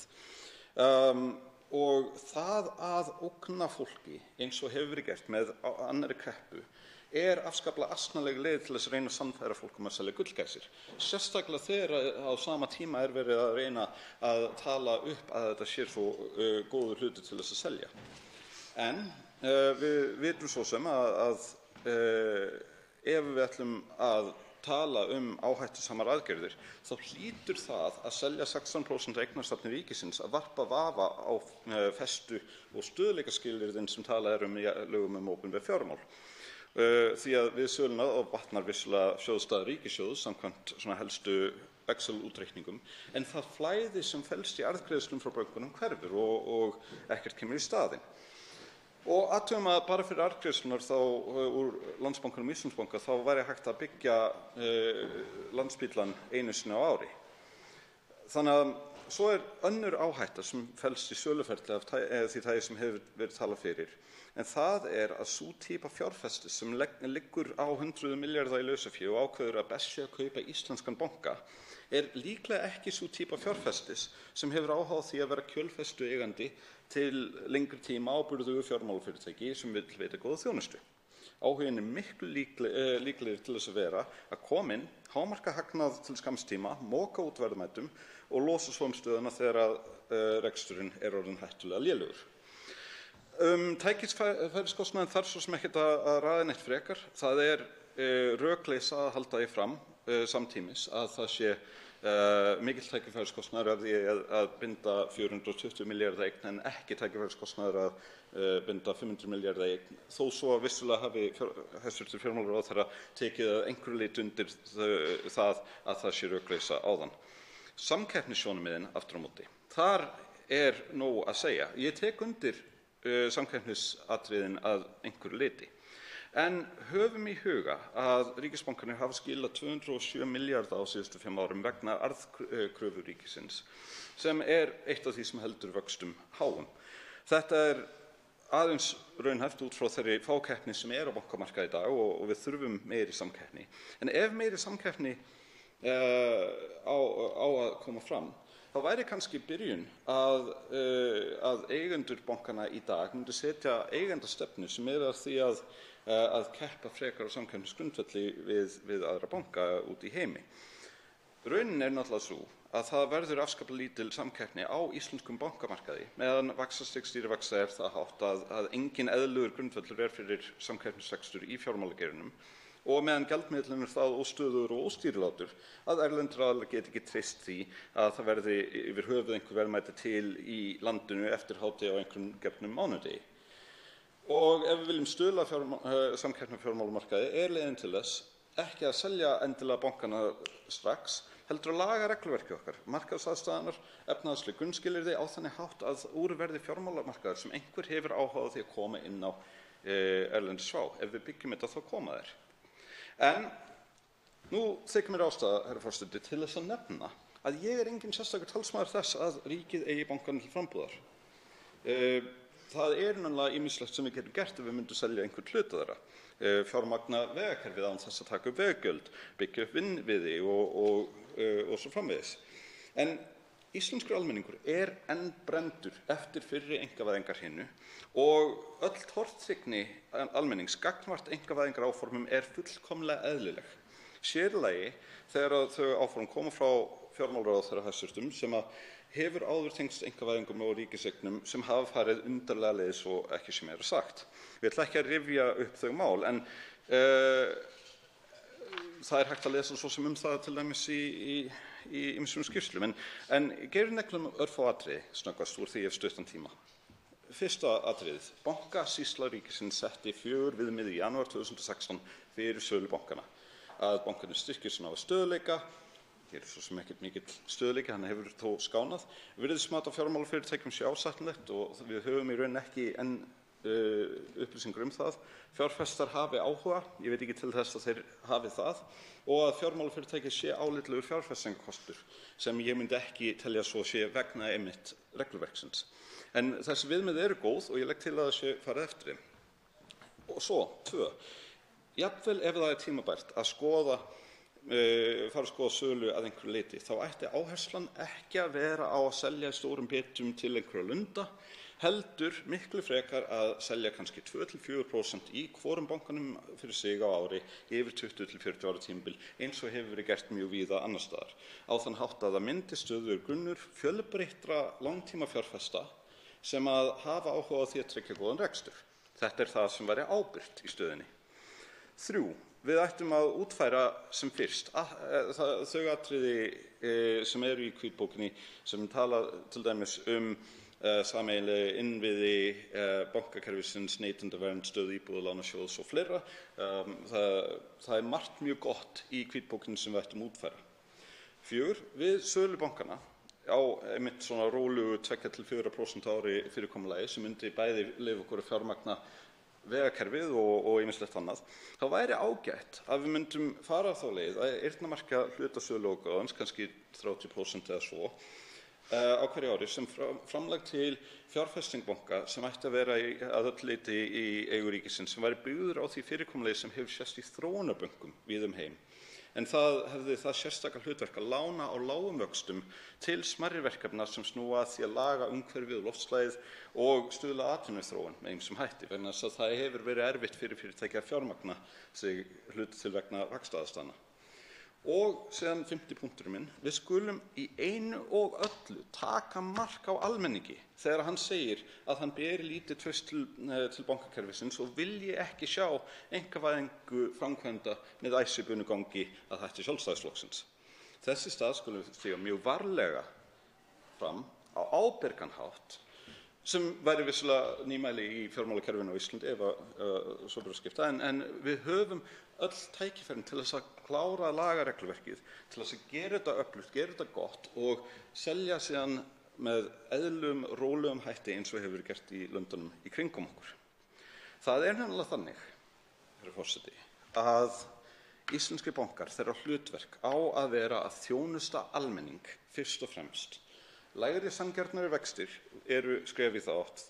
Hátt þjónustustig sem stuðlar að góðum upplýsingum og þannig til neytenda skiptir máli og trúverðugt eignarhald til framtíðar á að vera markmiðið og við gerum það ekki bara með því að reyna að losa eignina svona. Því skulum við ekki fórna þessum markmiðum á altari nýklassískrar hagfræði eins og hefur verið rætt bara því miður allt og mikið síðan að þessi skýrsla kom út og að vissu leyti fyrirframgefin forsenda þessari skýrslu þrátt fyrir að kannanir sem liggja til grundvallar tali gegn því. Vegna þess að trúarbrögð eiga ekkert erindi inn í rekstur landsins og þetta eru trúarbrögð, herra forseti, að reyna að gera þetta með þessum hætti. Þeir hafa óskað eftir að veita andsvör. Fyrstur veitir andsvar hæstvirtur fjármála-efnahagsráðherra Bjarni Benediktsson.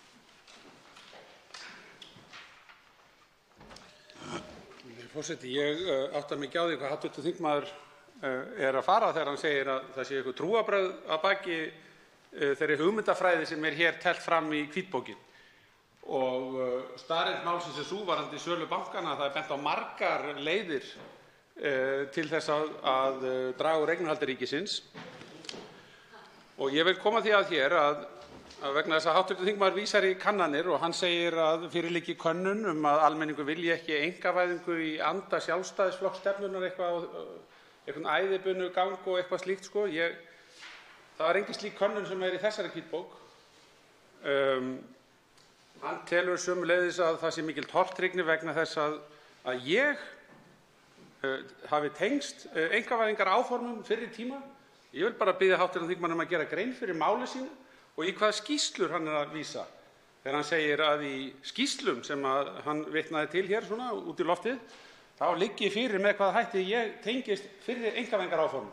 En ég vil bara vekja athygli hv. þingmanns á því að þá var ég ekki á þingi og ég kom ekki nálægt einkavæðingarferli þess tíma sem hann er að vísa til.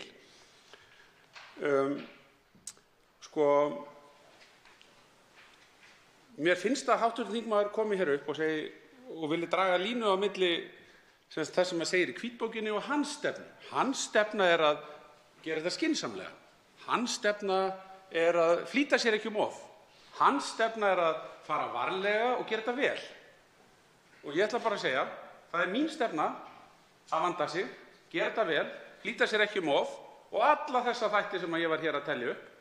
Og ég tel að þeir komi vel fram í hvítbókinni, en það er hins vegar bent á að það tekur langan tíma að undirbúa svona ákvörðun til dæmis skráningu eða sölu. Það þarf að hugsa langt fram í tímann og ég sé fyrir mér að við myndum beina sjónum okkar fyrst að öðrum bankanum og láta reyna á möguleika til þess að draga úr eignarhaldi varðandi hann og meta svo stöðuna bara eftir því sem hvert skref verður tekið.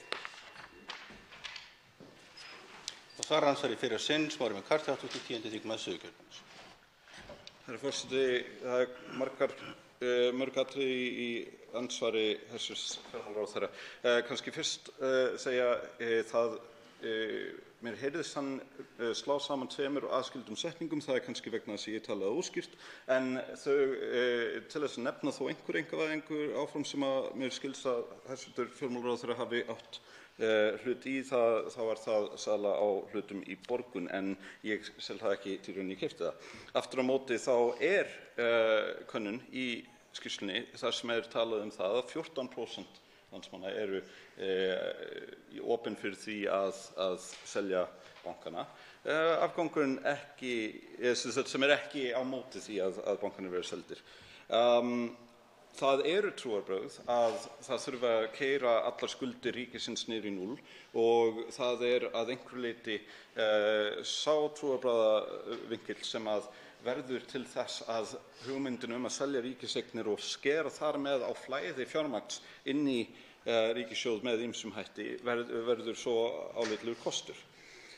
Það í alvöru samt, miðað við það hvernig hæstv. fjármálaráðherra svaraði mér áðan þegar ég spurði hann nokkra einfaldra spurninga, þá held ég að ég hafi gert töluvert betri tilraun til þess að svara honum.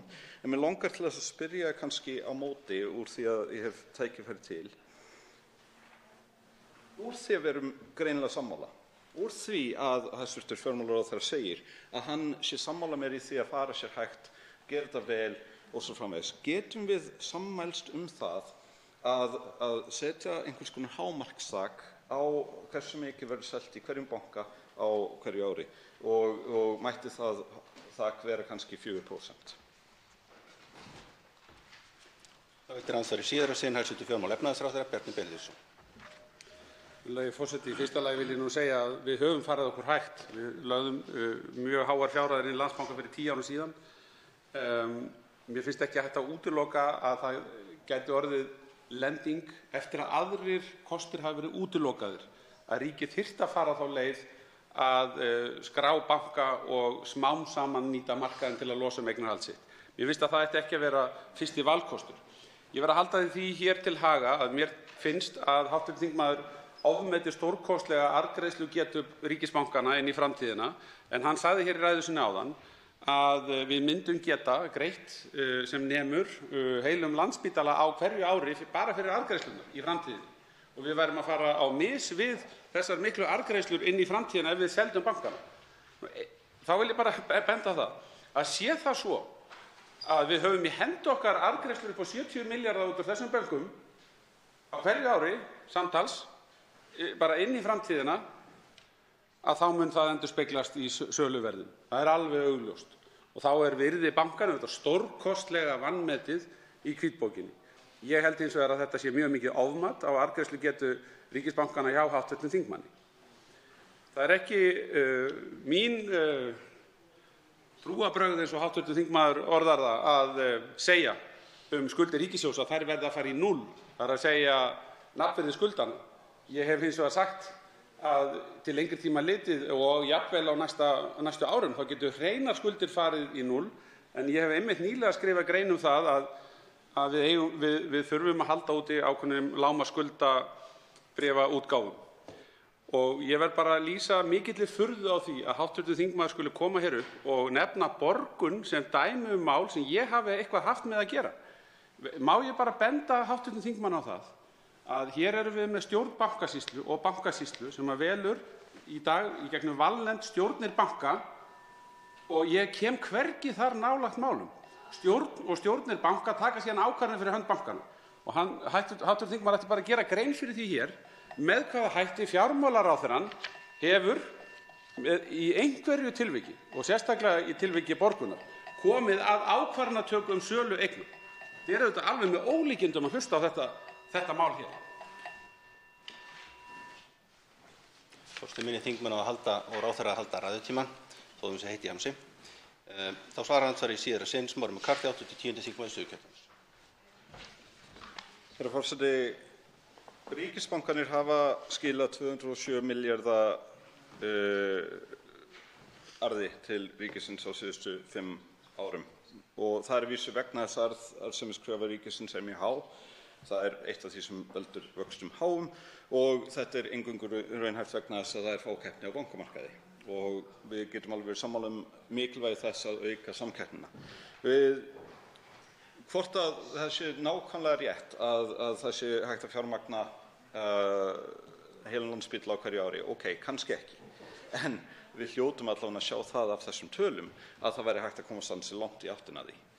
Og viljum við virkilega að ríkissjóður hætti að fá svona fjármagn, svona streymi inn í framtíðina til þess að einhver ónefndur S-hópur framtíðarinnar geti hirt en nágóða til frambúðar.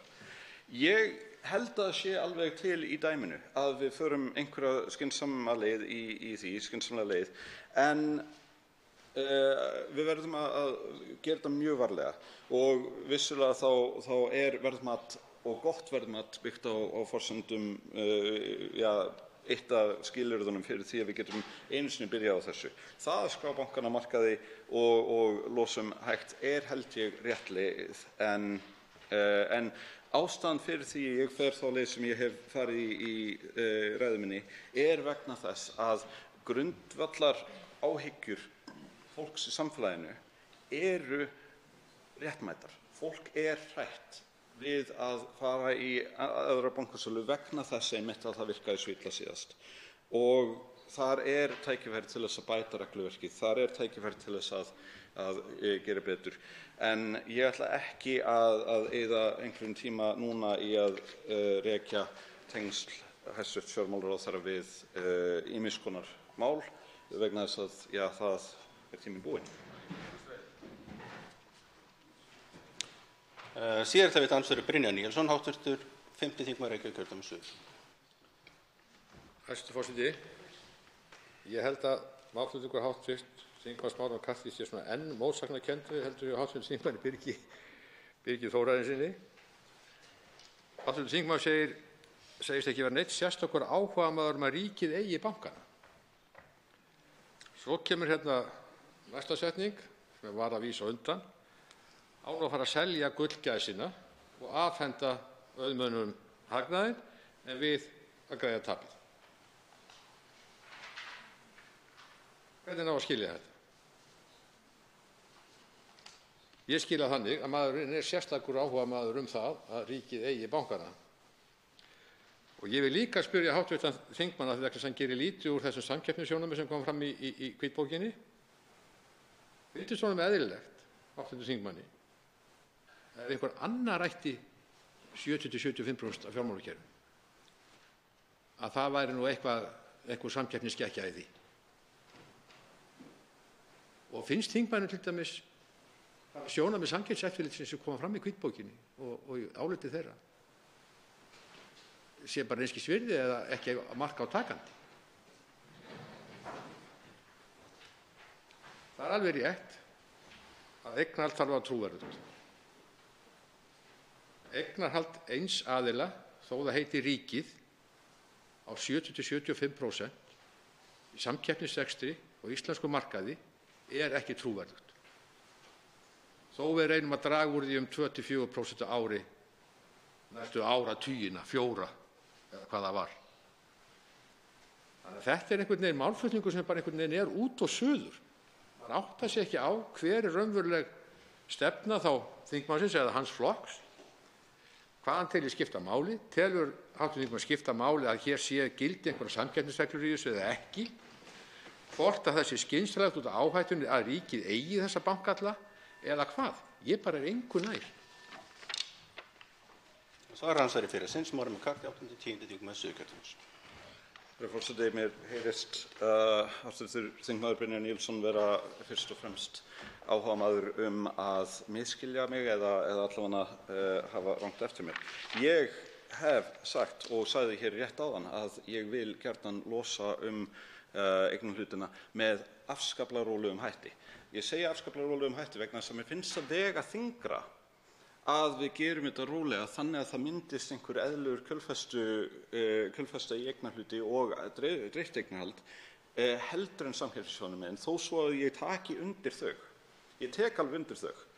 En ég sagði jafnframt að til þess að það geti orðið samkeppnisástand hér á Íslandi, þá þurfum við að laga kerfið þannig að það sé möguleiki á því að erlendir bankar til dæmis komi inn á markaðinn og keppi þá til dæmis í að veita eitthvað annað heldur en bara kreditkortaþjónustu með evru eða debitkortaþjónustu. Við þurfum að geta til dæmis fengið neytendalán. Þetta var ekkert óskýrt.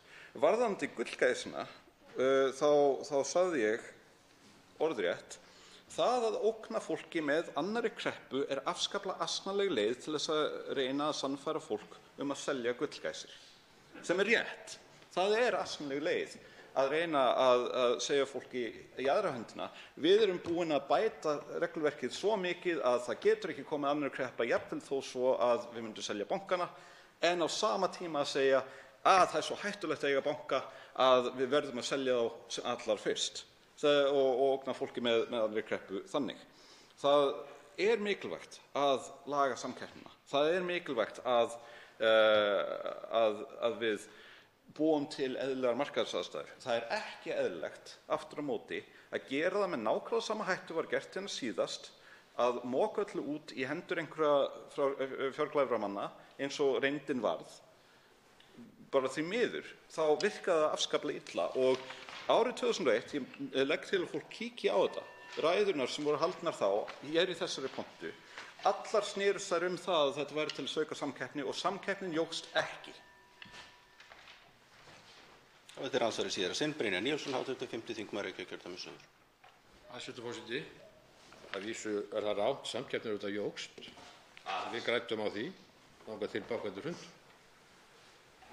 Ég er ekkert að misskilja hv. þingmann. Ég held að líklega hann sé að misskilja sjálfan sig.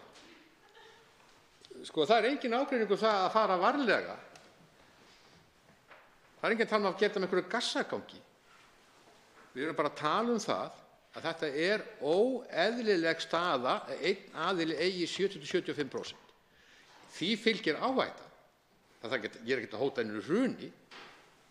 Það getur bara verið erfiðleikar í bankarekstri.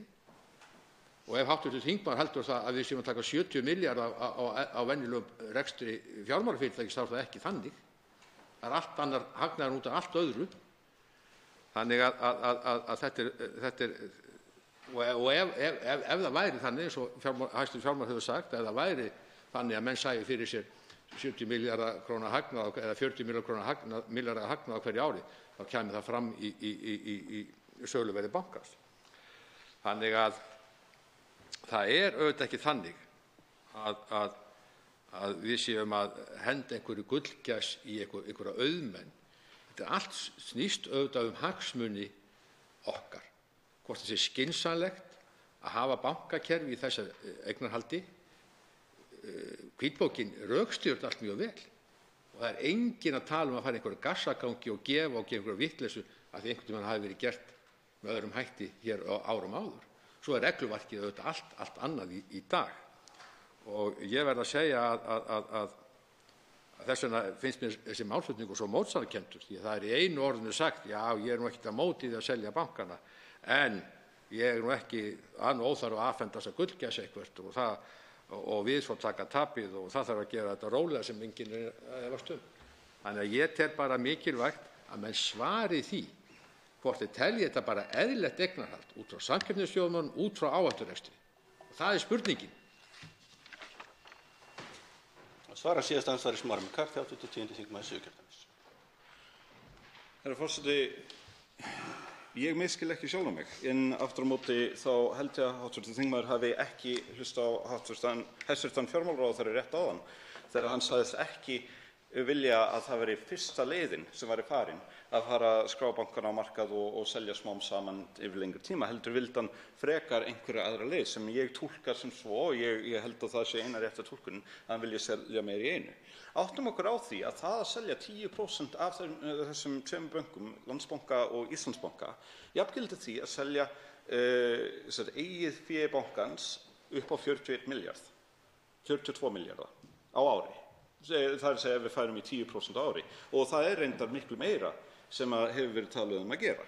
Ef ég sé ekki verið slegin inn tala föst vegna þess að það hentar aldrei. En sko, ég kalla það gassagang að ætla sér að fara miklu hraðar í þetta heldur en kannski 2–4% á ári. Hitt svona mál að mér finnst afskaplega gott að heyra að sjálfstæðismenn séu að taka upp þá línu okkar Pírata og reyndar fleiri hér, að það sé mikilvægt að fara varlega vegna þess að eitt af því sem og hér kem ég kannski áður nefndum kaupendum bankana í fyrri einkavæðingu til varnar. Eitt af því sem fór úrskeiðis þá var það að Alþingi var ekki búið að hlúa því að það væri gott regluverk og meira sem var farið í það mjög ákaft að fjarlægja allar varúðarráðstafanir á þeim tíma. Og það sem hefur verið kallað afreglun eða deregulation með leyfi forseta. Og með því að passa það að regluverkið sé gott, þá getum við búið til góðar samkeppnisaðstæður, þá getum við búið til ástand þar sem við þurfum ekki að hafa áhyggjur af því að bankarnir komi til með að hrynja, heldur höfum möguleika á því að vera með bankar sem endast í mörg hundruð ár, eins og í mörgum löndum í kringum okkur. Sænski ríkisbankinn var stofnaður 1690 að mig minnir, eitthvað þannig, og hann stendur sig og hefur staðið í gegnum margar kreppur. Góðar reglur það sem við þurfum og síðan getum við rætt að selja smám saman í einu. Forseti minni þingmenn á að halda ræðutíma. Andsvörum lokið. Til máls tekur Bjarkey Olsen Gunnarsdóttir, 7. þingmaður Norðausturkjördæmis. Já, virðulegi forseti, við fjöllum hér hvítbókina fjármálakerfi á Íslandi. Það svona aðeins að fara yfir nokkra punkta í því. Það svolítið gegnumgangandi í hvítbókinni að tækniþróunin sé að taka við og úr því verður þetta eðli máls samkvæmt ýmsar breytingar, bæði til hins betra og auðvitað líka til að auka möguleika í fjármálaþjónustunni. Það talað lagabreytingar frá Evrópusambandinu sem að leiða til þess að aukin samkeppni verði á sviði fjármálaþjónustu og það verði líka auðveldara fyrir neytendur að færa sig á milli fjármálafyrirtækja sem eru í samkeppni. Í hvítbókinni talið að með virkri samkeppni á fjármálafyrirtækjamarkaði muni ágóðinn af auknu skilvirkni fjármálafyrirtækja vegna örrar tækniþróunar skila sér að miklu leyti til neytenda í formi betri kjara. Að mínu mati rétt að löggjafinn haldi áfram að móta löggjöf á sviði fjármálafyrirtækja og fjármálaþjónustu með hagsmuni neytenda að leiðarljósi og það rímar auðvitað mjög vel við stefnu okkar Vinstri grænna. Það líka talað stafrænar lausnir töluvert og það auðvitað það sem að koma skal í þessum heimi og hefur auðvitað hafið innreið sína miklum mætti og þar eru alls konar lausnir í boði. Það hefur líka orðið til þess að það hefur fækkað auðvitað útibúum og fækkað fólki. Þannig að það er auðvitað mikilvægt vissulega að fjármálafyrirtæki haldi áfram að svara þessu ákalli með þetta háa þjónustustig í fjármálaþjónustu og veita persónulega þjónustu í útibúum. Það þekkjum við sem búum í litlu samfélögum í hinum dreifðu byggðum þegar að bankinn lokar, þegar pósthúsið lokar og ýmislegt lokar, þá svona kannski finnst manni farið að halla undan fæti, sérstaklega kannski fyrir þá sem eru ekki tilbúnir í þessa miklu rafrænu þjónustu, til dæmis eins og eldra fólk. Þannig að eins og ég segi, það hefur þó ekki breytt því að störfum hefur fækkað og útibúum hefur verið lokað eins og ég sagði. Í hvítbókinni er líka talað orsakir fjármálahrunsins og þessi hraði vöxtur sem þar varð á stærð bankakerfisins, þessa samþjöppun áhættunnar og skuldasetningu eigenda, veikt eigið fé bankanna og regluverkið og eftirlitsumhverfið. Það var talað undirmönnun og reynsluleysi hjá FME og Seðlabankans burðarleysi hans sem lánveitandi til þrautavara og svo að innstæðutryggingarsjóðurinn hafi verið of lítill miðað við stærð kerfisins og skortur á samhæfðri efnahagsstefnu. Það komið inn á mjög margt og kannski mjög stuttur tími sem maður hefur hér til þess að fara yfir svona viðamikið mál.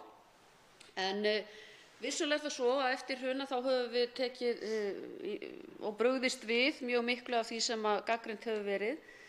Það hefur auðvitað verið dregið úr áhættu í bankastarfseminni og hvatinn til áhættusækni hefur minnkað töluvert og viðnámsþróttur bankakerfisins hefur verið styrktur, til dæmis með auknum kröfum magn og gæði eigin fjár og takmarkanir á skuldsetningu banka.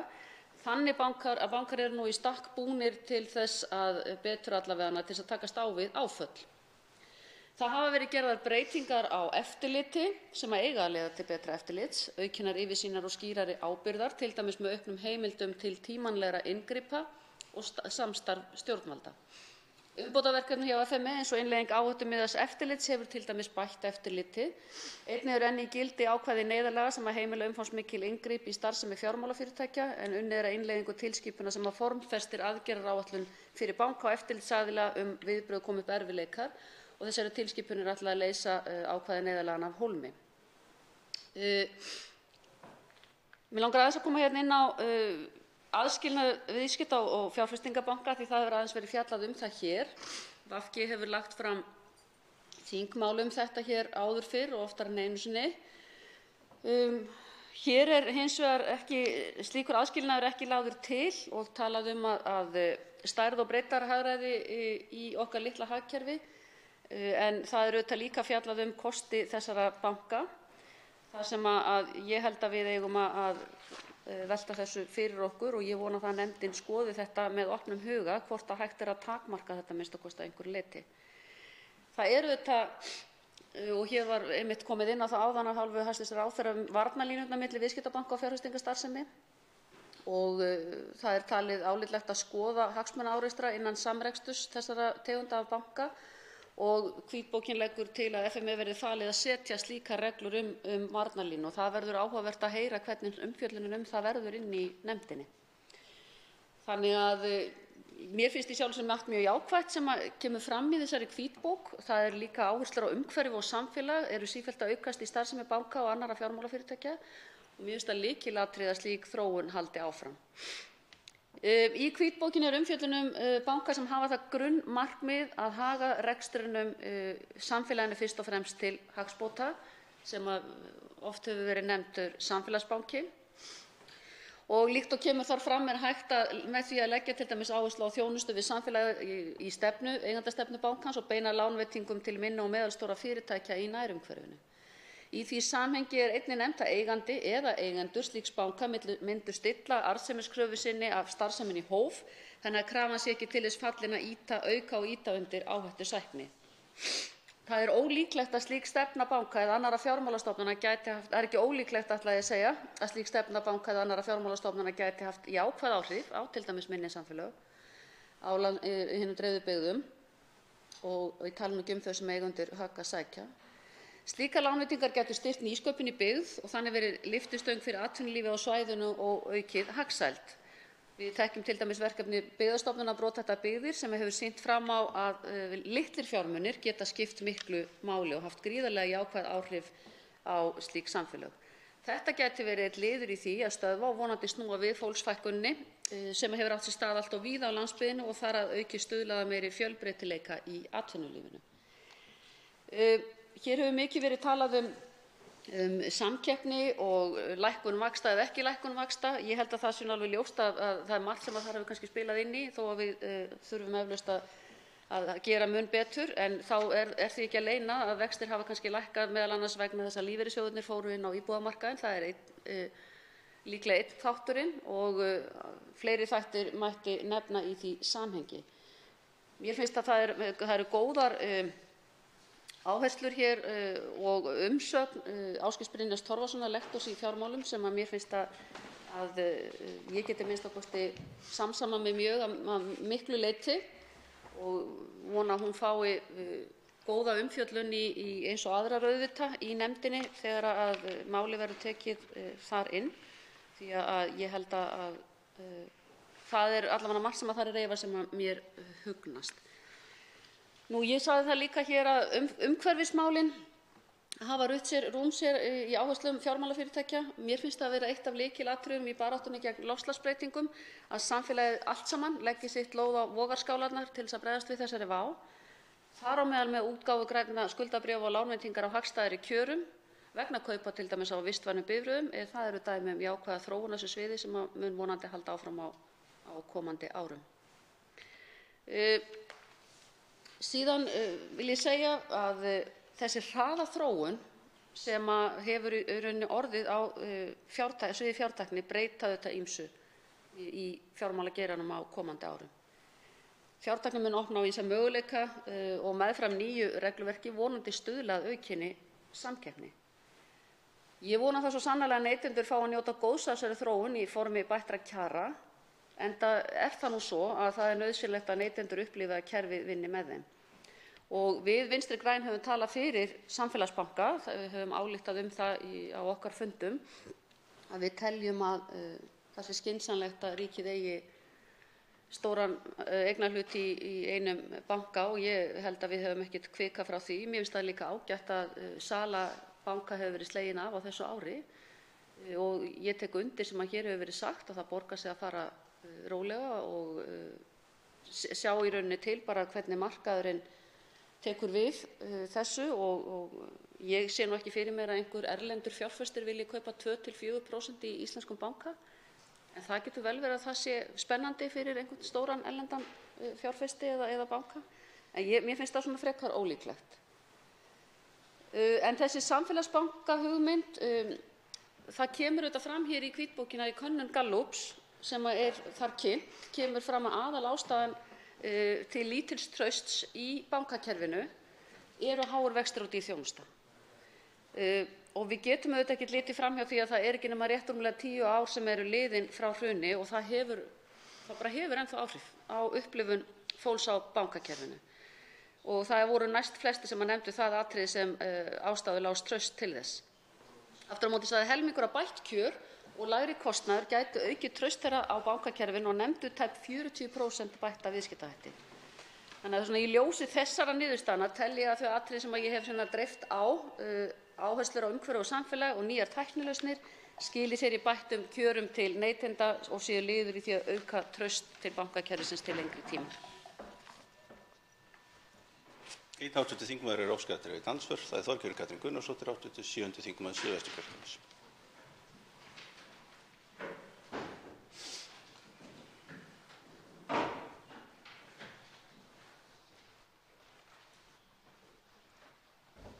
Herra forseti, ég vil þakka hv. þingmanni fyrir ræðuna og yfirferðina og kannski með nýjan vinkil af hálfu stjórnarflokkanna, því það er ljóst að mér finnst ekki hljóð og mynd stjórnarflokkanna fara alveg saman í þessu máli. Það kemur kannski ekki á óvart, en það er samt getið nákvæmlega sölu bankanna í stjórnarsáttmálanum og farið yfir málið.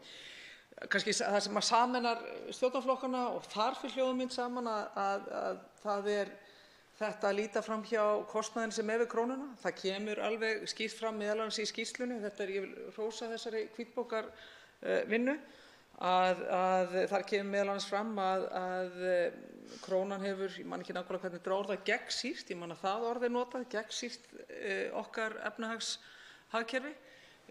Það er verið að benda á þennan mikla kostnað og ég held að það sé ekki hægt einfaldlega að skauta yfir það að við verðum ekki samkeppnishæf áfram með krónuna. Ég held að þetta sé risabreyta í bankamálum, í rekstri banka eins og svo mörgum málum. Og rekstri banka kemur náttúrulega inn á rekstur heimila og hár vaxtakostnaður ekki síst til komin vegna gjaldmiðilsins.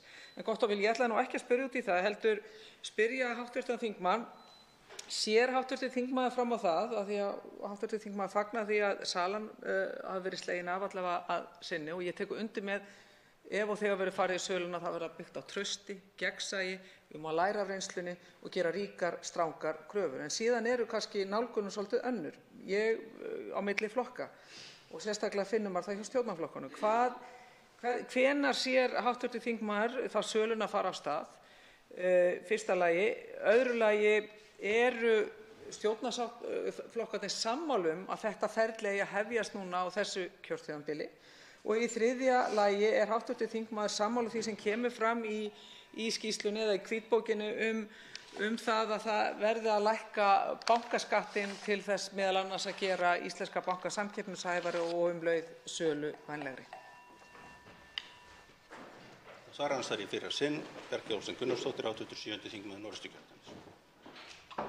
Já, virðulegi forseti, ég þakka hv. þingmanni andsvarið. Við komum auðvitað inn á margt hérna og það er alveg rétt að það hafa verið deildar meiningar krónuna og evruna og hvað hentar okkur betur og sitt sýnist hverjum í því. Kannski verður þetta eitt af því sem verður tekið til umfjöllunar inn í nefndinni. Ég ætla ekki að segja neitt það að það sé ein af forsendunum. Væntanlega ætti það að fá umfjöllun eins og annað, þó að ég hafi auðvitað mína skoðun á því eins og hv. þingmaður þekkir. En ég er alveg sammála henni í því og það hefur held ég komið ítrekað fram að það er það sem við þurfum að gera. Við erum búin að brenna okkur svo illilega á einkavæðingum hinum fyrri, þar að segja þegar við höfum verið að selja bankann okkar, að við þurfum að hafa fólkið með okkur og sýna fram á það að þetta sé gagnsætt og opið ferli og þannig að við séum ekki þessi umræða fari ekki í gang aftur að það sé verið að selja þetta hér í einhverri vinavæðingu. Ég held að það sé bara mjög mikilvægt að það sé, og ég tel að við ættum að fá erlendan aðila hér að. Ég held að það sé betra. Hvort að þetta hefjist á þessu kjörtímabili eða ekki, eins og hv. þingmaður kom inn á, þá er þetta auðvitað í stjórnarsáttmálanum að sala á bankakerfinu af einhverju leyti og ég ætla alls ekkert að útiloka það að það geti ekki gerst á þessu kjörtímabili. Ég tel að við þurfum bara að horfa í aðstæður á hverjum tíma og núna var tekin sú ákvörðun að hefja ekki ferli á þessu ári vegna þess að við teljum aðstæður ekki nógu góðar og við þurfum líka bara að ræða þetta meira. Við þurfum að ræða þetta til þess að byggja upp þetta traust sem bara kallað mjög mikið á og kemur fram í þessum skoðunarkönnunum sem hér er birt.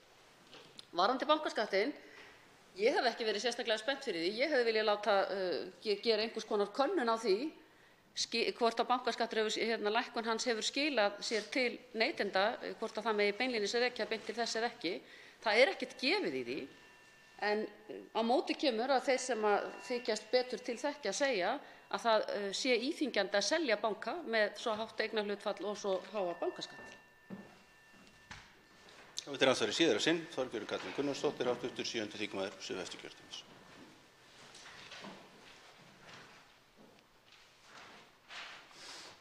Herra forseti, ég verð að hrósa hv. þingmanni hversu vel hún tekst á við hlutverk sitt sem er að vera auðvitað þingflokksformaður og halda ríkisstjórninni saman, því að það er alveg undirliggjandi skiptar skoðanir. Annars vegar eru það Vinstri græn sem halda vöku sinni á sinni vakt og síðan eru það Framsókn og Sjálfstæðisflokkur sem eru kannski aðeins á öðrum miðum. En það er ljóst að það eru skiptar skoðanir. Ég vil fagna því sem af því að mér finnst það hafa verið einkennandi afneitun eða krónuafneitun hér í dag. En ég vil hins vegar fagna því sérstaklega að hv. þingmaður er að tala að að nefndin fari sérstaklega í umfjöllun krónuna af því að mér finnst ríkisstjórnin að hafa slegið hvaða umfjöllun sem er krónuna eiginlega út af borðinu. Ég held að sé afar brýnt og mikilvægt að krónan verði einmitt tekin til umfjöllunar þegar hvítbókin og innihald hennar er rætt frekar. Það er líka hægt að taka undir varðandi erlenda aðila. En ég verð líka að spyrja, af því það er búið að slá út söluna núna á þessu ári, ég hlýta að spyrja hvort að Vinstri græn hljóti ekki að treysta sjálfum sér til þess að fara í söluferli meðan þau eru í stjórn. Hvort að Vinstri græn treysti sér ekki einmitt til þess að fara í ferlið, til þess að hafa stjórn svolítið á ferlinu og fara þá í söluferli meðal annars á þeirra forsendum og að þeirra kröfum.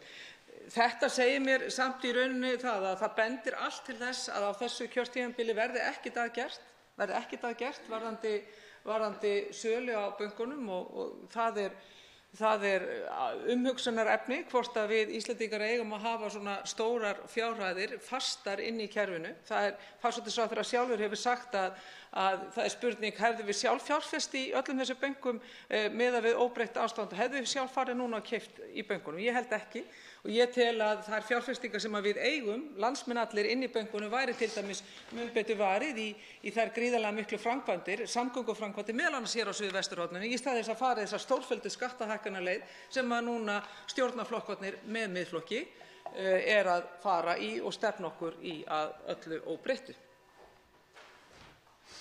Bjarkey Olsen Gunnarsdóttir, 87. þingmaður Norðurkjördæmis. Já, herra forseti. Þakka þingmannum aftur fyrir andsvarið og hrósið. Það er alltaf gott að fá hrós. Mér finnst ekkert erfitt að vera þingflokksformaður Vinstri grænna. Mér finnst ég ekki vera að halda einhverju hér lími saman sem er eitthvað óyfirstíganlegt, alls ekki. Lífið er fullt af áskorunum, þetta er ein af þeim. Hvort að við treystum okkur til þess að selja á meðan við erum enn í stjórn. Eins og ég sagði áðan, þetta byggist hlýtur alltaf og á að gera með hagsmuni almennings og okkar allra í huga. Þá þurfum við að horfa til þess hvernig umhverfið er. Er umhverfið þannig að við getum hámarkað innkomu okkar af sölu banka? Ég held að eins og hér hefur komið fram að Íslandsbanki er sá banki sem við myndum reyna að selja fyrst og mér finnst þingmaðurinn óþarflega svartsýn. Við erum búin með rétt rúmt ár að kjörtímabilinu, við erum rétt að byrja vona ég, þannig að það er ekki eins og við séum að fara frá á morgun eða hinn. Ég rétt ætla að vona svo sé ekki, þannig að ég held að okkur gefist ágætt færi. En eins og ég segi, fyrst og síðast hlýtur þetta að snúast það að aðstæður séu þess eðlis á markaðnum að það borgi sig fyrir okkur að selja banka. Að við hámörkum innkomu til handa þjóðinni þannig að við getum einmitt nýtt okkur það til góðra verka. Og ég tek alveg undir það, auðvitað hefðum við ekki keypt alla þessa banka ef við hefðum haft eitthvað val það. Ástæðurnar eru þetta efnahagshrun sem við lendum í og fáum þetta í fangið. Eflaust hefðum við náttúrulega nýtta og ég geri ráð fyrir því í samfélagslega innviði og byggt upp fyrir þessa fjármuni sem þurftu að fara í bankakerfið á sínum tíma. En það breytir því ekki að mér finnst að, eins og ég segi enn aftur, að við eigum auðvitað bara að hugsa að þetta sé bara gott og samfélagslegt eignarhald á banka, einum stórum kerfislegan banka og síðan eigum við að reyna að selja Íslandsbanka þegar vel árar og við getum hámarkað innkomu okkar fyrir land og þjóð. Andsvörum er lokið. Til máls tekur Ásgerður K. Gylfadóttir, 87. þingmaður Suðurkjördæmis. Herra forseti, hér fjöllum við hvítbók framtíðarsýn fyrir fjármálakerfið sem lagt upp með að skapa traustan grunn fyrir málefnalega umræðu og varpa ljósi á stöðu og þróun fjármálakerfisins. Lagt til að framtíðarsýn fjármálakerfisins sé mótuð með hliðsjón af 3 meginstoðum sem jafnan eru viðfangsefni hvítbókarinnar. Það eru gott regluverk og öflugt eftirlit, þess að fjármálaþjónusta þjóni heimilum og fyrirtækjum á skilvirkan hátt og þriðja stoðin er traust eignarhald fjármálafyrirtækja. Gott og vel. Starfshópurinn fékk Gallup til að gera skoðanakönnun viðhorf almennings til bankakerfisins í október síðastliðnum að áratug eftir hrun fjármálakerfisins. Niðurstöður könnunarinnar gefa til kynna að almenningur á Íslandi hefur ekki öðlast trú og traust á bankakerfinu á þessum áratug sem liðið frá hruni. Þau orð sem almenningi dettur fyrst í hug til að lýsa fjármálakerfinu á Íslandi eru meðal annars græðgi, okur, spilling og háir vextir. Þegar væntingar fólks til bankakerfisins eru kannaðar koma hins vegar meðal annars fram orðin sanngjarnt, heiðarlegt, lágir vextir og traust. Staðan á fjármálamarkaðnum er nú þannig að ríkið á 2 banka af 3 á íslenskum markaði. Þegar spurt er út í hug til eignarhalds á bönkunum eru 61% þeirra sem spurðir eru jákvæðir fyrir eignarhaldi ríkisins. Þannig að ekki virðist mikil stemming fyrir sölu og eignarhlut ríkisins í niðurstöðum skoðanakönnunarinnar sem gerð var í október síðastliðnum. Áhrif fjármálakreppunnar fyrir áratug koma enn fram og ekki hefur gengið sem skyldi að endurbyggja traust almennings til fjármálakerfisins með sama hætti og hefur gerst erlendis. Áhrifin á íslensk heimili voru gífurleg og eru margir hverjir enn að súpa seyðið af þeim ósköpum og eru enn að leita réttar síns í þeim málum. Á þeim 10 árum sem liðin eru frá hruni hefur þó ýmislegt áunnist. Regluverk hefur verið endurskoðað og bætt til muna til þess að draga úr áhættu kerfisins auk þess sem stofnanaumgjörð hefur verið efld. Eins og segir í hvítbókinni er bankakerfið nú heimamiðað og mun minna en fyrir 10 árum. Auknar kröfur eru gerðar hvað varðar fjárhagslega stöðu fjármálafyrirtækjanna sem eykur getu þeirra til að standa af sér áföll. Dregið hefur verið úr áhættu í starfseminni og dregið úr hvötum til áhættu starfsemi. Þær breytingar sem gerðar hafa verið á regluverki bankanna minnka einnig kostnað samfélagsins ef til þess kemur að kerfislega mikilvægir bankar lendi í erfiðleikum og en kallaðir eftir trausti. Í hvítbókinni er komið vel inn á það að eftirlit með fjármálastarfsemi á Íslandi hefur tekið stakkaskiptum síðasta áratuginn. Miklar breytingar hafa orðið á eftirlitsumgjörð og mati á kerfisáhættu. En eftirlitið þarf að vera skilvirkt og grípa þarf inn í ef þörf krefur. Með því að sameina eftirlit með bönkunum á einn stað með sameiningu Seðlabanka og fjármálaeftirlits eins og unnið er að mun heildarsýn á helstu áhættuþætti fjármálakerfisins aukast og efla enn frekar skilvirkni við fjármálaeftirlit og þjóðhagsvarúðarráðstafanir. Þekkingargrunnur sameiginlegs eftirlits verður einnig fjölbreyttari og meiri slagkraftur.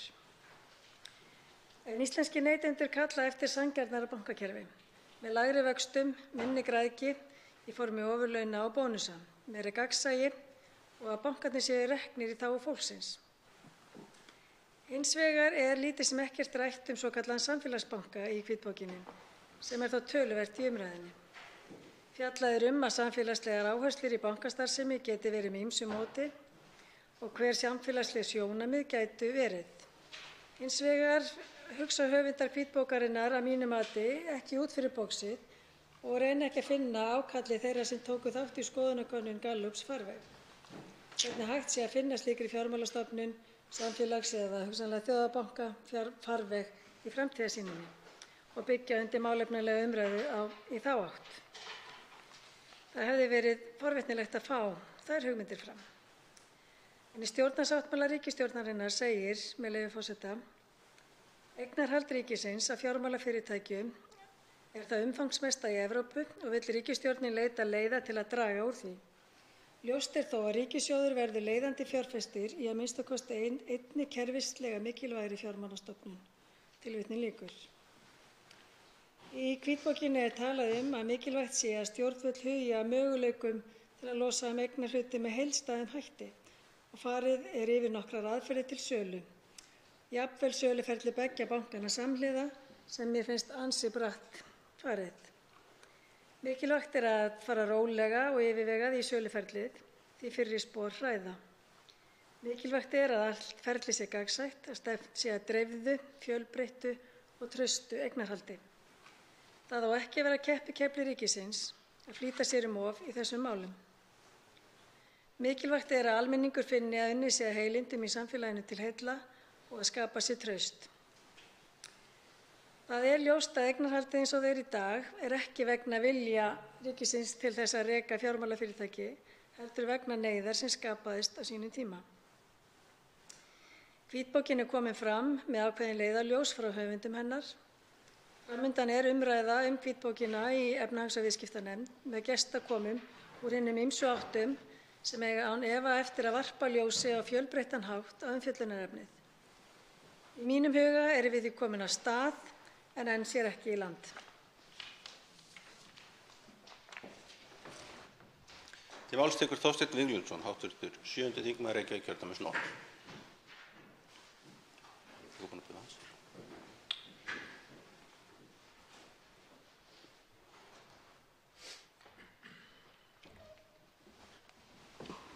Herra forseti. Það er rétt að fagna þessari umræðu sem eiga sér stað hérna hvítbókina framtíðarfyrirkomulag fjármálakerfisins. Þetta er löngu tímabær umræða og þó svo að ég verð að viðurkenna að flest það sem í þessari skýrslu kemur fram séu nú svona, getum við sagt, nokkuð sjálfgefin atriði sem hafa verið í umræðunni býsna lengi. Það er fátt nýtt í sjálfu sér sem þessi hvítbók færir okkur í sannleikum hvað mikilvægt sé að gera eða hvað hafi áunnist í fjármálakerfinu, að þá er þetta ágætis tækifæri til þess að taka umræðuna það hvert við ætlum að stefna með fjármálakerfið hér á landi. Og það er auðvitað rétt hér í upphafi að taka fram að það hefur þetta gríðarlega mikið áunnist í endurskipulagningu fjármálakerfisins á undanförnum áratug. Regluverkið er allt annað. Við höfum auðvitað umbylt regluverkinu meðal annars í samstarfi og með hliðsjón af þeim breytingum sem áttu að sér stað innan Evrópusambandsins á sama tíma. Eftirlitið með fjármálakerfinu hefur verið umbylt og staða fjármálakerfisins í dag allt önnur heldur en var hér fyrir röskum áratug síðan. Kerfisbundin áhætta sem í fjármálakerfinu felst miklum mun minni heldur en þá var og þetta er auðvitað allt saman mikið fagnaðarefni hversu vel hefur tekist til við þá endurskipulagninguna sérstaklega á regluverkinu og eftirlitinu. Það skilur mann hins vegar eftir með þá hugsun hver er tilgangur fjármálakerfis? Til hvers þurfum við banka? Það er jú á endanum það að þetta sé samkeppnishæf miðlun á fjármagni fyrir heimili og fyrirtæki. Og það er kannski ekki hvað síst mikilvægast að horfa til lítilla og meðalstóra fyrirtækja og hvernig fjármálakerfið getur þjónað þeim fyrirtækjum og heimilunum auðvitað líka. Því að ef við horfum á veruleikann hér og umhverfið að þá sjáum við auðvitað að fjármálamarkaðurinn er margskiptur. Stærstu alþjóðlegu fyrirtækin okkar eiga lítil sem engin viðskipti hér við innlent bankakerfi. Sækja sína fjármögnun beint erlendis til alþjóðlegra banka sem geta boðið samkeppnishæf lán í erlendi mynt á allt öðrum kjörum heldur en að innlenda bankakerfið getur boðið þeim. Það er því fyrst og fremst kannski einstaklingarnir og þessi smærri og meðalstóru fyrirtæki sem þurfa að reiða sig á innlenda bankakerfið. Og það auðvitað er alveg mjög skýrt dregið fram í þessari skýrslu að fjármálakerfið okkar er óhagkvæmt og dýrt. Vaxtastig er hér að jafnaði nærri 5% hærri heldur en í nágrannalöndum okkar. Og það er kannski verður að nefna hið augljósa fyrst. Það er, sem kemur mjög skýrt fram í skýrslunni, hátt vaxtastig ræðist af háu grunnvaxtastigi, háum stýrivöxtum, sem er kostnaðurinn við örsmáa og óstöðuga mynt. Þetta verður aldrei of oft nefnt og verður aldrei undan þessari umræðu komist. Við munum aldrei njóta sambærilegra vaxta við nágrannalönd okkar í þeirri örsmáu mynt sem við búum hér við. Og það er auðvitað fyrsti grunnurinn að því að vextir hér séu svona miklu hærri heldur en í nágrannalöndum okkar. En það er ekki eitt og sér tæmandi. Vaxtamunur bankanna er líka mjög hár. Við sjáum að meðal vaxtamunur bankanna hér er 3%. Það er þrefaldur vaxtamunur stórra norrænna banka sem er 1%. Það er 50 til 100% hærri vaxtamunur heldur en vaxtamunur norrænna banka af sambærilegri stærð og þeir íslensku eru. Þetta auðvitað sýnir hversu óhagkvæmir og ósamkeppnishæfir bankarnir eru. Og það sem verður heldur þá ekki hjá komist að ræða er að minnsta kosti helmingurinn af þessum, getum við sagt, viðbótar vaxtamun, þessum óhóflega vaxtamun sem bankarnir hér bjóða upp á, skýrist af háu og sérstöku skattstigi á innlenda fjármálaþjónustu. Og ætli mætti ekki fullyrða það að mismunurinn þessu til viðbótar skýrist af ónógri samkeppni sem líka bent ágætlega á í hvítbókinni. Þetta ráðandi eignarhald ríkisins á fjármálamarkaði hér á landi stuðlar að allt of lítilli samkeppni á innlendum fjármagnsmarkaði. Það er auðvitað kjarni málsins sem að stjórnvöld geta ekkert vikið sér undan. Dýrt, óhagkvæmt fjármálakerfi sem að ekki þjónar tilgangi sínum, ekki þjónar litlum og meðalstórum fyrirtækjum, ekki þjónar hagsmunum neytenda, er algjörlega á ábyrgð stjórnvalda. Þetta er gjaldmiðillinn, þetta er skattlagningin á fjármálakerfinu og þetta er eignarhald ríkisins. Þessir þrír þættir sem stjórnvöld hafa öllum góð tök á ef vilji væri til þess að breyta þessu. Á þessum þremur þáttum bera stjórnvöld alla ábyrgð. Það væri því algjörlega á færi innlendra stjórnvalda hér að ráðast í þær nauðsynlegu breytingar sem þarf til þess að geta skapa hér samkeppnishæft fjármálakerfi sem að nýtist öllum landsmönnum. Það sem við sitjum hins vegar uppi með er, eins og ég nefndi áðan, fjármálakerfi þar sem að stærstu alþjóðlegu fyrirtækin leita út fyrir landsteinana. Fjármagnið sem beint hjá alþjóðlegum bönkum á allt öðrum kjörum heldur en að bjóðast hér á landi. Þessi sömu alþjóðlegu fyrirtæki, eins og til dæmis sjávarútvegsfyrirtækin, eru á sama tíma að auka verulega fjárfestingar sínar í óskyldum atvinnugreinum hér heima fyrir. Þetta er kannski nýi kolkrabbi sem eru að fæðast hér í skjóli þessa. Aðrir innlendir fjárfestar geta ekki keppt við það vaxtastig sem að þessum fyrirtækjum býðst erlendis. Lífeyrissjóðirnir hafa á endanum yfirtekið húsnæðisfjármögnun landsmanna, einstaklingana, og því til viðbótar má nefna að útgáfa og skráning skuldabréfa fyrirtækja á markaði hefur þrefaldast á aðeins 5 árum. Það segir okkur það. Heimilin, stærstu fyrirtækin og jafnvel millistóru fyrirtækin, traustustu skuldararnir hér á landi, eru allir þeir sem geta að flýja þetta kostnaðarsama dýra fjármálakerfi.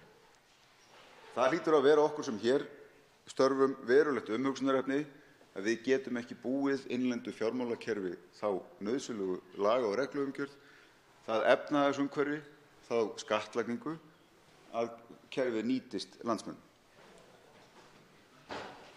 Þeirra mætti nefna til eins og bindiskyldu á erlendu fjármagni sem er líka sagt hækka verulega fjármögnunarkostnað eða vaxtakostnað innlendra fyrirtækja. Staðreyndin er einfaldlega þessi: bankarnir eru ekki að þjóna því hlutverki sem þeir ættu að vera að þjóna. Þeir koma ekki heimilum, litlum og millistórum fyrirtækjum að gagni. Eini aðilinn kannski sem situr eftir með reikningin eru einmitt lítil og meðalstór fyrirtæki sem geta ekkert annað farið.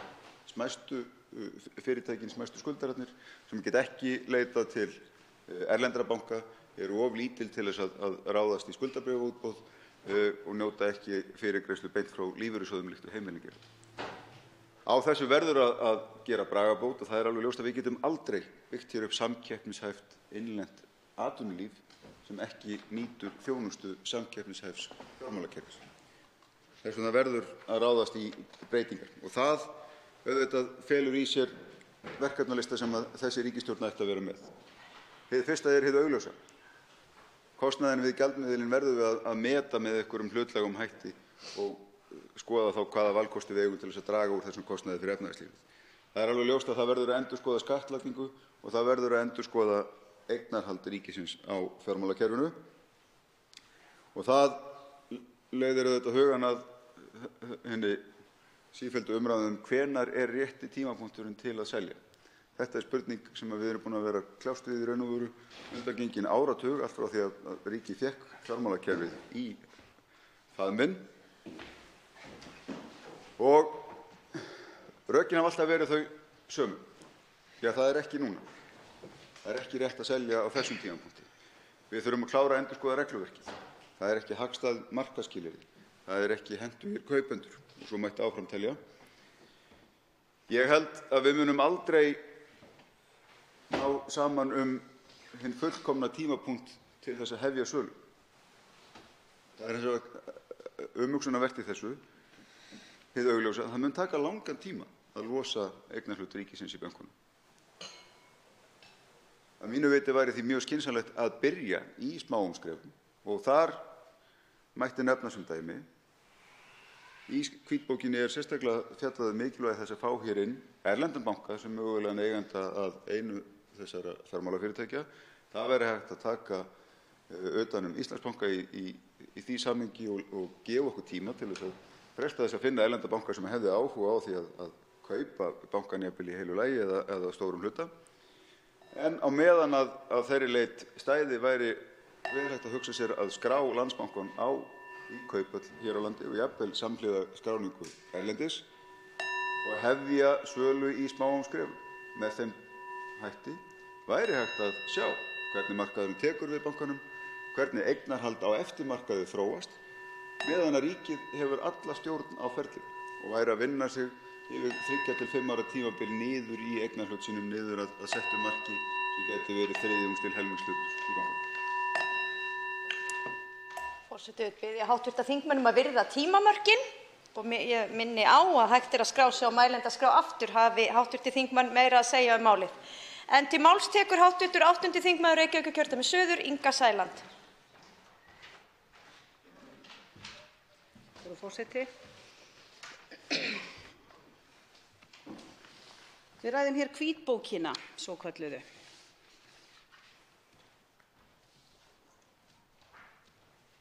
Mér finnst þessi bók, bók skyldi kalla að einhverju leyti hafa ýmislegt gott til málanna að leggja en það dapurt.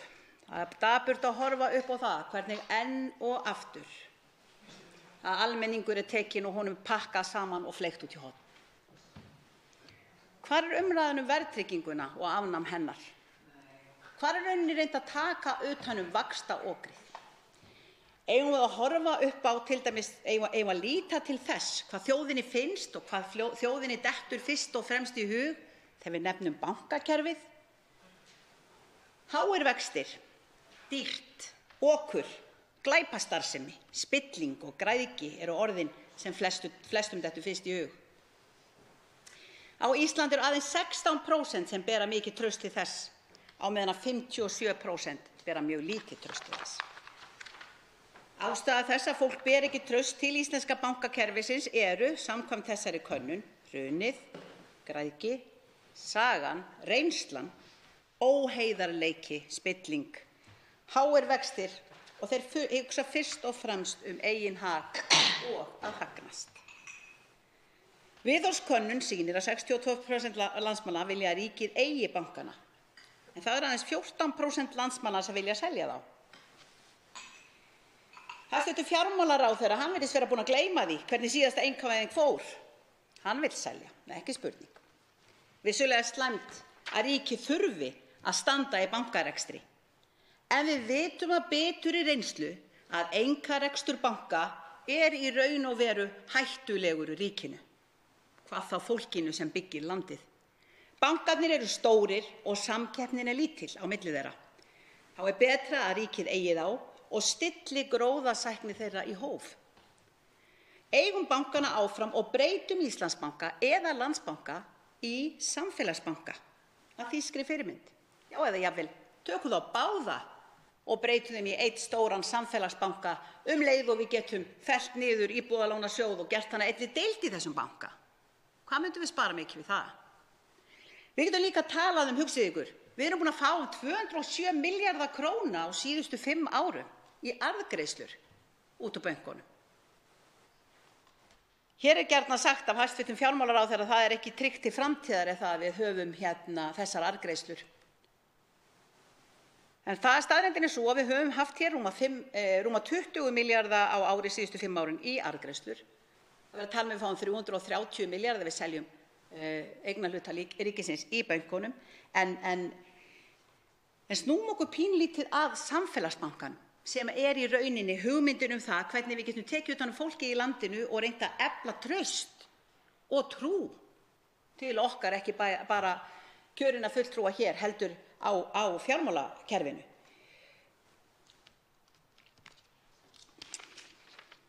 Við skulum segja til dæmis, tölum borgunarmálið. Borgunarmálið er eitt af mörgum málum þar sem almenningur átti bara ekkert einasta aukatekjuorð.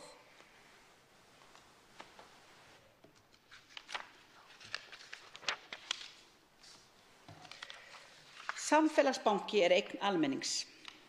Hann getur verið á vegum ríkisins eða sveitarfélaga. Markmið og starfsemi bankans eru skilgreind þá af okkur með sérstökum lögum og í þeim þá að koma fram að markmið banka sé að þjóna almenningi fyrst og síðast og hagsmunum hans. Hagnaðurinn fer til eigandana, það er til almennings. Þess vegna er hægt að nota hagnaðinn til að styðja ákveðin verkefni eða jafnvel lækka skatta eða hvað eina sem gott þykir. Samfélagsbanki er viðskiptabanki en ekki fjárfestingarbanki. Hvers vegna tölum við svona mikið aðskilnað fjárfestingarbanka og viðskiptabanka? Jú, vegna þess að það sem við horfðum upp á til dæmis í þessari gríðarlegu græðgisvæðingu sem var hér í bankakerfinu fyrir hrun, að þá voru innlánin okkar viðskiptamanna bankans, þau voru nýtt sem ódýrt fé til fjárfestinga. Þannig að bankinn sem greiddi okkur kúk og kanil, virðulegi forseti, fyrir að lána peningan okkar eða leggja þá inn í bankann, hann tók þá síðan að láni sjálfur og gamlaði með þá. Og við erum svo sem ekki búin að gleyma hvernig það fór. Hefði ríkissjóður ekki verið búin að tryggja þessa innlánsvexti þá hefðu nú margir átt jafnvel enn sárara binda en raun bara vitni. Samfélagsbanki tekur ekki þátt í áhættusömum veðmálum spilavíta fjárfestingabankana. Samfélagsbanki fjárfestir því í raunhagkerfinu fyrirtækjum sem framleiða raunverulega vörur en ekki bara gúmmítékka. Þess vegna eru mun minni líkur á því að hann fari í gjaldþrot. Virðulegi forseti, það er í rauninni algjört lágmark þegar við erum að tala framtíðina á fjármálamarkaði. Að við stígum þá út fyrir boxið, að við reynum þá minnsta kosti að vinna það í sátt við samfélagið. Auðvitað þurfum við að vera með niðurnjörvaðar og skipulagðar og skipulagningu fram í tímann. Við þurfum að horfa á það hvernig við getum gert hlutina sem best og er það hagkvæmt að ríkið skuli eiga banka. Ég er búin að benda á það í stuttu máli hvernig ég í rauninni og Flokkur fólksins munum verja eignarhald ríkisins á þessum tímapunkti. Á þessum tímapunkti þegar almenningur er í rauninni bara algjörlega andsnúinn því að stærri hluta að við förum í það að selja bankana akkúrat núna. Og þegar við erum að gera lítið úr því að við séum að tala sum hver að við séum þá jafnvel að selja frá okkur gullgæs, þá er það einfaldlega þannig. Staðan er akkúrat þannig í dag. Við erum að taka út gríðarlega arðgreiðslur út úr bönkunum okkar. Gríðarlega mikla arðgreiðslur.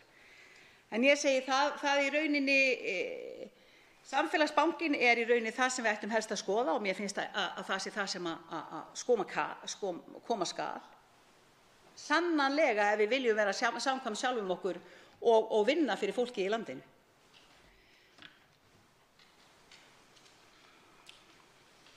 Virðulegi forseti, ég ætla nú ekki að hafa þetta lengra í bili. Ég segi bara á meðan að við horfum ekki á það að hér hafa fjölskyldur og heimili og fyrirtæki þurft að punga út 118 milljörðum króna vegna bara húsnæðisliðar inn í vísitölu.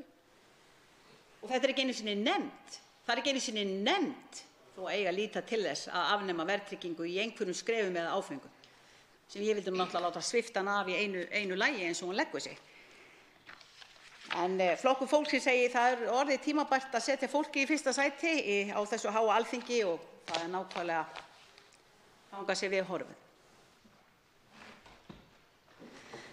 Til máls tekur hv. 10. þingmaður Reykjavíkurkjördæmis norður, Ólafur Ísleifsson. Frú forseti, það er ástæða til að þakka fyrir þessa skýrslu sem er ágæt svo langt sem hún nær að sjálfsögðu. Meðal þeirra atriða sem þar eru tekin upp er það að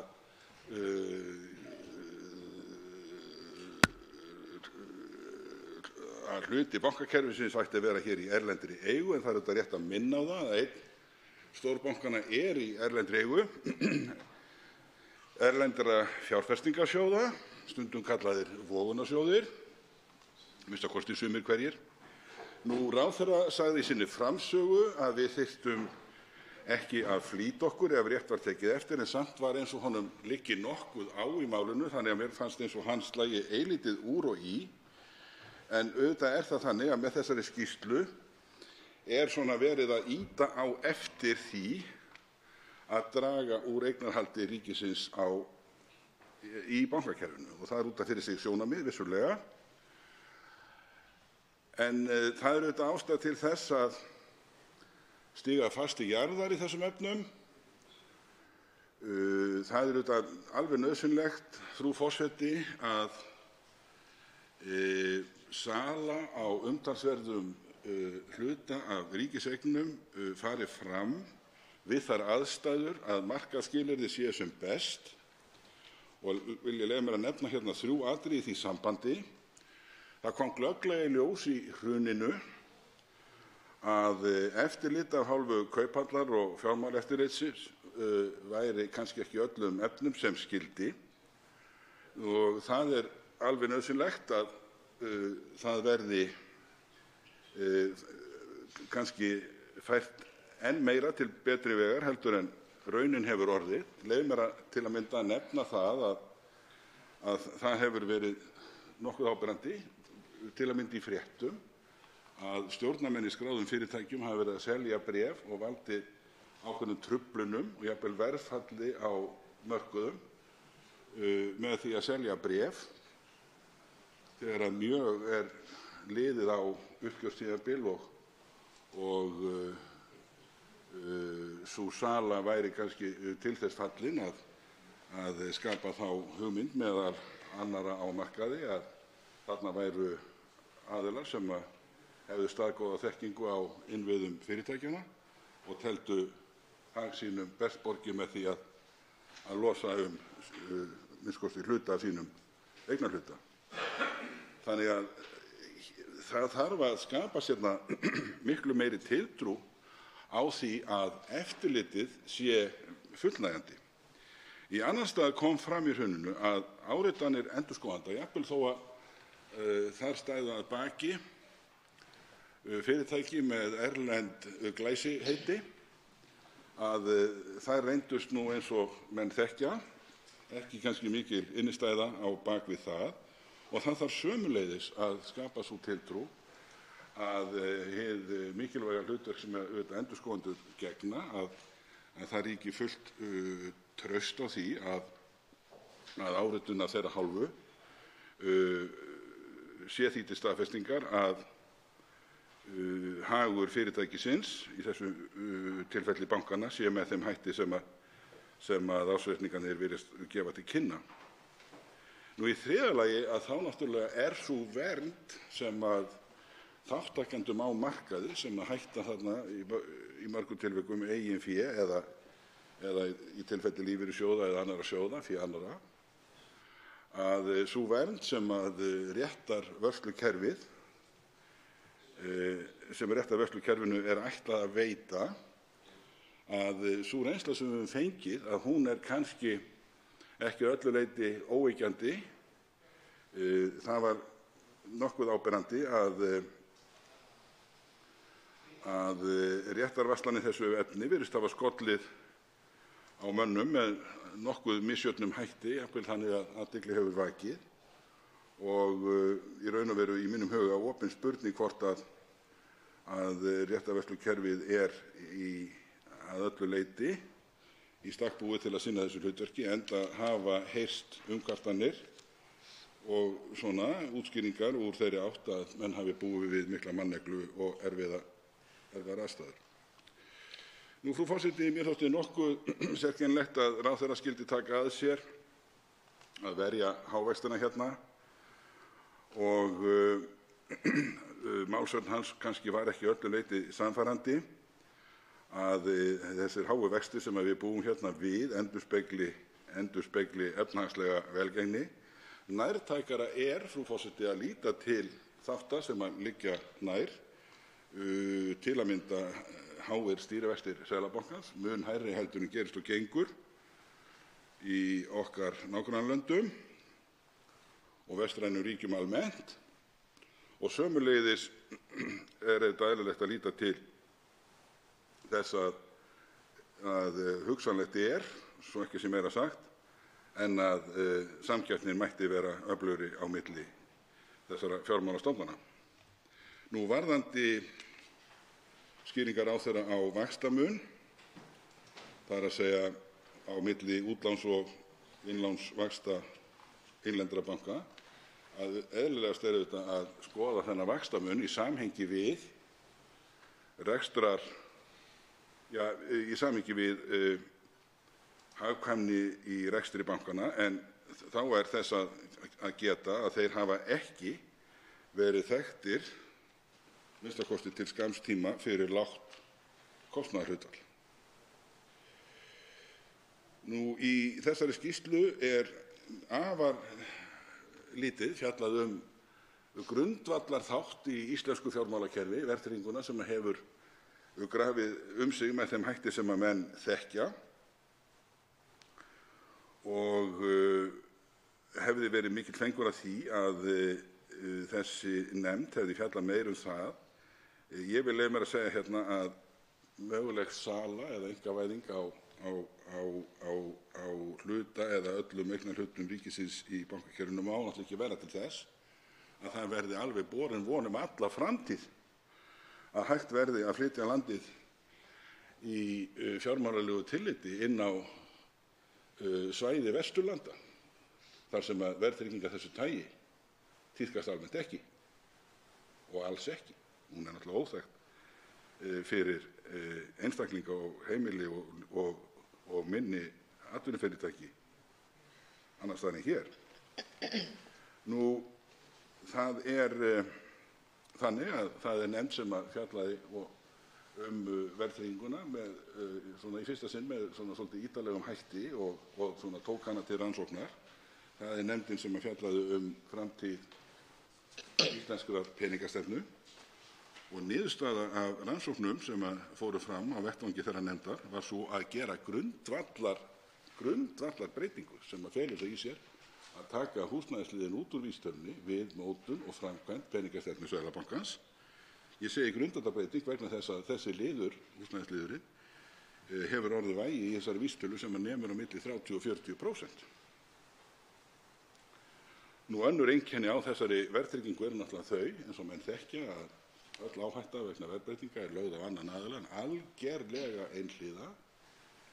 Þessi húsnæðisliður, eins og er fjallað í þessari skýrslu sem ég vitnaði til, nefndin hún telur ekki að hann endurspegli eiginlega verðbólgu, heldur vandamál á framboðshlið markaðarins. Nú, það er þannig að hækkanir á óbeinum sköttum leiða af sér hækkanir á þessari vísitölu og svo framvegis.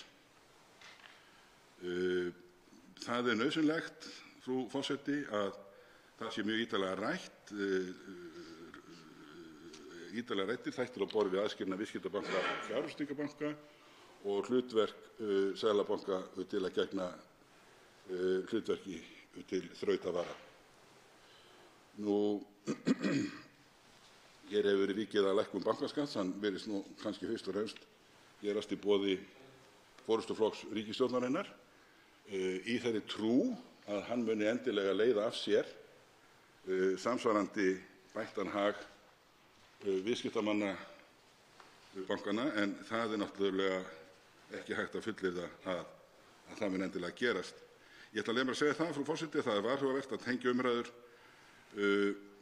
sölu bankanna við nauðsynlega uppbyggingu innviða. Það eru aðrir kostir fyrir hendi. Það eru hérna uppi hugmyndir þjóðarsjóð, eðlilega er að vera að nota það fé í þessu skyni, og ég veit að hér er ég að fara inn á mikið hugmyndafræðilegt atriði sem að fjármálaráðherra gat en það var ástæða til að ræða þetta. Og að lokum vil ég bara segja þetta, að ég veit að fjármálaráðherra vill leggja áherslu á ráðdeild og sparnað, og þess vegna leyfi mér að hvetja ráðherra til þess að sjá til þess að það verði fallið frá þessari byggingu sem að mér skilst að eigi að kosta 9 milljarða hérna niður á Höfn, og virðist miðast við það að byggja yfir banka af miklu eldra tagi heldur en nútíminn býður upp á. Forseti minnir hv. þingmenn enn og aftur á að virða ræðutímann. Til máls tekur hv. 10. þingmaður Suðvesturkjördæmis Óli Björn Kárason.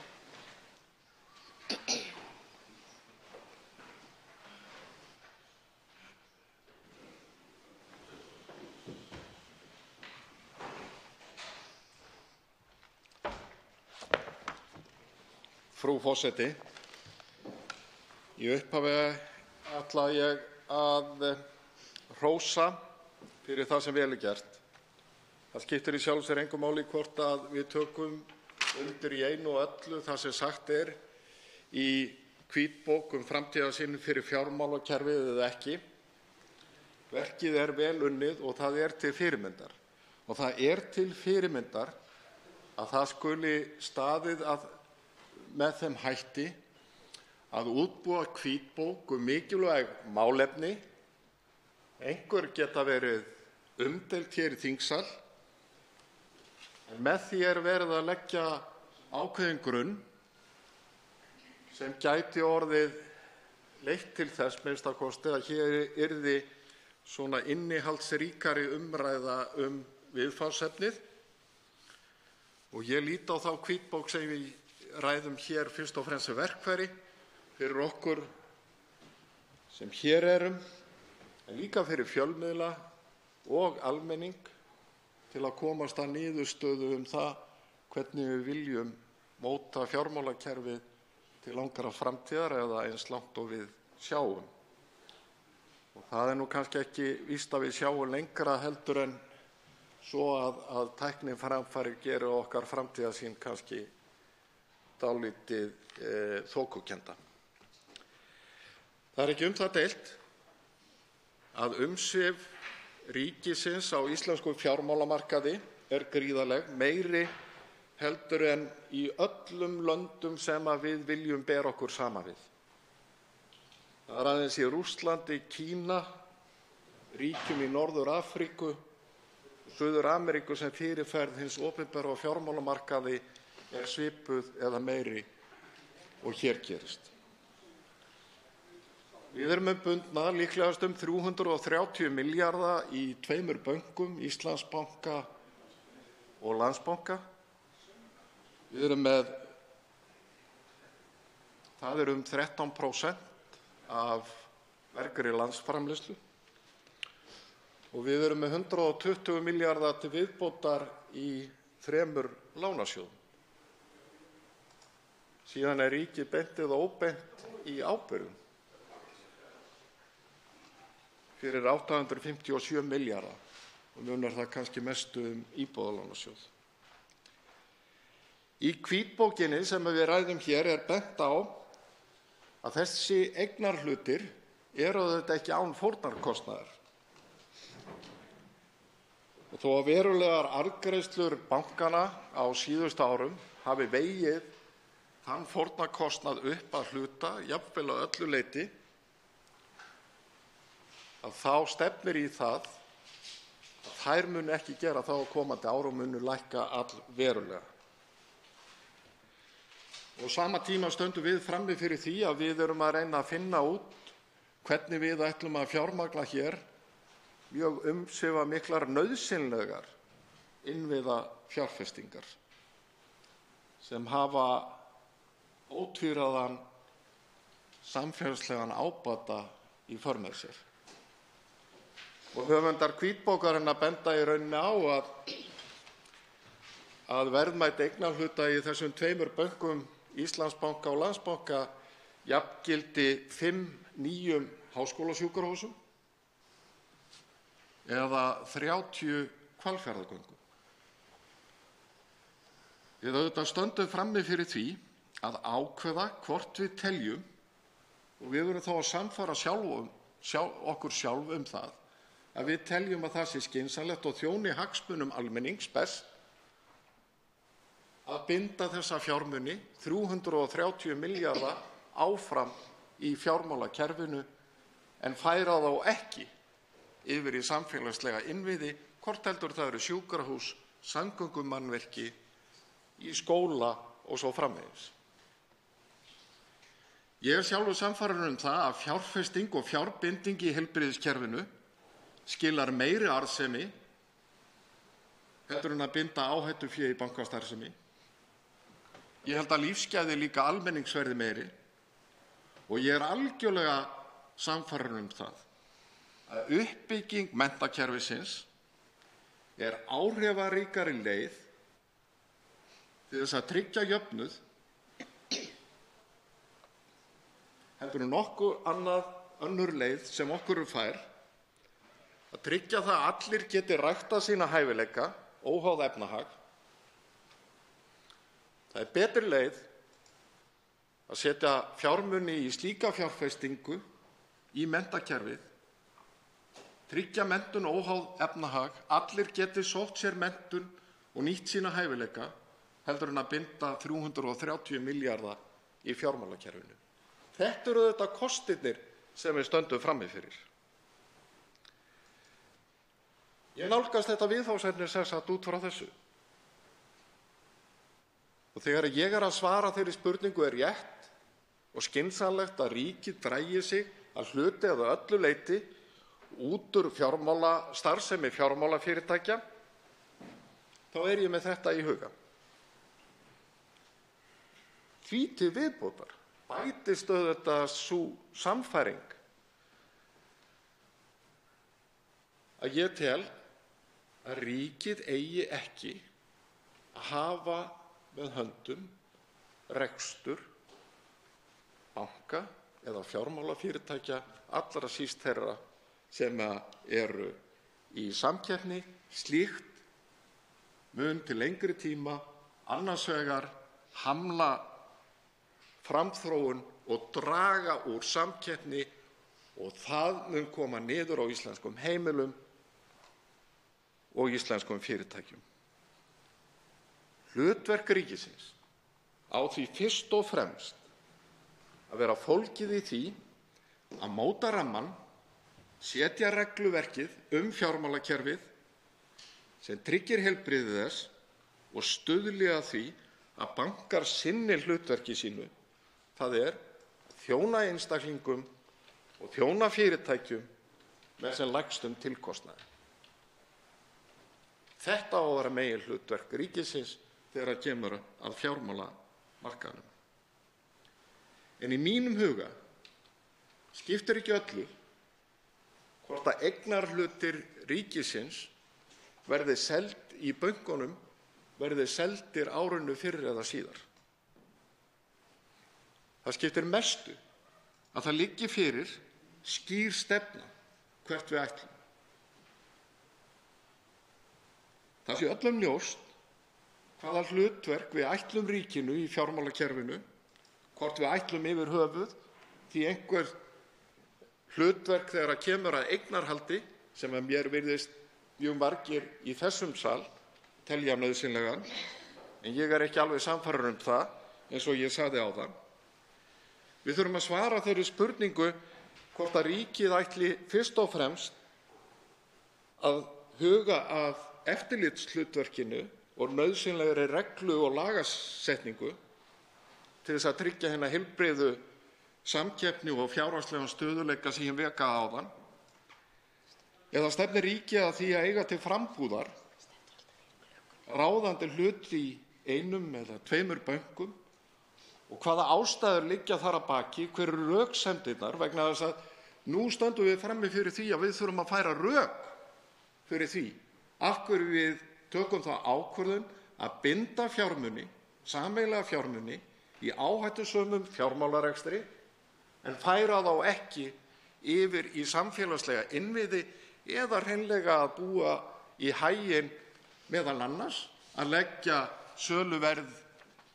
væntanlegt söluverð eignarhluta ríkisins í bönkunum í þjóðarsjóð inn í lífeyrisskuldbindingar ríkisins eða með öðrum hætti.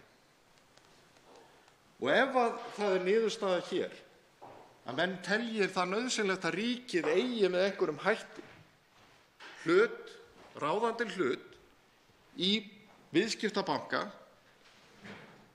þá verður líka leið að taka ákvörðun um það hver er eigendastefnan og hver markar eigendastefnuna og af hverju, hver er tilgangurinn með eignarhaldinu.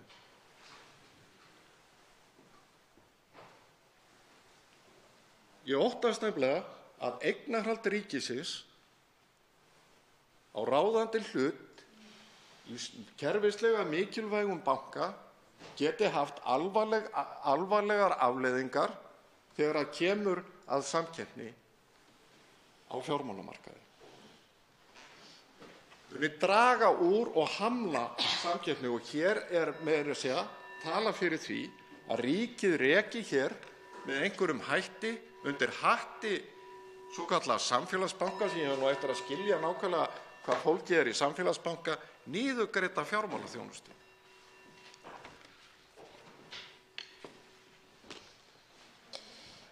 Háttvirtur 7. þingmaður Suðvesturkjördæmis, Þorgerður Katrín Gunnarsdóttir, veitir andsvar.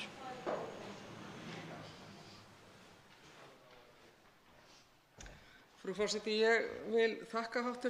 þingmanni Óla Birni Kárasyni fyrir innihaldsríka og yfirgripsmikla ræðu. Margt sem hægt er að taka undir en líka eitt og annað sem vekur mann til umhugsunar. En í heildina það má kannski segja að í stórum dráttum þá deili ég að mörgu leyti því sem hv. þingmaður sagði hér og sérstaklega verðum við að spyrja okkur hvort það sé rétt á þessum tíma að halda 330 milljörðum föstum öllum inn í bankakerfinu. Ég er þeirrar skoðunar, ekki síst í ljósi þeirrar reynslu sem við verðum að læra af, við verðum að fara ef og þegar við förum í sölu á bönkunum, gætum byrjað eins og einhverjir hafa sagt á Íslandsbanka í einhverjum pörtum, er að það verði gegnsætt ferli, það verði samráð haft, ekki bara á milli stjórnarflokkanna, heldur þvert yfir þingið og helst sem víðast út í samfélaginu hvernig við stöndum að því. En ég tek undir það að ég tel að það verði að fara að huga því hvernig við losum þetta sérstaklega til þess einmitt að byggja upp aðra þætti í samfélaginu og mér fannst hv. þingmaður lýsa þeirri sýn sinni á menntakerfi mjög vel sem eindregið er hægt að taka undir að nota menntakerfi meðal annars til þess að ýta undir jöfnuð í samfélaginu en nú eða taka slíka peninga í einskiptisaðgerðir, gríðarlega miklar aðgerðir sem við þurfum hér á Suðvesturhorninu til að forða okkur frá skattahækkunum sem meirihlutinn er að fara að boða. En ég vil spyrja hv. þingmann af því það er komið í ljós að það verður ekkert gert núna að minnsta kosti í ár og Vinstri græn hafa sérstaklega fagnað því. Hvernig munum við nýta árið til þess að byggja upp einmitt leikreglurnar og stefnuna til þess að fara í þetta söluferli? Því það er alveg augljóst eftir umræðuna hér í dag að stjórnarflokkurna greinir gríðarlega á. Það eru tveir flokkar sem tala samfélagsbanka, það er sérstaklega einn flokkur sem talar að það verði að fara í söluferli en síðan erum við með ríkisstjórnarsáttmála. Þannig að hvernig sér hv. þingmaður þessi máli vinda fram án þess að við förum í einhverjar skotgrafir en við verðum að geta verið með það þroskaða umræðu hér að við reynum að nálgast þó eitthvað sameiginlegt markmið það að reyna að losa eitthvað þetta eignarhald ríkisins í bönkunum til þess að meðal annars að nota því önnur skýr, sterk samfélagsverkefni eins og hv. þingmaður kom inn á. Þá svarar andsvari hv. 10. þingmaður Suðvesturkjördæmis Óli Björn Kárason. Frú forseti, ég held nú að þingmaðurinn hv. geti verið sæmilega vongóð það að við séum annars vegar hér í dag að svona í þessari umræðu að eiga einmitt það samtal sem er nauðsynlegt að við eigum. Nú, sú nefnd sem ég sit í, efnahags- og viðskiptanefnd, hefur þegar hafið umfjöllun hvítbókina. Við ætlum að halda þeirri umfjöllun áfram, kalla til okkar gesti, ólík viðhorf og smá saman auðvitað mótast hugmyndir okkar betur. Ég er ekkert endilega að boða það að við verðum ein heild í nefndinu og sammála í einu og öllu, en ég hygg að það sé grundvöllur og þessi hvítbók er einmitt góður grunnur að því að okkur takist að ræða máli hér með yfirveguðum hætti. Það liggur ekkert á. Eins og ég sagði hér áðan í ræðu minni, það skiptir engu máli í mínum huga hvort að við erum að tala það að selja einhverja eignarhluti í fjármálafyrirtækjunum árinu fyrr eða síðar. Aðalmálið er að við mótum hér skýra stefnu til framtíðar. Auðvitað væri æskilegt að við gætum öll sameinast þau sjónarmið sem ég tel að séu rétt. Ég geri mig hins vegar grein fyrir því að ég á dálítið í land en ég vinn ennþá í því og skal leggja mitt af mörkum. En ég vek líka athygli á því. Það er rétt að það kann að vera skynsamlegt að hefja ferli með því að snúa sér að Íslandsbanka, kannski bara að byrja á því að skrá hlutabréfin og selja þau hægt og bítandi. Það eru þegar fastmótaðar reglur það hverjir geta farið með virkan eignarhlut og hvaða hæfi þeir þurfa að uppfylla. En ég minni auðvitað á að Sjálfstæðisflokkurinn og Bjarni Benediktsson, hæstv. Fjármálaráðherra sérstaklega, hefur rætt það að það kunni að vera skynsamlegt að afhenda almenningi hluta af þeirri eign sem að ríkið hefur bundið í viðskiptabönkunum og það hlýtur að vera eitthvað sem við eigum að ræða hér opið í þessum sal. Þá veitir andsvar síðara sinni hv. 7. þingmaður Suðvesturkjördæmis Þorgerður Katrín Gunnarsdóttir. Frú forseti, já, ég tek undir það að við þurfum að skapa hér sterkan og góðan grunn og ég veit að hv. efnahags- og viðskiptanefnd mun fara gaumgæfilega í þetta af því það skiptir máli að það skapist trú og traust á ferlinu.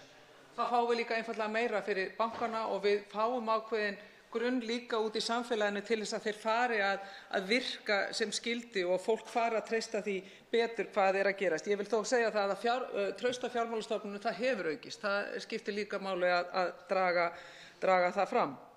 Þannig að ég er sammála því að það skiptir mestu máli að móta og skapa þessa stefnu en það má heldur ekki draga sig eða fara frá umræðinu út af því að umræðin er erfið fyrir stjórnarflokkana. Við áttum okkur alveg á því. Við verðum að geta mótað einhverja stefnu og ætlum við að fara í söluferla að hluta til og ég vil draga það fram að ég er þeirrar skoðunar að við eigum að vera með kjölfestuhlut í til dæmis Landsbankanum talandi stefnu að til dæmis norrænni eða norskri fyrirmynd sem hefur gefist afskaplega vel hvernig líka ákvæði setu þá fulltrúa ríkisins í stjórnum.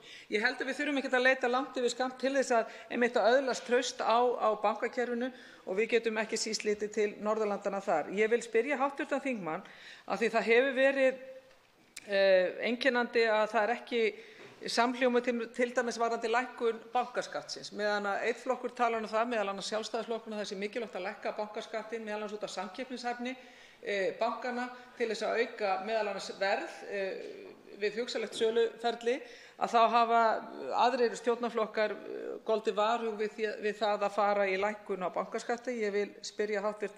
þingmann hvað þetta varðar. En á öðru leyti þá er ég ánægð að heyra þennan tón. Mér finnst skipta máli að þingið fái svigrúm, tækifæri til þess að fara gaumgæfilega yfir alla það vangaveltur sem eðlilega eru settar fram þegar umræða sölu bankanna er annars vegar. Þá svarar andsvari síðara sinni hv. 10. þingmaður Suðvesturkjördæmis Óli Björn Kárason. Frú forseti, nú er það þannig að frumkvæði hæstv. Fjármálaráðherra var þessi hvítbókunin og efndi þessarar umræðu og sú umræða heldur áfram. Henni lýkur ekkert hér í dag. Þannig að allar svona vangaveltur það að stjórnarflokkarnir forðist umræðu framtíðarskipulag fjármálakerfisins eru ekki á rökum reist. Þvert á móti. Og það er meira að segja þannig að við erum svo kökkuröst í ríkisstjórnarflokkunum að við meira að segja töldum rétt að ávarpa framtíðarsýnina með einhverjum hætti og ákveðnum hætti í stjórnarsáttmálanum. Þannig að það liggur alveg fyrir hvert ríkisstjórnarflokkarnir vilja stefna og það liggur líka fyrir það ríkisstjórnin ætla sér og telur rétt að ríkið haldi utanum ráðandi hlut í að minnsta kosti einu fjármálakerfi. Ég auðvitað annarrar skoðunar en ég hins vegar styður ríkisstjórnina í að ná þeim markmiði. En varðandi bankaskattinn, að lækka bankaskattinn snýst ekki það eins og hv. þingmaður var að velta fyrir sér að þar með myndi verð á bönkunum hækka sem að vísu er rétt að gerist. Lækkun á bankaskattinum snýst samkeppnishæfni íslenskra banka við að veita þjónustu á samkeppnishæfu verði. Og það eru íslensk heimili, en þó ekki síst lítil og meðalstór fyrirtæki sem eiga enga möguleika, ólíkt stærstu fyrirtækjum okkar Íslendinga, sem njóta þess í krafti stærðar sinnar að geta átt viðskipti við erlenda banka sem þurfi ekki að bera þessa yfirburða, þessa miklu skatta sem eru lagðir hér á íslenska banka. Þannig að þetta eru sérstakar álögur sem dregur úr samkeppnishæfni íslensks atvinnulífs. Þess vegna svo mikilvægt að lækka bankaskattinn og það mjög mikilvægt að hv. þingmenn átti sig á þessari einföldu staðreynd. Forseti minnir þingmenn enn og aftur á að virða tímamörkin bæði í ræðum og andsvörum, en andsvörum lokið og til máls tekur hv. 6. þingmaður Reykjavíkurkjördæmis suður, Kolbeinn Óttarsson Proppé.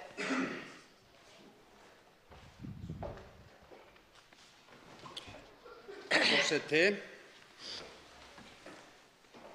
Þetta hin fínasta umræða og einmitt eins og hér hefur komið fram akkúrat frjó og góð umræða framtíð fjármálakerfisins, einmitt að undirlagi hæstvirtrar ríkisstjórnar. Og hún að hefjast hér í þingsal í dag. Það verður áreiðanlega ekki í síðasta skipti sem við ræðum framtíðarfyrirkomulag fjármálakerfisins hér í þingsal. Hvítbókin hinn ágætasti grunnur undir þá umræðu. Í henni eru margar fínar og góðar hugleiðingar sem geta nýst okkur sem munum taka ákvarðanirnar við þá vinnu sem framundan Líkt og hv. þingmaður Óli Björn Kárason kom inn á hér rétt áðan, þá vissulega fjallað fjármálakerfið í stjórnarsáttmála. Með leyfi forseta. Fjármálakerfið á að vera traust og þjóna samfélaginu á hagkvæman og sanngjarnan hátt. Eignarhald ríkisins af fjármálafyrirtækjum það umfangsmesta í Evrópu og vill ríkisstjórnin leita leiða til að draga úr því. Ljóst þó að ríkissjóður verði leiðandi fjárfestir í að minnsta kosti einni kerfislega mikilvægri fjármálastofnun.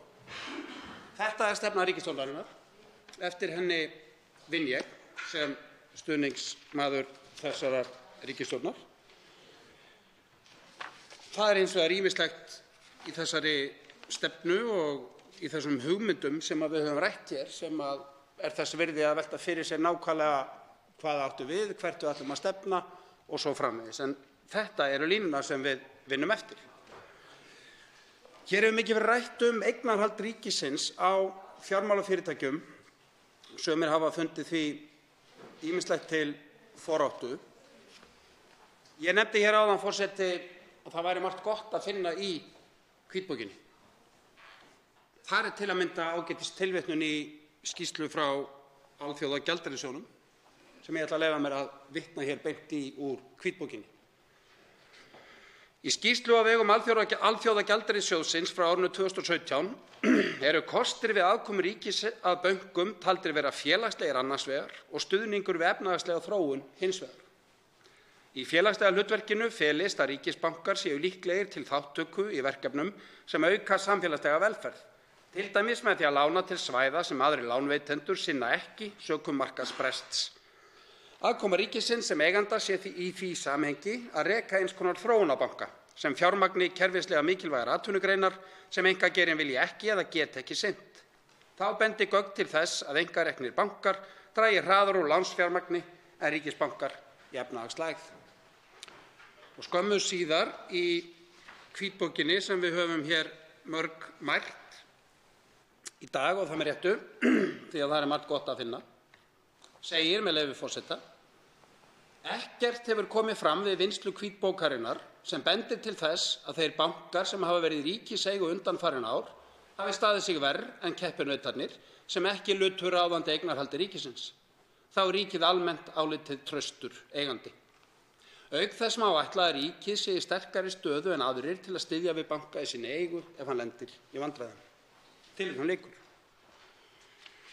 Það nefnilega ýmislegt sem að rannsóknir sýna og fræðimenn komast að ýmsir kostir við eignarhald ríkisins og kannski einmitt þess vegna sem að ríkisstjórnin hefur þá stefnu að ríkið eigi að minnsta kosti verði leiðandi fjárfestir í að minnsta kosti einni kerfislega mikilvægri fjármálastofnun.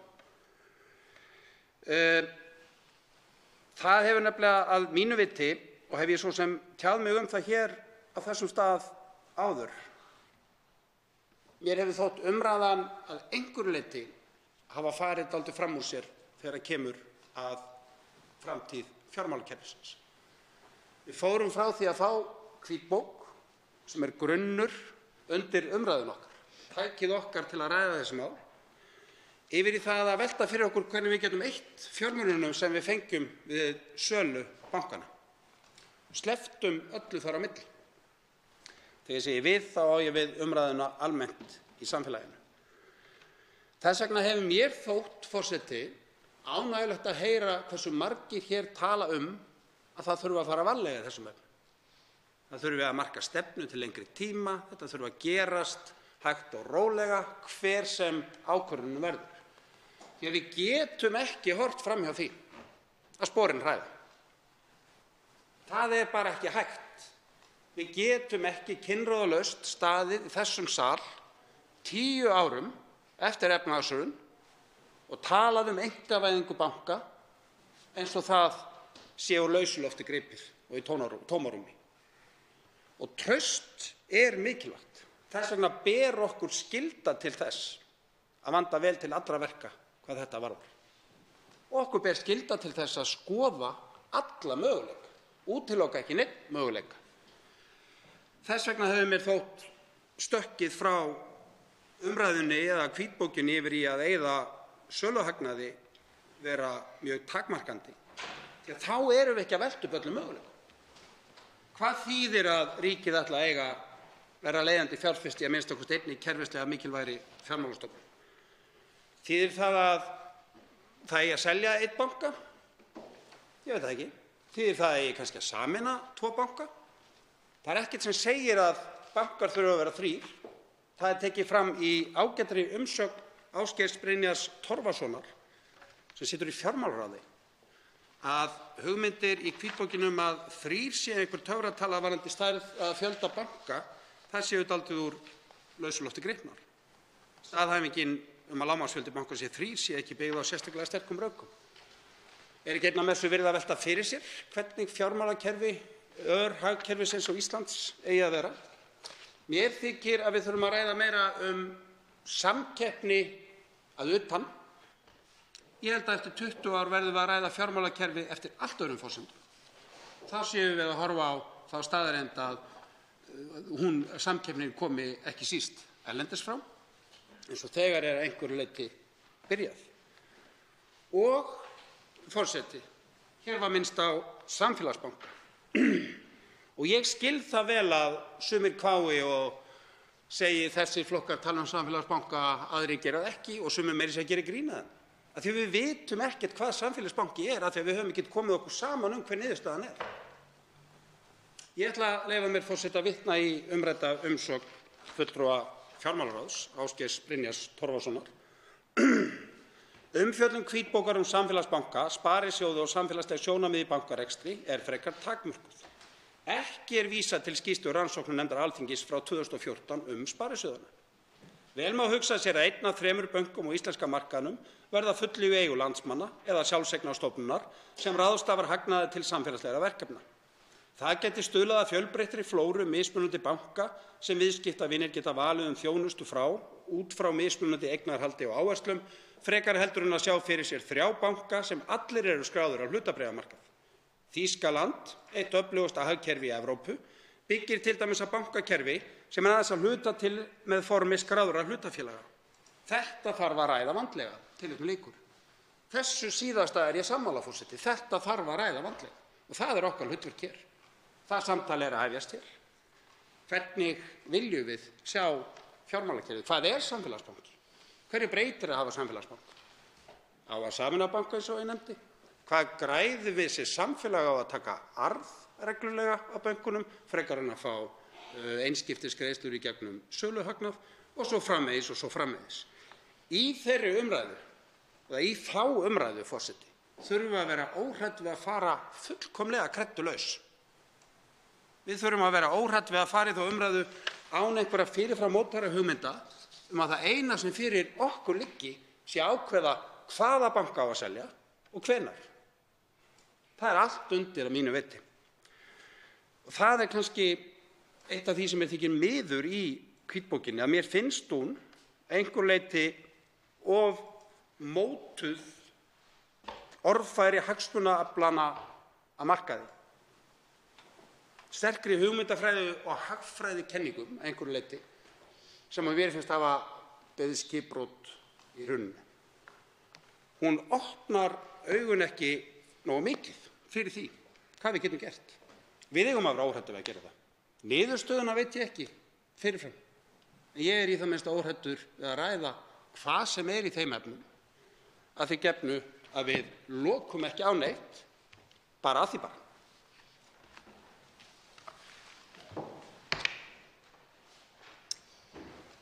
Háttvirtur 7. þingmaður Suðvesturkjördæmis, Þorgerður Katrín Gunnarsdóttir, veitir andsvar.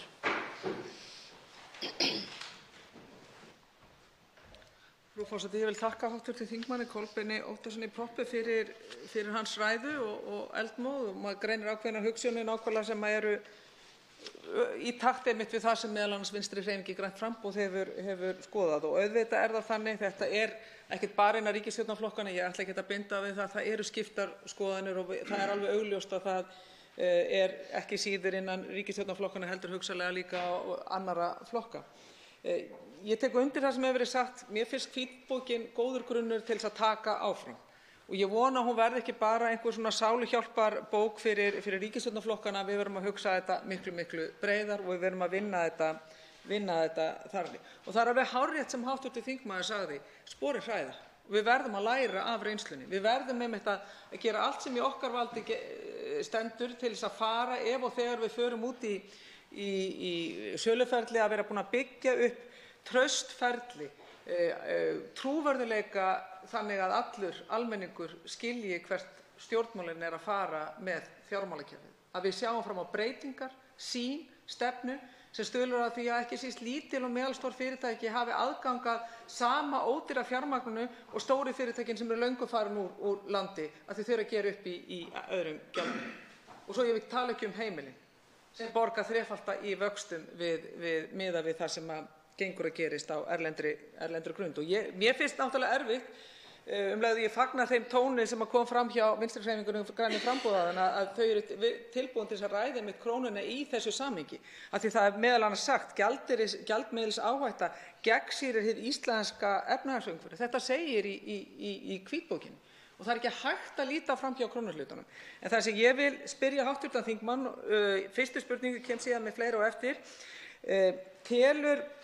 tekur hann undir það sem kom fram hjá hv. þingmanni Óla Birni Kárasyni, að með lækkun bankaskattsins þá muni það stuðla að því að aðgengi ekki síst lítill og meðalstóra fyrirtækja verði betra að ódýrara fjármagni, að lækkun bankaskattsins muni stuðla að betra bankaumhverfi eins og hv. þingmaður Óli Björn Kárason kom að í sinni ræðu á.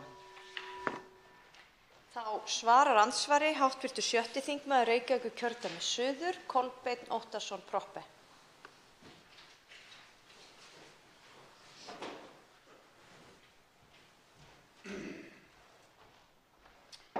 Forseti, ég þakka hv. þingmanni fyrirspurnina og einlægan og opinn áhuga mér finnst framtíð fjármálakerfisins.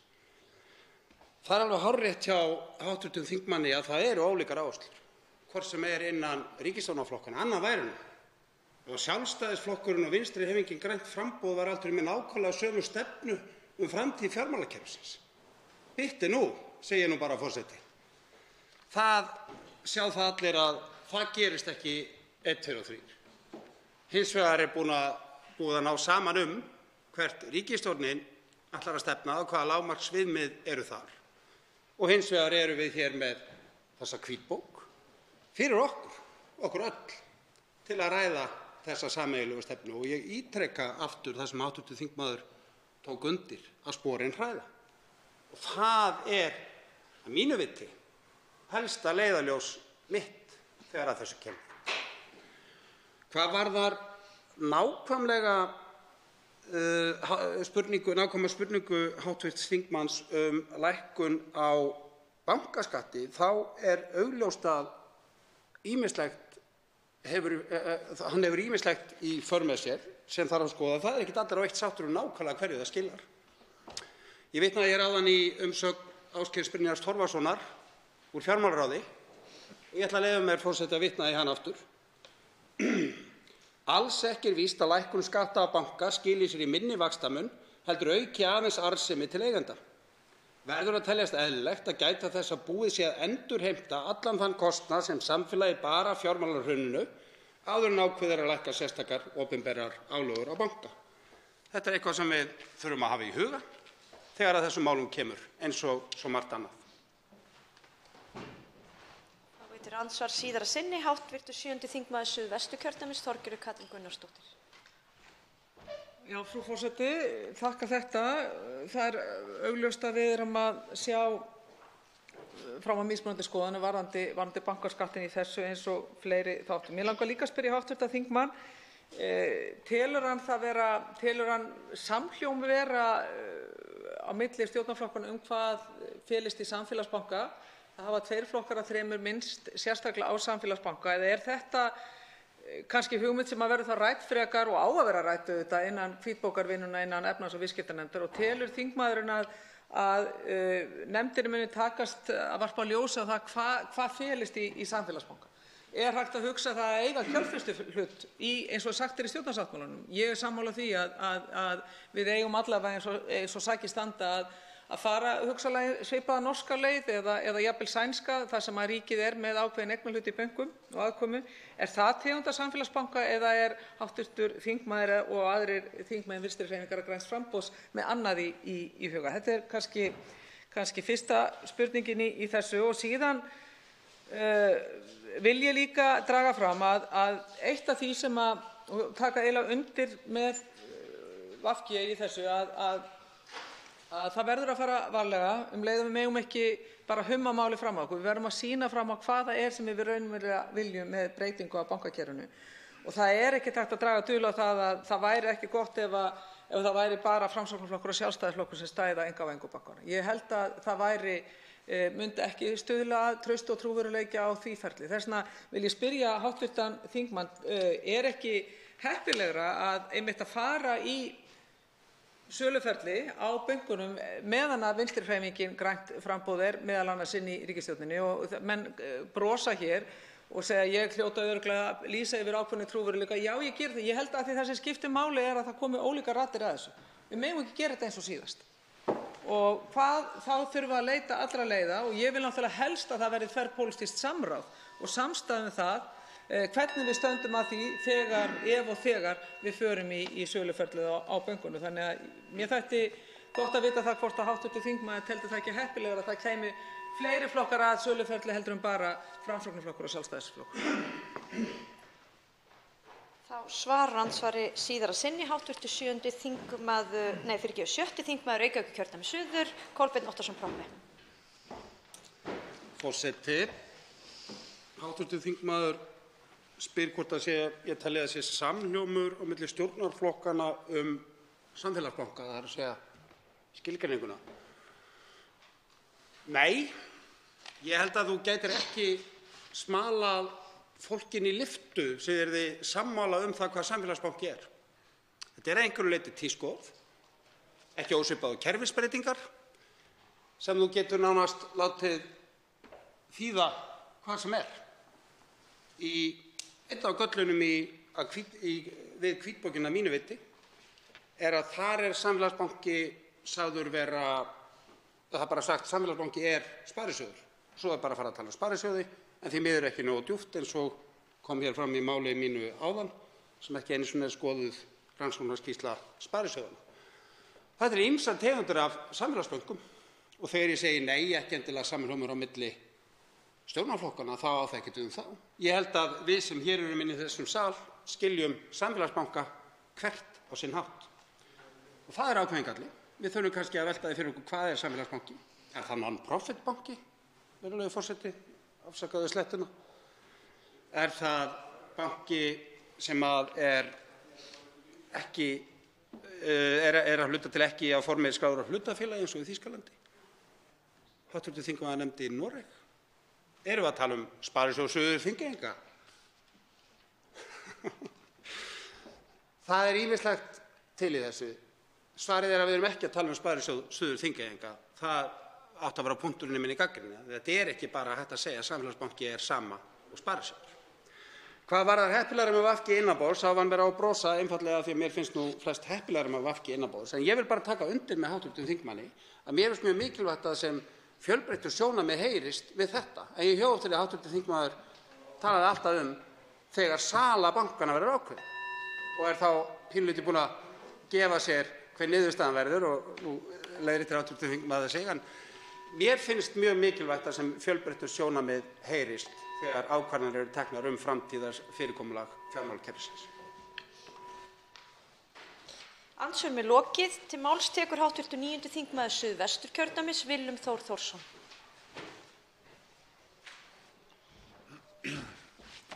Hæstv. forseti. Við erum að ræða hér fjármálakerfið, hvítbók framtíðarsýn fyrir fjármálakerfið.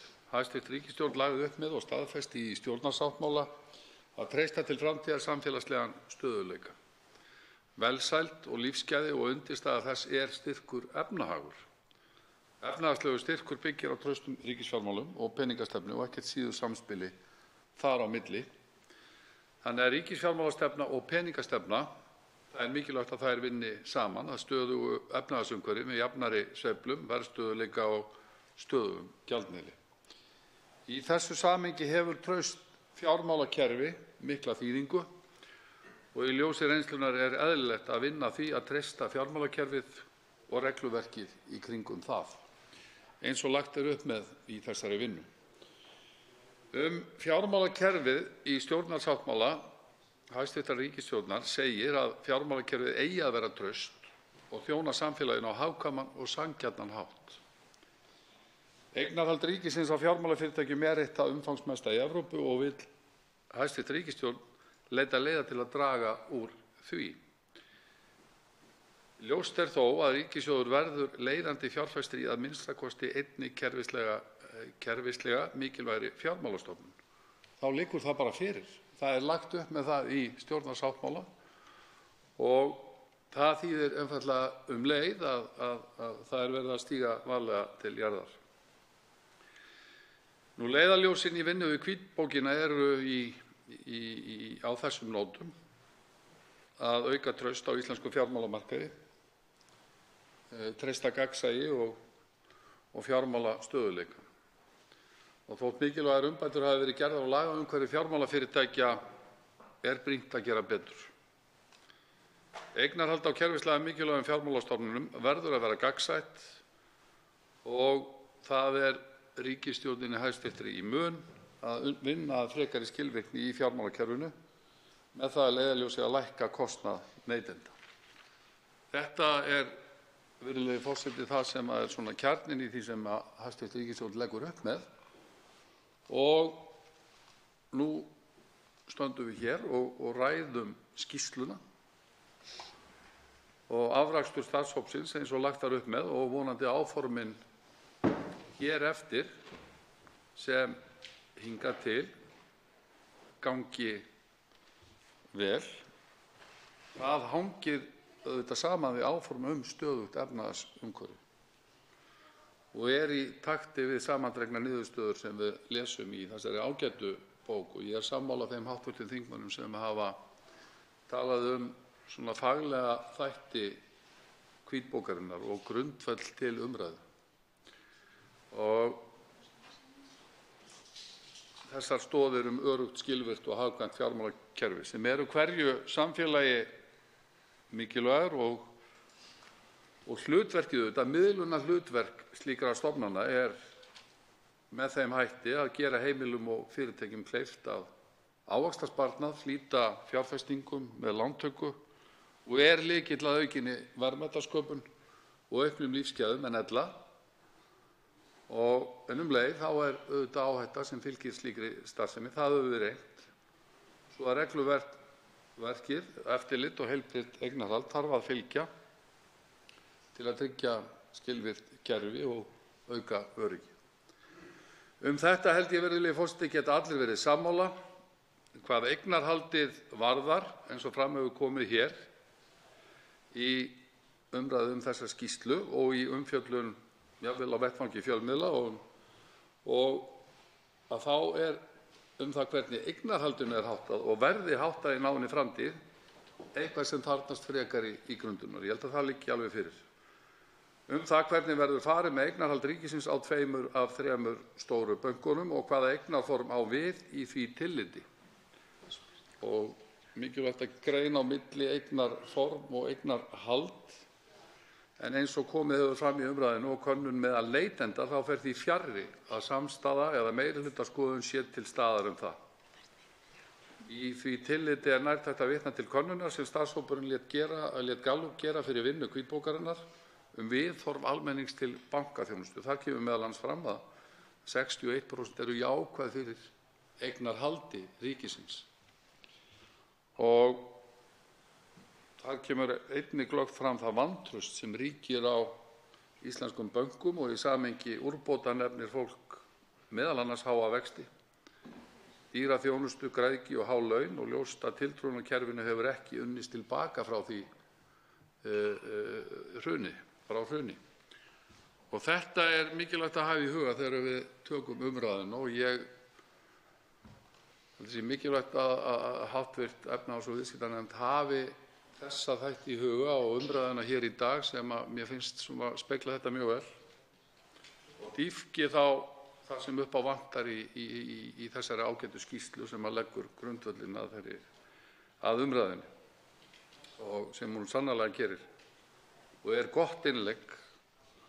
Og markmiðið auðvitað með vinnunni að skapa þessa sýn og innlegg í þá umræðu, en auðvitað saknar maður þess að ekki sé farið ítarlegar yfir aðra valmöguleika þegar kemur að eignarformi heldur en bara hlutafélög og tilgangi og stefnu slíkra fjármálafyrirtækja. Og það finnst mér koma mjög skýrt fram í umræðu til dæmis það sem kallaður samfélagsbanki. Það alveg hárrétt að samfélagsbanki getur þýtt ýmislegt. Hann allavega að meginstefnu til og uppleggi samfélagi til heilla. Það felst í orðinu en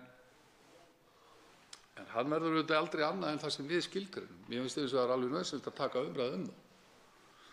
Og þess háttar útfærslu og það ég sakna þess í þessari skýrslu að taka rökin með og á móti kosti og galla við það og vega á móti þeim fórnarkostnaði sem augljóslega þeim samfélagslega fórnarkostnaði sem augljóslega felst í því að binda jafn mikla fjármuni í fjármálakerfi og raun ber vitni á sama tíma og við spyrjum okkur á því hvort að það sé endilega alveg nauðsynlegt við þær kringumstæður sem við búum við í dag sem eru ólíkar því sem var fyrir 10 árum þegar kemur að regluverkinu, hvort að það sé nauðsynlegt að ríkið bindi þessa fjármuni í kerfinu á kostnað þess að nýta í samfélagslega innviði, lækka skuldir eða byggja upp þau kerfi sem að við teljum að ríkið eigi að gera. Og það af nóg að taka í því. Það má auðvitað velta því fyrir sig hvort að það sé vænlegur kostur að breyta öðrum ríkisbankanum í samfélagsbanka að þýskri fyrirmynd og þá erum við leið búin að skilgreina hvað samfélagsbanki er. Þýska fyrirmyndin þar njóta sparisjóðirnir þýsku trausts og umfangið af fjármálakerfinu það það bil 40% af umfangi fjármálakerfisins þar eru sparisjóðir sem vinna fyrir nærumhverfið og hefur það á stefnuskrá sinni að sinna viðskiptum einstaklinga og fyrirtækja á samfélagslegum forsendum Það er gert í mjög nákvæmu regluverki, það er að segja að það þýðir ekki það að það sé verið að niðurgreiða fjármálaþjónustu eða niðurgreiða vexti. Það er aldrei heimilt. Það eins og felst í því að það sé farið með ákveðnum hætti með eigin fé og það myndast ákveðinn samfélagslegu sjóður sem fer til samfélagslegra verkefna. Og hér kom fram í ræðu hv. þingmanns Kolbeins Óttarssonar Proppé að gagnrýni Ásgeirs Brynjars Torfasonar sem að snýr að þessum lið og það er í raun og veru umræðan um fjölbreytt eignarhald.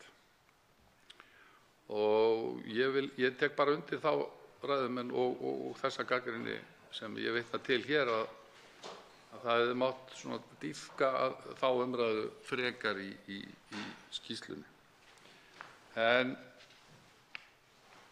það var nú nokkrir háttettir ræðumenn hér kvartað undan því að tíminn fari hratt og en ég tel rétt að draga fram hér að lokum og lokaorð skýrslunnar að það sé full ástæða til þess að stíga skrefin varfærið með það að markmiði að draga úr áhættu og minnka fórnarkostnað ríkissjóðs af eignarhaldinu án þess að markmið stöðugleika og trausta innviði séu í hættu.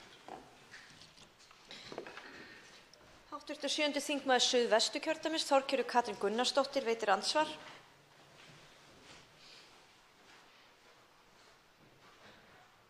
Frú forseti, þetta er áhugaverður fyrirlestur sem við fáum hér, góða ræðu sem finnst mér að þingmenn úr öllum flokkum flytja og það er allir sem það er svona samhljómur finnst mér hjá flestum og ég vil hrósa ríkisstjórninni fyrir að hafa byggt hér upp góðan grunn fyrir okkur til þess að ræða og taka málið, þetta gríðarlega mikilvæga mál, halda áfram með það og ég vona að það fari mjög vel yfir alla þá þætti sem hefur verið komið inn á. Og ég tek undir það með hv. þingmanni eftir hans góðu ræðu að það skiptir öllu máli að við byggjum hér upp trúverðulegt ferli á, ég segi vonandi og væntanlegu söluferli, hvort sem það er innan 2, 3 eða 4 ára varðandi bankana. Af því ég tel að ríkið eigi ekki að vera í svona stórfelldu bankarekstri upp á 330 milljarða leið og ég tek undir það að ríkið eigi að vera með aðkomu að minnsta kosti sem kjölfestufjárfestir í einum banka. Ég held að við verðum að læra það og við verðum að skoða vel hvað nákvæmlega það þýðir að vera með samfélagsbanka. Mig minnir það á sínu tíma fyrir 10 árum að þá hafi meðal annars samfélagsbankarnir í Þýskalandi þurft á aðstoð að halda. Í hvers eigu eru samfélagsbankarnir þar? Það væri gott að fá það greint. Og ég held að það vinna nefndarinnar í efnahags- og viðskiptanefnd verði meðal annars að fara yfir af því að það fylgir auðvitað góður hugur máli. En á endanum þurfum við að vita hvernig kerfi ætlum við að búa til sem að fyrst og fremst sinnir heimilunum og litlu fyrirtækjunum og bara almennt atvinnulífinu hér í landinu. Býður upp á lágt vaxtastig og ég enn og aftur vil koma því á framfæri að við getum ekki boðið upp á raunhæfar lausnir og leiðir fyrir en við breytum gjaldmiðlinu. En það má ekki ræða það, hugsanlega verða rætt í nefnd. Það er stór partur af því, ég ætla ekki að fara í þá rökræðu hér, en ég held að og það er það góða við að sitja hérna og hlusta á hvern þingmann þvert á fætur öðrum úr ólíkum flokkum koma og lýsa yfir metnaði því að byggjum upp bankakerfi sem við getum sammælst ákveðna leiðar og bautasteina. En ég er enn á því að allt þetta fjármagn upp á 330 milljarða eigi betur heima á öðrum sviðum til þess að byggja upp innviði sem við þurfum og stöndum frammi fyrir því gríðarlega verkefni að gera saman. Með því er ekki að segja að við eigum að fara með alla hluti ríkisins út úr bankakerfinu, síður en svo. Þá svarar andsvari hv. 9. þingmaður Suðvesturkjördæmis, Willum Þór Þórsson. Já, hæstv. forseti, ég þakka hv. þingmanni Þorgerði Katrínu Gunnarsdóttur fyrir hennar vangaveltur og svona, já. Ég ætla að taka undir sérstaklega þennan samhljóm. Ég held að það dragi fram hversu góð skýrslan er til þess brúks að skapa umræðuna og eins að hvetja hv. efnahags- og viðskiptanefnd eins og hv. þingmaður kom inn á að dýpka þessa umræðu eignarhald ríkisins á öðrum bankanum eins og kemur fram í stjórnarsáttmála ríkisstjórnar er lagt upp með það að eiga hlut í öðrum bankanum. Ég held að þótt að komið hafi fram að sporin hræða og að einkavæðingin hér í aðdraganda þess hruns sem allt fór á hliðina, kerfið, hafi að því leytinu hreinlega, við segjum það bara, misheppnast, að þá er auðvitað umgjörðin um söluna í dag allt önnur. Það er ágætlega farið yfir það í skýrslunni, í raun og veru gjörbreytt frá því bankarnir voru seldir síðast. Og þess vegna held ég að við eigum að geta haft það ferli mun gagnsærra og vandaðra og mikilvægt er að það sé skýr stefna það. Og ég vil líka jafnframt taka það fram að þetta verður að skoðast í samhengi við á gríðarlegu fjármunum sem við erum að binda í kerfinu. Við förum vel með þá. Þeir eru í almannaeigu. Og það er mikið sem við eigum fram undan að byggja upp hér í samgöngum, í menntakerfi, í heilbrigðiskerfi og svo framvegis. Þá veitir andsvar síðara sinni hv. 7. þingmaður Suðvesturkjördæmis, Þorgerður Katrín Gunnarsdóttir. Hæstv. forseti, ég vil þakka svarið. Ég gæti staðið hérna og sagt eftir að hafa hlustað á ræður stjórnarþingmanna og hluta til gesta að þá væri bullandi ágreiningur á milli stjórnarflokkanna. Við vitum það alveg. En við erum ekkert að fá neitt út úr því að reyna að kynda undir þann ágreining af því við erum að setja þetta að mínu mati í málefnalega farveg sem kallar líka á áskorun til stjórnarandstöðunnar að standa sig þegar kemur að því. Þannig að þetta er áskorun til okkur allra að standa vaktina, hvort sem við höfum ákveðnar skoðanir á samfélagsbönkum, sölu bankana eða ekki, að þá gjörum svo vel að þá erum við að standa almennilega vaktina hvað þetta varðar. Ég tek undir með hv. Þingmanni sem verður örugglega hæstvirtur einn daginn að við teljum, og það er algjörlega rétt, að reglur bankakerfið er gjörbreytt. Það er miklu, miklu betra, öruggara og sterkara heldur en var bara þegar var farið á stað í einkavæðinguna á sínum tíma. Og við verðum líka að spyrja okkur þeirrar pólitískar spurningar. Hvar er fjármununum best varið? Hvar eigum við að fjárfesta? Getur verið að hluta þeim fjármuni sem við eigum í bankakerfinu sem ríkisvald og þjóð sé betur varið að byggja upp annars staðar. En þá verðum við að fara varlega til þess að innleysa það fjármagn. Fara varlega í sem mestri samstöðu og samvinnu. Og það náttúrulega veltur mjög mikið á hvernig bæði vinnan en efnahags- og viðskiptanefndar fer fram en líka hvað tóna ríkisstjórnin slær í þessu máli. Ég vil undirstrika það að ég er hlynnt því að auka frelsi og frjálslyndi á sem víðustu sviðum. En við eigum líka, eins og við höfum talað hér í dag, við eigum að læra af reynslunni, frelsi með ábyrgð. Ef við tökum skref í átt að frelsunni, meðal annars innan fjármálakerfisins, þá verður það frelsi að vera með ábyrgð núna að þessu sinni með innistæðu, en ekki innistæðulaust eins og þetta var á sínum tíma. Þannig að þetta er áskorunin sem að þingið stendur frammi fyrir, risa áskorun til næstu missera, að reyna að vinna sem best úr annars þessum góða grunni sem að felst í hvítbókinni og er hér til umræðu. Svarar andsvari síðara sinni hv. 9. þingmaður Suðvesturkjördæmis, Willum Þór Þórsson. Hæstv. forseti, ég þakka hv. þingmanni Þorgerði Katrínu Gunnarsdóttur fyrir andsvarið og tek undir það að hér stöndum við frammi fyrir mikilli áskorun. Ég virði það að hv. þingmaður fari ekki í þær skotgrafir eða í þann gír að tala bullandi ágreining. Það má auðvitað stilla hlutunum upp með ýmsum hætti en ég held að það sé ekki ágreiningur. Ég held að hér fari fram mjög ærleg umræða, gagnrýnin umræða sem er algjörlega nauðsynleg.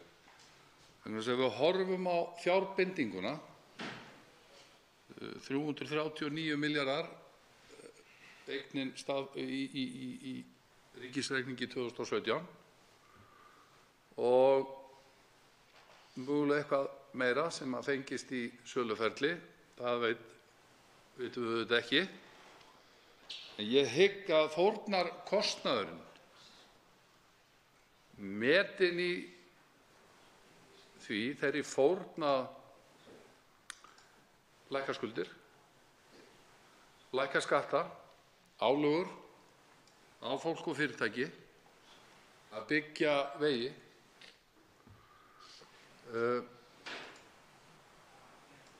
fækka einbreiðum brúm, styrkja skólakerfið, heilbrigðiskerfið, hjúkrunarheimilin, að fórnarkostnaðurinn sé miklu hærri. Og þess vegna er mikilvægt að við skoðum þessa hluti alla í samhengi og með gagnrýnum hætti.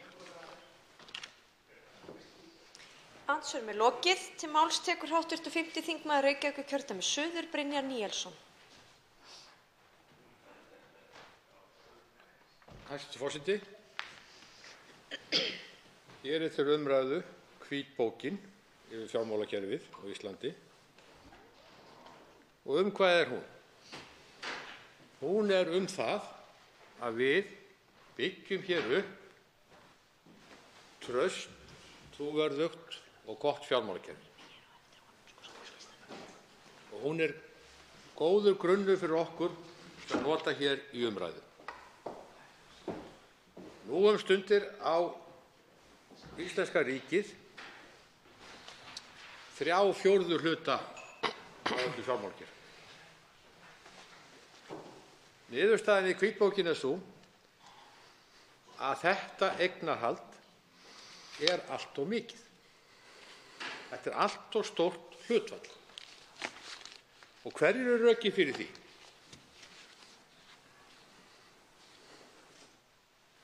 Hver er rökin fyrir því að við seljum stærstan hluta af eignarhlut okkar í bönkunum? Það eru nokkur sjónarmið rakin þar í bókinni. Það er fyrst og fremst vitnað í samkeppnissjónarmið. Ég held við getum öll verið sammála það að ef einn aðili, annar en ríkið, ætti 3/4 af bankakerfinu, af fjármálakerfinu, þá varum við búin að rísa upp afturfæturna. Teldu það brot á öllum samkeppnisreglum og algjörlega óviðeigandi að einhver einn aðili ætti þetta. Það var ekki eins og ríkið hafi óskað þess að eiga þetta. Þetta gerist auðvitað og var nauðsynlegt í kjölfar hrunsins og svo fáum við annan banka að auki í uppgjöri við slitabúin. Það er mjög eðlilegt og sjálfsagt til þess að búa til heilbrigt samkeppnisumhverfi fyrir fjármálafyrirtæki að við losum þannig eignarhlut. Það er algjörlega nauðsynlegt. Samkeppniseftirlitið hefur sjálft gefið út skýrslu hvað þetta varðar og telur það nauðsynlegt út frá samkeppnissjónarmiði að ríkið selji hlut sinn, þó að þurfi ekki að selja hann allan. Gæti til að mynda því svo lagt er til í bókinni verið kjölfestu fjárfestir í öðrum bankanum. Átt til að mynda það bil þriðjung í þeim banka sem nemur 3% af vergri landsframleiðslu. Nú erum við hins vegar bundin með 17% af öllum eignum ríkisins í bönkum. Það er líka þau sjónarmið varðandi samkeppnina að það er auðvitað mikil hreyfing og fyrirsjáanleg nýjungar og breytingar á fjármálamarkaði og fjármálakerfinu og það verður að segjast alveg eins og að það má öllum vera ljóst að ríkisvald, eins og það er nú alltaf, að það er ekki mjög líklegt til að fylgja eftir, vera með einhvers konar nýsköpun eða fylgja eftir nýjungum eða einhvern slíkan drifkraft sem þarf í slíkri samkeppni. Þannig að áhættan er talsverð fyrir íslenska ríkið að eiga svona stóran hlut.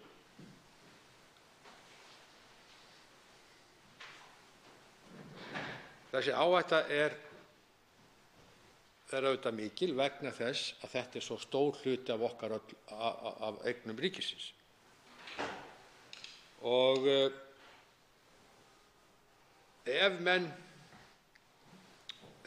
ef sú staða kæmi upp að það kæmi einhver önnur bankakreppa og sem það yrði fall í þeim skilningi sem var fyrir 10 árum síðan eða bara meira út af bakslag eða bakslag, þá er ljóst að það eru skattgreiðendur sem greiða slíkt tjón að svona miklum hluta. Ég hins vegar hef auðvitað skilning á því að við erum svolítið brennd eftir bankahrunið. Eðlilega erum við brennd, en það breytir því ekki að áhættan á einhverju bakslagi er miklu meira fyrir ríkið ef það áætlar allt fjármálakerfið heldur en að það sé dreift á marga aðila, einkaaðila. Þannig að þetta snýst auðvitað allt það að hér sé heilbrigt eignarhald og það er farið ágætlega yfir það í hvítbókinni, hvernig menn sjá það fyrir sér. Það verða að athuga það að í þessu samhengi að það eru allt aðrar reglur sem gilda núna heldur en gildu hér við sölu gömlu ríkisbankana á sínum tíma, sem voru þetta bara ríkisstofnanir, þetta voru ekki svona hlutafélög, að nú gilda allt aðrar reglur, ítarlegar reglur, hverjir geta átt banka og hæfi þeirra. Þannig að áhyggjur manna ættu ekki að vera þær sömu að minnsta kosti eins og var við þá sölu. Nú, það liggur fyrir þessari hvítbók að fólk almennt ber mjög lítið traust til fjármálakerfisins. En það breytir því, það mikla vantraust er þótt að ríkið eigi 3/4 öllu kerfinu. En svo í sömu könnun kemur fram að það er það með 60% jákvæði fyrir því að ríkið eigi þetta áfram. Eins óskynsamlegt og ég tel það vera. Þannig að það er mikið verk fyrir höndum að sannfæra almenning hvar hagsmunir okkar allra liggja í þessu máli. Þannig að við fáum raunverulega heilbrigt, fjölbreytt og traust bankakerfi. Það sem áhættunni er dreift, það sem er fólk sem kann til verka, er ólíkt innbyrðis, þannig að það sé ekki sama áhætta fyrir alla ef kemur einhvers konar bakslag. Þetta tel ég mikilvægt. Nú, mér finnst flestir vera nokkuð jákvæðir fyrir einhvers konar sölu, alla að minnsta kosti í öðru orðinu, en svo í hinu þá sjá menn því allt til foráttu að selja hlut ríkisins og kalla þetta gullgæs og við séum að afhenda auðmönnum og allt í einu skipta samkeppnissjónarmið ekki lengur af því að ríkið á þetta, þannig að menn tala svolítið út og suður hvað það varðar, þannig að ég hef ekki almennilega áttað mig á því, til dæmis frá fulltrúum Pírata og Samfylkingarinnar, hvort þeir eru yfirhöfuð tilbúnir í það að selja hlutin í raun, sem við talum að selja 2–4% á næstu 40 árum. Við verðum auðvitað bara að meta stöðuna á hverjum tíma. Og það er enginn að tala um að gera neitt hér með gassagangi eða látum, heldur bara að vanda til verka. Og þó að Íslandsbanki til dæmis seldur í einu lagi, þá þarf það ekki að þýða gassagang. Þá er það bara gert að mjög vel athuguðu máli, þannig að þar sé bara eðlilegt eignarhald sem tekur við að þeim banka. Að lokum vil ég aðeins minnast á þessa umræðu samfélagsbanka sem ég eins og margir aðrir fæ eiginlega engan skilning á. Eitt get ég þó alveg fullvissað að einhvers konar banki í ríkiseigu sem að niðurgreiða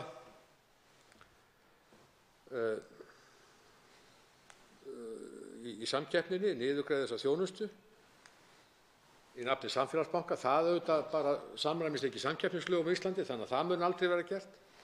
Það er auðvitað ekki því til fyrirstöðu að einhver félög og einstaklingar stofni einhvers konar samfélagsbanka með einhver svona samfélagsleg markmið, það er ekki því til fyrirstöðu, en ég er ekki viss að ríkið eigi að taka að sér slíka þjónustu. Allt snýst þetta gott, traust og heilbrigt fjármálakerfi með heilbrigðu eignarhaldi og það sem við að nota þessa bók í að fara yfir hvernig getum við gert þetta sem best í staðinn fyrir að tortryggja allt þegar kemur að sölu á eignarhlut ríkisins. Til máls tekur hv. 2. þingmaður Suðvesturkjördæmis, Bryndís Haraldsdóttir.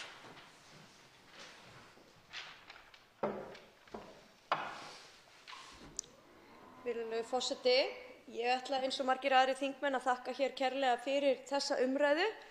Ég fagna mjög því verklagi sem hér er viðhaft, að við fáum hér hvítbók, ítarlega og góða skýrslu frá sérfræðingum svona stöðuna á þessari markaði, samantekt á þeirri reynslu sem við höfum, sögum og svo ákveðnu ljósi varpað á þá framtíðarsýn sem okkur hér í þessum sal er svo falið að móta. Í bókinni er tekið á ýmsum þáttum, til að mynda samstarfi fjármálafyrirtækja ákveðna innviði, sem ég held að sé eitt af þeim þáttum sem við þurfum að fara vel yfir og gæti skipt miklu máli. Það er rætt virkni á verðbréfamarkaði sem er vissulega mikið áhyggjuefni og ég hygg að við þurfum að leita allra leiða til að virkja og efla traustið á íslenska verðbréfamarkaðnum. Svo er rætt vexti og vaxtamuninn og komið inn á bankaskattinn sem hefur töluvert verið rættur hérna í dag. Og þá langar mig að láta í ljós þá skoðun mína að auðvitað er eðlilegt að bankar greiði skatt eins og öll önnur fyrirtæki og bankastarfsemi ber ekki virðisaukaskatt. En það sem er verið að benda á í þessari skýrslu er að bankar hér á Íslandi greiði umtalsvert meiri skatt en fjármálafyrirtæki annars staðar. Og þá hljótum við að þurfa að horfa aðeins í eigin barm og velta fyrir okkur samkeppnisstöðu íslenskra fjármálafyrirtækja. Og þá er náttúrulega hægt að benda á það að það eru auðvitað ekki allir sem sitja við sama borð, því lífeyrissjóðirnir eru auðvitað að lána umtalsverða fjármuni en greiða ekki þennan sama skatt og bankarnir gera. Enda eru fáir sem leita til banka í dag, til að mynda varðandi lán á íbúðarhúsnæði. En það sem hefur kannski verið mest rætt, bæði hér og svona meðal almennings eftir útkomu þessarar bókar er hlutdeild ríkisins í bankarekstri. Og ég verð að leyfa mér að túlka þá sem hér hafa talað, allavega allflesta, þannig að við séum nokkuð sammála það að það geti ekki verið framtíð okkar hér á landi, geti ekki verið þannig að ríkið sé hér helsti rekstraraðili fjármálafyrirtækja. Það kann að vera, og margir hafa talað fyrir því, að ríkið ætti með einhverjum hætti að koma að rekstri eins banka. Ég er sjálf ekki á þeirri skoðun að ríkið eigi almennt að vera aðili að eða reka fyrirtæki sem að starfa á markaði og þar sem samkeppni ríkir. En ég skal ekki þvertaka fyrir það að aðstæður geti verið með þeim hætti að það sé skynsamlegt að ríkið haldi á hlutdeild í einhvern tíma í viðbót, í það minnsta. En í þessari umræðu allri þá finnst mér svolítið mikilvægt að við hræðum okkur ekki í einhvers konar kyrrstöðu. Ég held að kyrrstaða sé ekki það besta. Ég sé fá að tala fyrir því almennt að ríkið eigi að vera stærsti aðilinn á fjármálamarkaði og að við sjáum eins og ágætlega farið yfir skýrslunni hvar það þekkist að ríki komi með jafn miklum hætti að rekstri fjármálafyrirtækja eins og hér á Íslandi, þá eru það lönd sem við viljum hreint ekki bera okkur saman við, alls ekki. Og þau vestrænu ríki sem við samsvörum okkur með, þar þekkist ekki svo ríkur eignarhlutur ríkisfyrirtækja. Þannig að ég held að niðurstaðan hljóti alltaf að vera sú í framtíðarsýn okkar að við þurfum að færa okkur úr þeirri stöðu sem í dag. Og ég fagna því að hér hefur komið mikið samstaða um það að við eigum auðvitað að vanda okkur vel í því verki. Ég er sammála því. Ég held reyndar að við höfum nú þegar gert það, til að mynda með þessari skýrslu. Ég ætla eiginlega að leyfa mér að halda því fram að við höfum nú verið að vinna að því síðustu ár. Því að ég held að það hafi aldrei verið markmið til lengri tíma litið að ríkið myndi reka hér banka. Þannig að eins og hefur nú ágætlega komið fram hér í umræðinu, þá hefur það nú verið lagt fram af fyrri ríkisstjórnum að losa eignarhlutin í bönkunum. Og ég held að það hljóti að færa rök fyrir því að það ekki engin almenn framtíðarsýn að staðan verði bara eins og hún í dag. Og þess vegna vil ég ítreka það að við megum ekki tala okkur inn á það, hræða okkur með þeim hætti að kyrrstaða sé bara besta lausnin, því það alls ekki. Við verðum að horfa til framtíðar og hvernig við viljum að fjármálaumhverfið sé hér á landi. Og ég fyrir mitt leyti held að það geti ekki verið eins og það í dag með ríkið sem einn helsta rekstraraðilann. En þá komum við kannski að því sem töluvert hefur verið rætt hér einhvers konar samfélagsbanka. Og hv. þingmaður Kolbeinn Óttarsson Proppé sagði það nú hér líka í andsvari að það væri nú alveg rétt að það væri einhvers konar tískuorð og eflaust værum við fæst sammála um það hvað nákvæmlega fælist í þessu orði, samfélagsbanki. Ég ætla nú að taka undir með hv. þingmanni sem talaði hér á undan mér, Brynjari Níelssyni, að ef að fólk raunverulega að velta því fyrir sér að hér sé hægt að reka eitthvað sem heiti samfélagsbanki sem með einhverjum hætti með niðurgreiddum vöxtum og banki í eigu ríkisins, þá það auðvitað bara ekkert sem stenst neitt það umhverfi sem við búum við í dag. En hafi einhverjir aðilar áhuga á því að koma að slíkum rekstri, þá finnst mér það hið besta mál. Og sjálf sit ég í hv. efnahags- og viðskiptanefnd, virðulegur forseti, og ég hygg að við munum fara ágætlega yfir það í nefndinni hvað fólk sjái fyrir sér þegar fólk ræðir þetta samfélagsbanki. En mig langar þó að koma því að ég reyndar á þeirri skoðun að ég vil að öll fyrirtæki séu samfélagslega ábyrg fyrirtæki og hef nú þá framtíðarsýn að fyrirtæki sem starfi á markaði og vilji vera þar til lengri tíma litið þurfi að vera samfélagslega þenkjandi, þurfi að huga að heimsmarkmiðum Sameinuðu þjóðanna. Og það kann vel að vera að það sé eitt af okkar stærstu markmiðum sé að búa þannig hnútana, þannig okkar kerfi, annaðhvort með hvötum eða einhvers konar löggjöf, að fyrirtæki almennt tilengi sér þá hugsun samfélagslega ábyrgðar sem felst til að mynda í heimsmarkmiðum Sameinuðu þjóðanna. En að þessu sögðu þá tek ég undir það sem hér hefur komið fram. Við þurfum að vanda til verka þegar kemur að því að selja bankana og ef ekki samstaða um það að við eigum að selja bankana, þá held ég að við verðum allavega að koma okkur saman um það að selja banka og það þurfum við að sjálfsögðu að vanda til verka við það. Hér hefur verið rætt gullgæs, eins og bankarnir séu okkur einhver gullgæs. Það vissulega rétt að bankarnir hafa skilað umtalsverðum arðgreiðslum á síðustu misserum inn til ríkisins, enda tókum við þá líka í fangið og allir báru skaða af því þegar það hrun dundi yfir. Svo það nú gott til þess að hugsa að við höfum þó fengið eitthvað tilbaka núna á síðustu árum. En eins og margoft hefur komið fram og ég held að sé nokkuð ljóst að þá sé ekki hægt að horfa til slíkra greiðslna sem einhvers fasta næstu ára. Og ef að það væri nú raunverulega þannig að þá hlyti það að koma fram við verðmat á bönkunum þegar hugað væri að sölu. Mín skoðun sem sagt sú, virðulegur forseti, að þegar kemur að rekstri fjármálafyrirtækja þá sé hlutverk ríkisins fyrst og fremst að stuðla að öflugu og góðu regluverki og eftirliti með því að því regluverki sé fylgt eftir. Og þá getum við velt því fyrir okkur, regluverkið okkar orðið nægjanlega gott? Við höfum tekið upp þær tilskipanir sem og þá lagaumgjörð sem við lýði hjá Evrópusambandinu að mestu leyti og erum að svona klára þá vegferð okkar. En að því sögðu þá er það auðvitað þannig að ég ætla ekki að spá fyrir nýtt hrun og vona svo sannarlega að það verði ekki. En ef það yrði, þá er það örugglega ekki nákvæmlega eins og síðasta hrun var.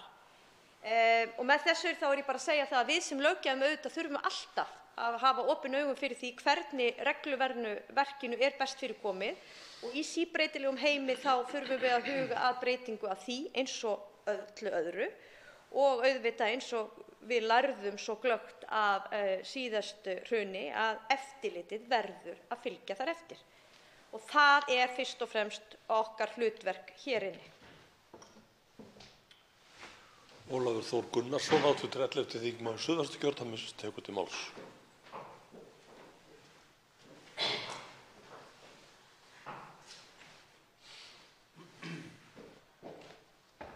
Herra forseti, við ræðum hér hvítbókina svonefndu, það er að segja skýrslu framtíðarsýn á íslenska fjármálakerfið.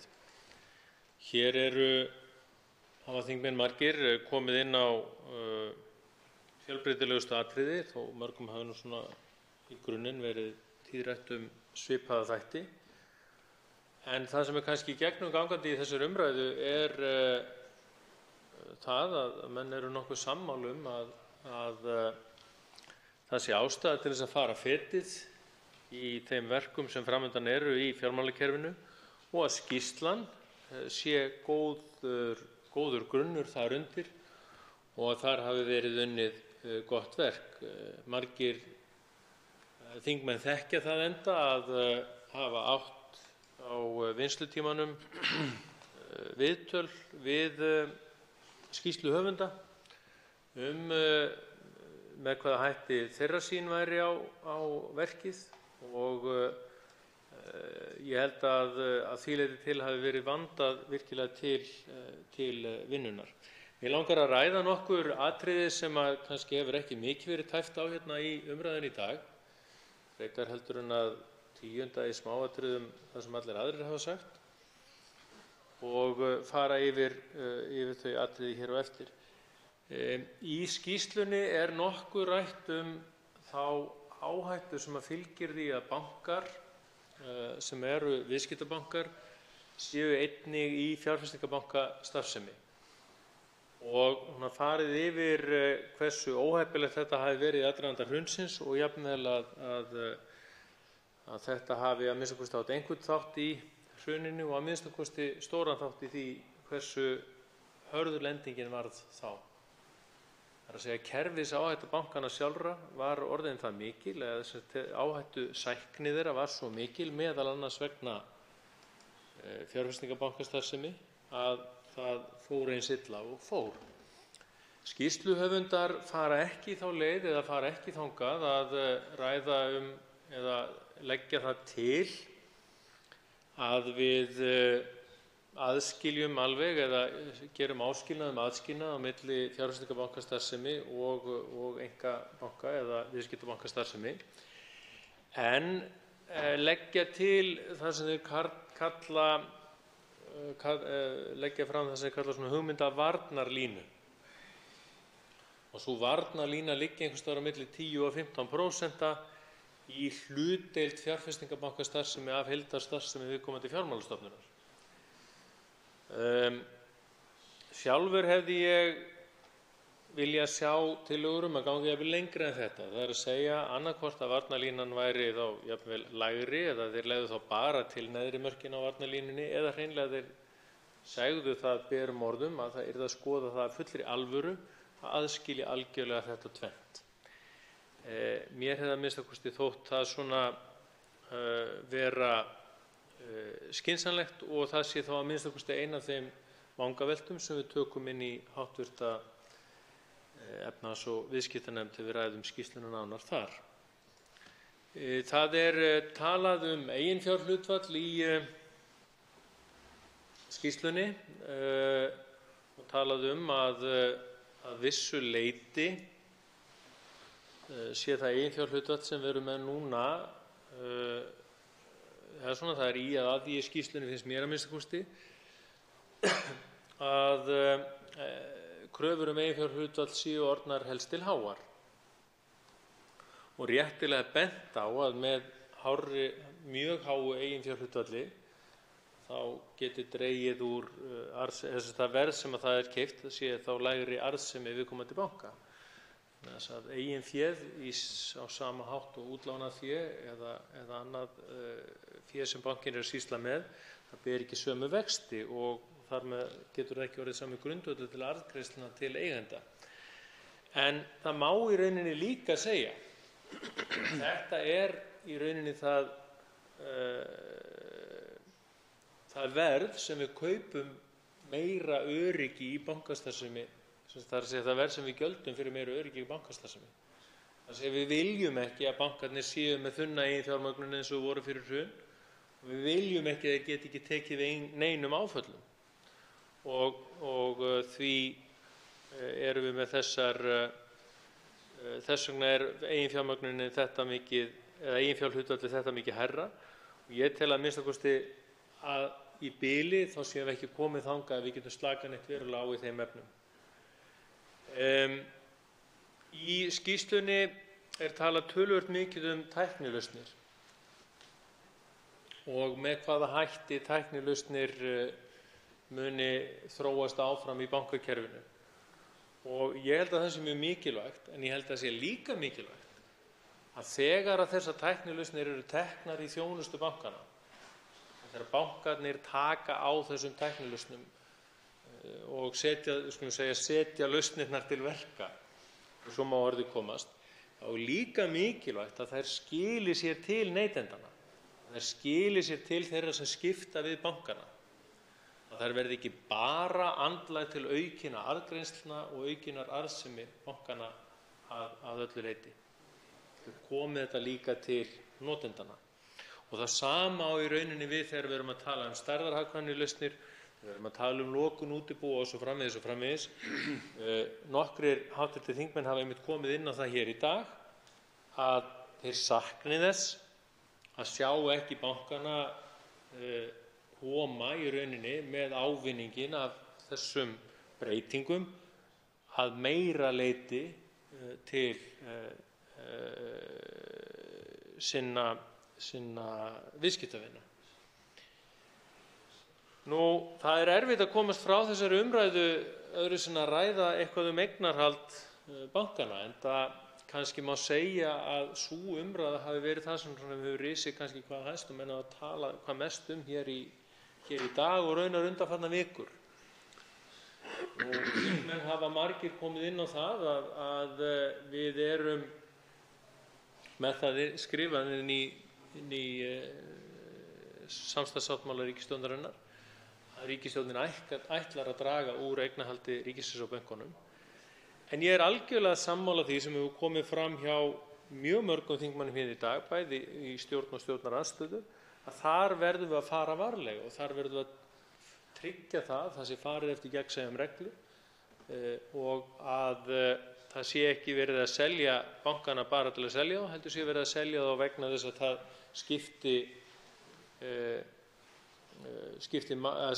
skipti máli hvernig það er gert. Sjálfur tel ég að það sé mjög mikilvægt að ríkið eigi einn banka. Ég held að reynsla undanfarin ára sýni okkur það. Það sé ekki skynsemi í því að ríkið láti frá sér allavega ekki í neinum verulegu mæli eignarhlut í báðum bönkunum og ég er sammála því sem kom fram í máli hæstv. Fjármálaráðherra hér áðan að ég tel að það eigi að vera Íslandsbanki sem við myndum þá byrja á og fara þá leið í fyrsta kastinu án þess að vera með einhvern áskilnað fyrirfram það að við munum síðan selja næsta banka. Taka eitt skref í einu án einhverja skuldbindinga fram á við.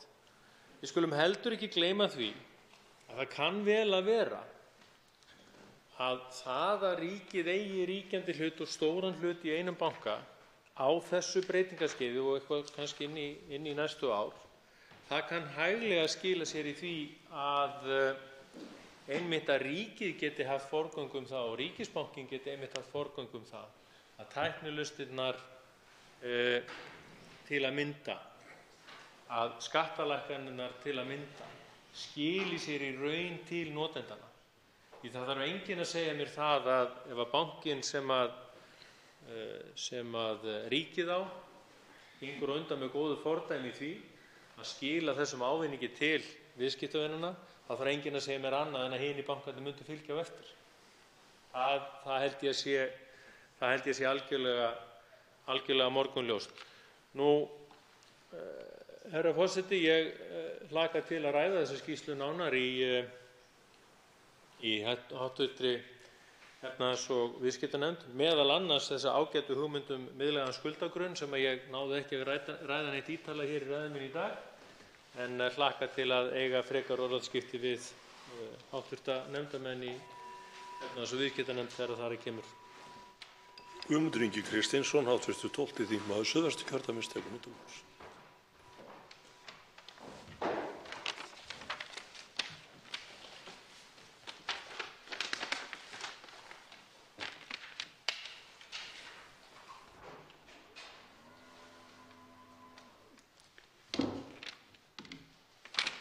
Virðulegur forseti,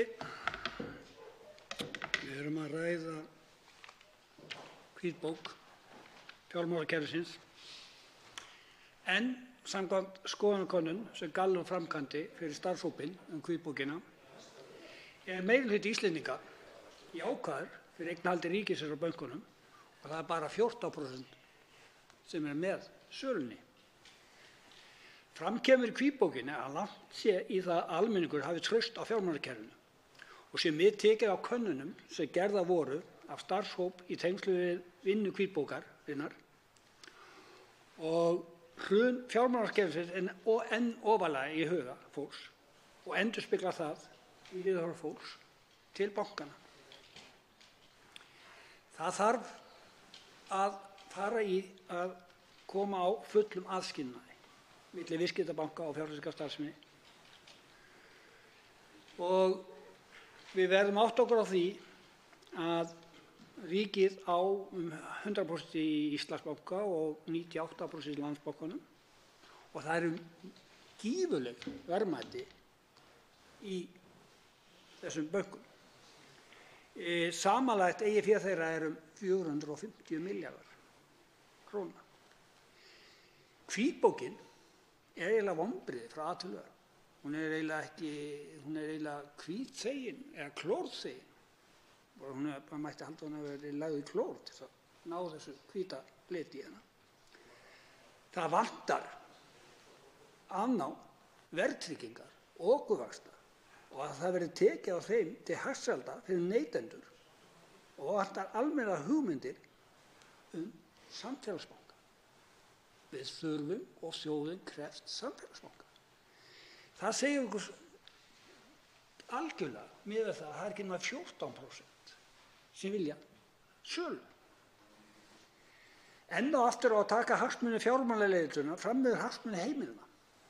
Og það vekur eini athygli hve afmarkað efni er við bankana en hvað með fjármálakerfið og hvað með til dæmis lífeyrissjóði og tryggingafélög. Samspil þeirra eins og var hérna áður fyrr í bönkum. Það virðist lítið vera tekið á því. Meirihluti landsmanna treysti ríkinu sem eiganda bankana og vantraust og spilling skapast eftir söluna á bönkunum síðast. Þannig verður sala á eignarhlutum bönkunum aldrei til að losa ríkið við áhættuna á bönkunum þar sem þeir geyma innstæður landsmanna. Íslendingar eru framalega í tækni og rafrænum greiðslum og því er alveg óskiljanlegt að einna stærstu bönkunum í Landsbankinn, eigu ríkisins, er að spá til dæmis í að byggja höfuðstöðvar á einum dýrasta Reykjavíkurborgar og eftir öllu að dæma þá mun það kosta einhverja 20 milljarða að byggja þessa byggingu á sama tíma og tækninni fleygir fram. Og ég sé fyrir mitt leyti að miðað við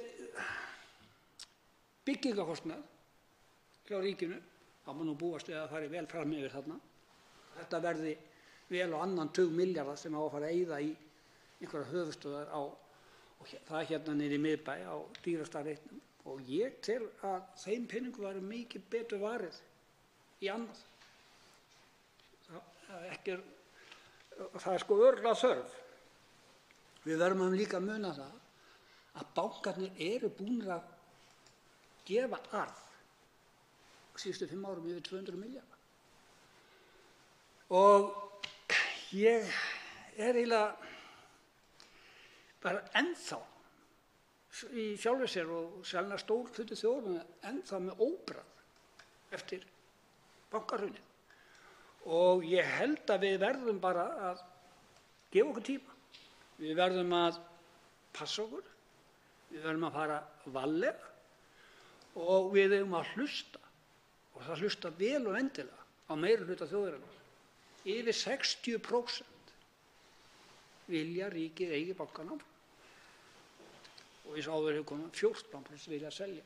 Þannig að miðað við þetta þá ætti ekkert að vera nema bara sjálfsagður hlutur að við hinkurum bara við. Gefum okkur tíma, okkur liggur ekkert á. Bankarnir eru ekkert að fara eitt en eitt. Og það sem hefur verið áður gert, það hræðir og það á að vera nóg til þess að við bara stöldrum við og hugsum okkar gang. Birgir Þór Rannsson, 3. þingmaður Suðurkjördæmis, tekur til máls.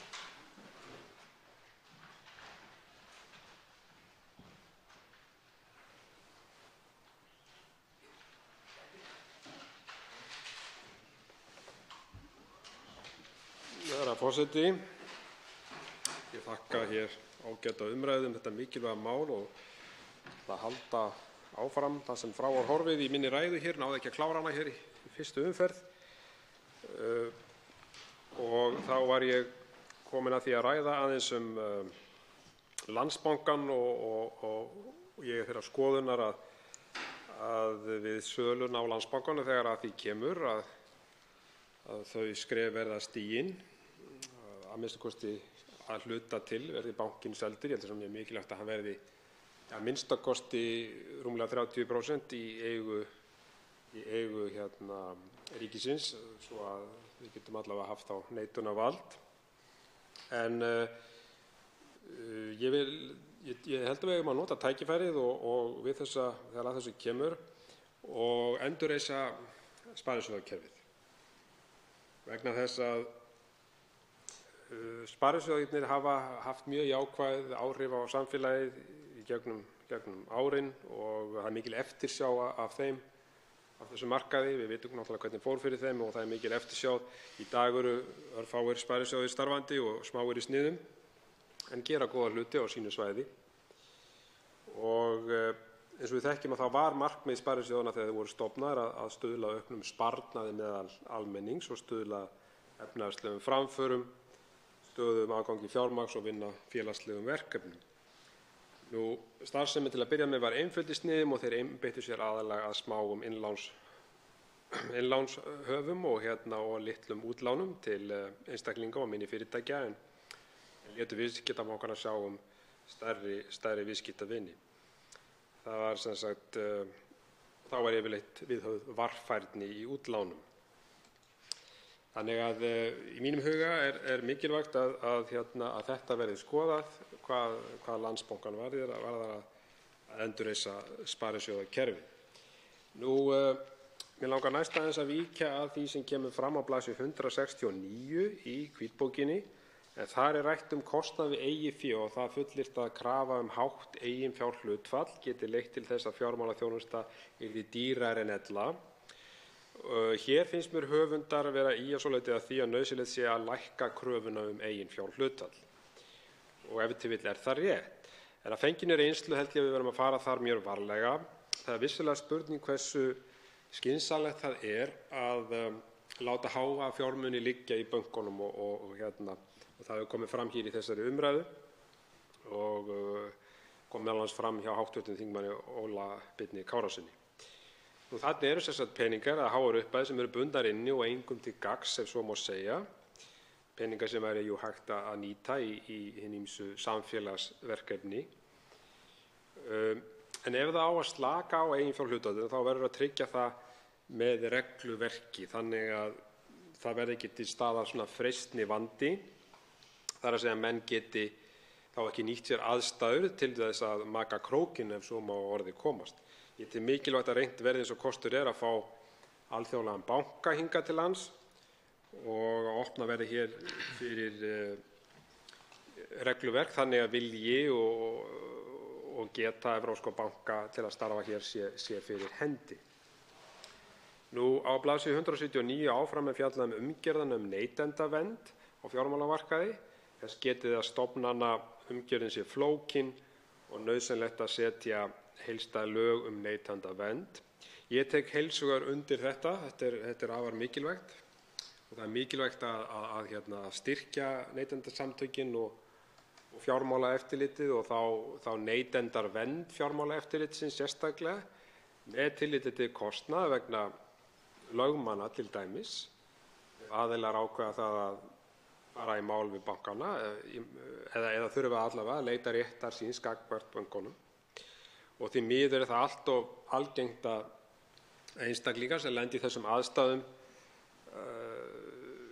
þá er það þannig ofta að bankarnir spyrna iðulega kröftulega við og það er bara staðreynd að það er einfaldlega allt of dýrt fyrir einstaklinga að leggja í slíka vegferð og því verður að breyta. Og í þessu sambandi vil ég hér að lokum koma aðeins inn á fyrirhugaða sameiningu Fjármálaeftirlitsins og Seðlabankans. Það er lítið rætt þetta í hvítbókinni. Eins og við þekkjum þá er Seðlabankinn lánaveitandi til þrautavara og útgefandi á öllum ríkispappírum en síðan er það Fjármálaeftirlitið sem er eftirlit með öllu því sem gefið er út. Þetta fer ekki saman að mínum dómi að sami aðili sé útgefandi og hefur síðan eftirlit með útgáfunni. Það væri hugsanlega hægt að færa einstök verkefni eða hlutverk þessara stofnana en þær eru þó ólíkar og ég hefði viljað sjá kannski að þetta verið fjallað í hvítbókinu. Að öðru leyti þakka ég forseti fyrir ágætar umræður og hæstv. Fjármálaráðherra sömuleiðis. Hæstv. fjármála- og efnahagsráðherra Bjarni Benediktsson tekur til máls. Virðulegi forseti, mig langar til að láta þess getið hér undir lok umræðunnar að við höfum valið þessa leið til að undirbyggja málefnalega umræðu framtíð fjármálakerfisins á Íslandi, að láta taka saman sérstaka skýrslu til þingsins sem hefur þetta heiti, hvítbók. Og mig langar að byrja á því að segja að þó þetta sé alls ekki einsdæmi, að þá hefur mér að jafnaði þótt að takast ágætlega að opna umræðuna og leggja góðan grundvöll fyrir skoðanaskipti byggt á samantekt á gögnum og jafnvel ekki bara gögnum og upptalningu á einhverri lagaþróun heldur sjónarmiðum varðandi þá möguleika sem stjórnvöld hafa í stöðunni. Mér finnst að jafnaði hafa tekist vel til þegar við förum þessa leið. Og mér finnst að eigi einnig við að þessu sinni að það hafi verið mjög gagnlegt fyrir okkur til þess að koma umræðu framtíð fjármálakerfisins í betri farveg, að hafa fengið góðan hóp af fólki með góða yfirsýn og þekkingu á þessum mörkuðum, á fjármálamörkuðunum, til þess að vinna þessa vinnu. Og ég vil ítreka þakkir til þeirra sem stóðu að útgáfu bókarinnar eða því fólki sem starfaði í þessum starfshópi, vegna þess að það er hér undir gríðarlega mikilvægt samfélagslegt verkefni að vinna áfram með þessa stöðu. Bæði sem sagt að ræða í þaula þörfina fyrir breytingar á regluverki, bæði til þess að draga úr áhættu fyrir ríkið, en svo koma neytendasjónarmiðin mjög sterkt fram í þessari hvítbók Það eru tekin fyrir þessi klassísku umræðuefni sem hafa mjög borið á góma hér í umræðunni í dag, eins og vaxtamunur á Íslandi, samanburður við önnur ríki. Við fáum skýr dæmi að stjórnvöld hafa í hendi sér að grípa til aðgerða sem eru til þess fallnar að draga úr vaxtamuninum, og við hljótum að taka slíkum ábendingum bæði fagnandi og mjög alvarlega og setja þær hugmyndir í farveg. Síðan fáum við hér djúpa umræðu mörg önnur álitamál. Hér í síðustu ræðu var minnst á neytendasjónarmiðin sérstaklega og ég tek undir mikilvægi þess kafla, en það bæði farið inn á mikilvægi trausts eignarhalds, virkni verðbréfamarkaða, reifaðir möguleika til þess að draga úr eignarhaldi ríkisins og viðruð nokkuð sterk sjónarmið mikilvægi þess að menn hugsi inn í framtíðina og gefi sér nægan tíma til þess að undirbúa jafn tímafrekar aðgerðir eða tímafreka áætlun eins og áætlun sölu og eignarhluta ríkisins og hér að finna í þessari skýrslu fjölmörg önnur atriði sem að skipta máli fyrir umræðuna, eins og til dæmis það sem ég hef hér fyrr í dag fjallað og varðar varnarlínuna á milli fjárfestingarbankastarfsemi og viðskiptabankastarfsemi. Og það hefur verið mín upplifun á þessum áratug sem að liðinn frá setningu neyðarlaganna, þar sem að við vorum í algerri neyð komin í þá stöðu. Það var ekki annað að velja en að ríkissjóður myndi stíga inn í Landsbankann sem nýr eigandi og endurfjármagna hann. Á þessum áratug þá finnst mér að það hafi einstaka sinnum farið í stuttan tíma fram umræða framtíðina, og það hefur að jafnaði strandað á einhverju af þessum atriðum sem eru tekin til dýpri umræðu í þessari skýrslu. Að þessu leytinu til finnst mér sem sagt að við séum komin með í hendurnar skýrslu sem að hjálpar okkur við að þróa umræðuna lengra og taka í framhaldinu ákvarðanir byggt á þessari skýrslu, byggt á þeim tillögum sem þarna að finna og þeirri umræðu sem fer hér fram í þinginu og umsögnum sem að við fáum að taka ákvarðanir næstu skref og framtíðina. Það sem ég heyri hér í þingsal í dag eru svo sem ekki nein óvænt tíðindi. Það ítrekað sem að kemur skýrt fram í skýrslunni að það ríkir ekki mikið traust í garð bankakerfisins, fjármálakerfisins í heild sinni, og þá nú gott að hafa í höndunum hér skýrar tillögur til meðferðar atriði sem eru líkleg til þess að byggja upp frekar traustið. Það hefur aðeins verið að taka við sér, en það hins vegar algjörlega ófullnægjandi.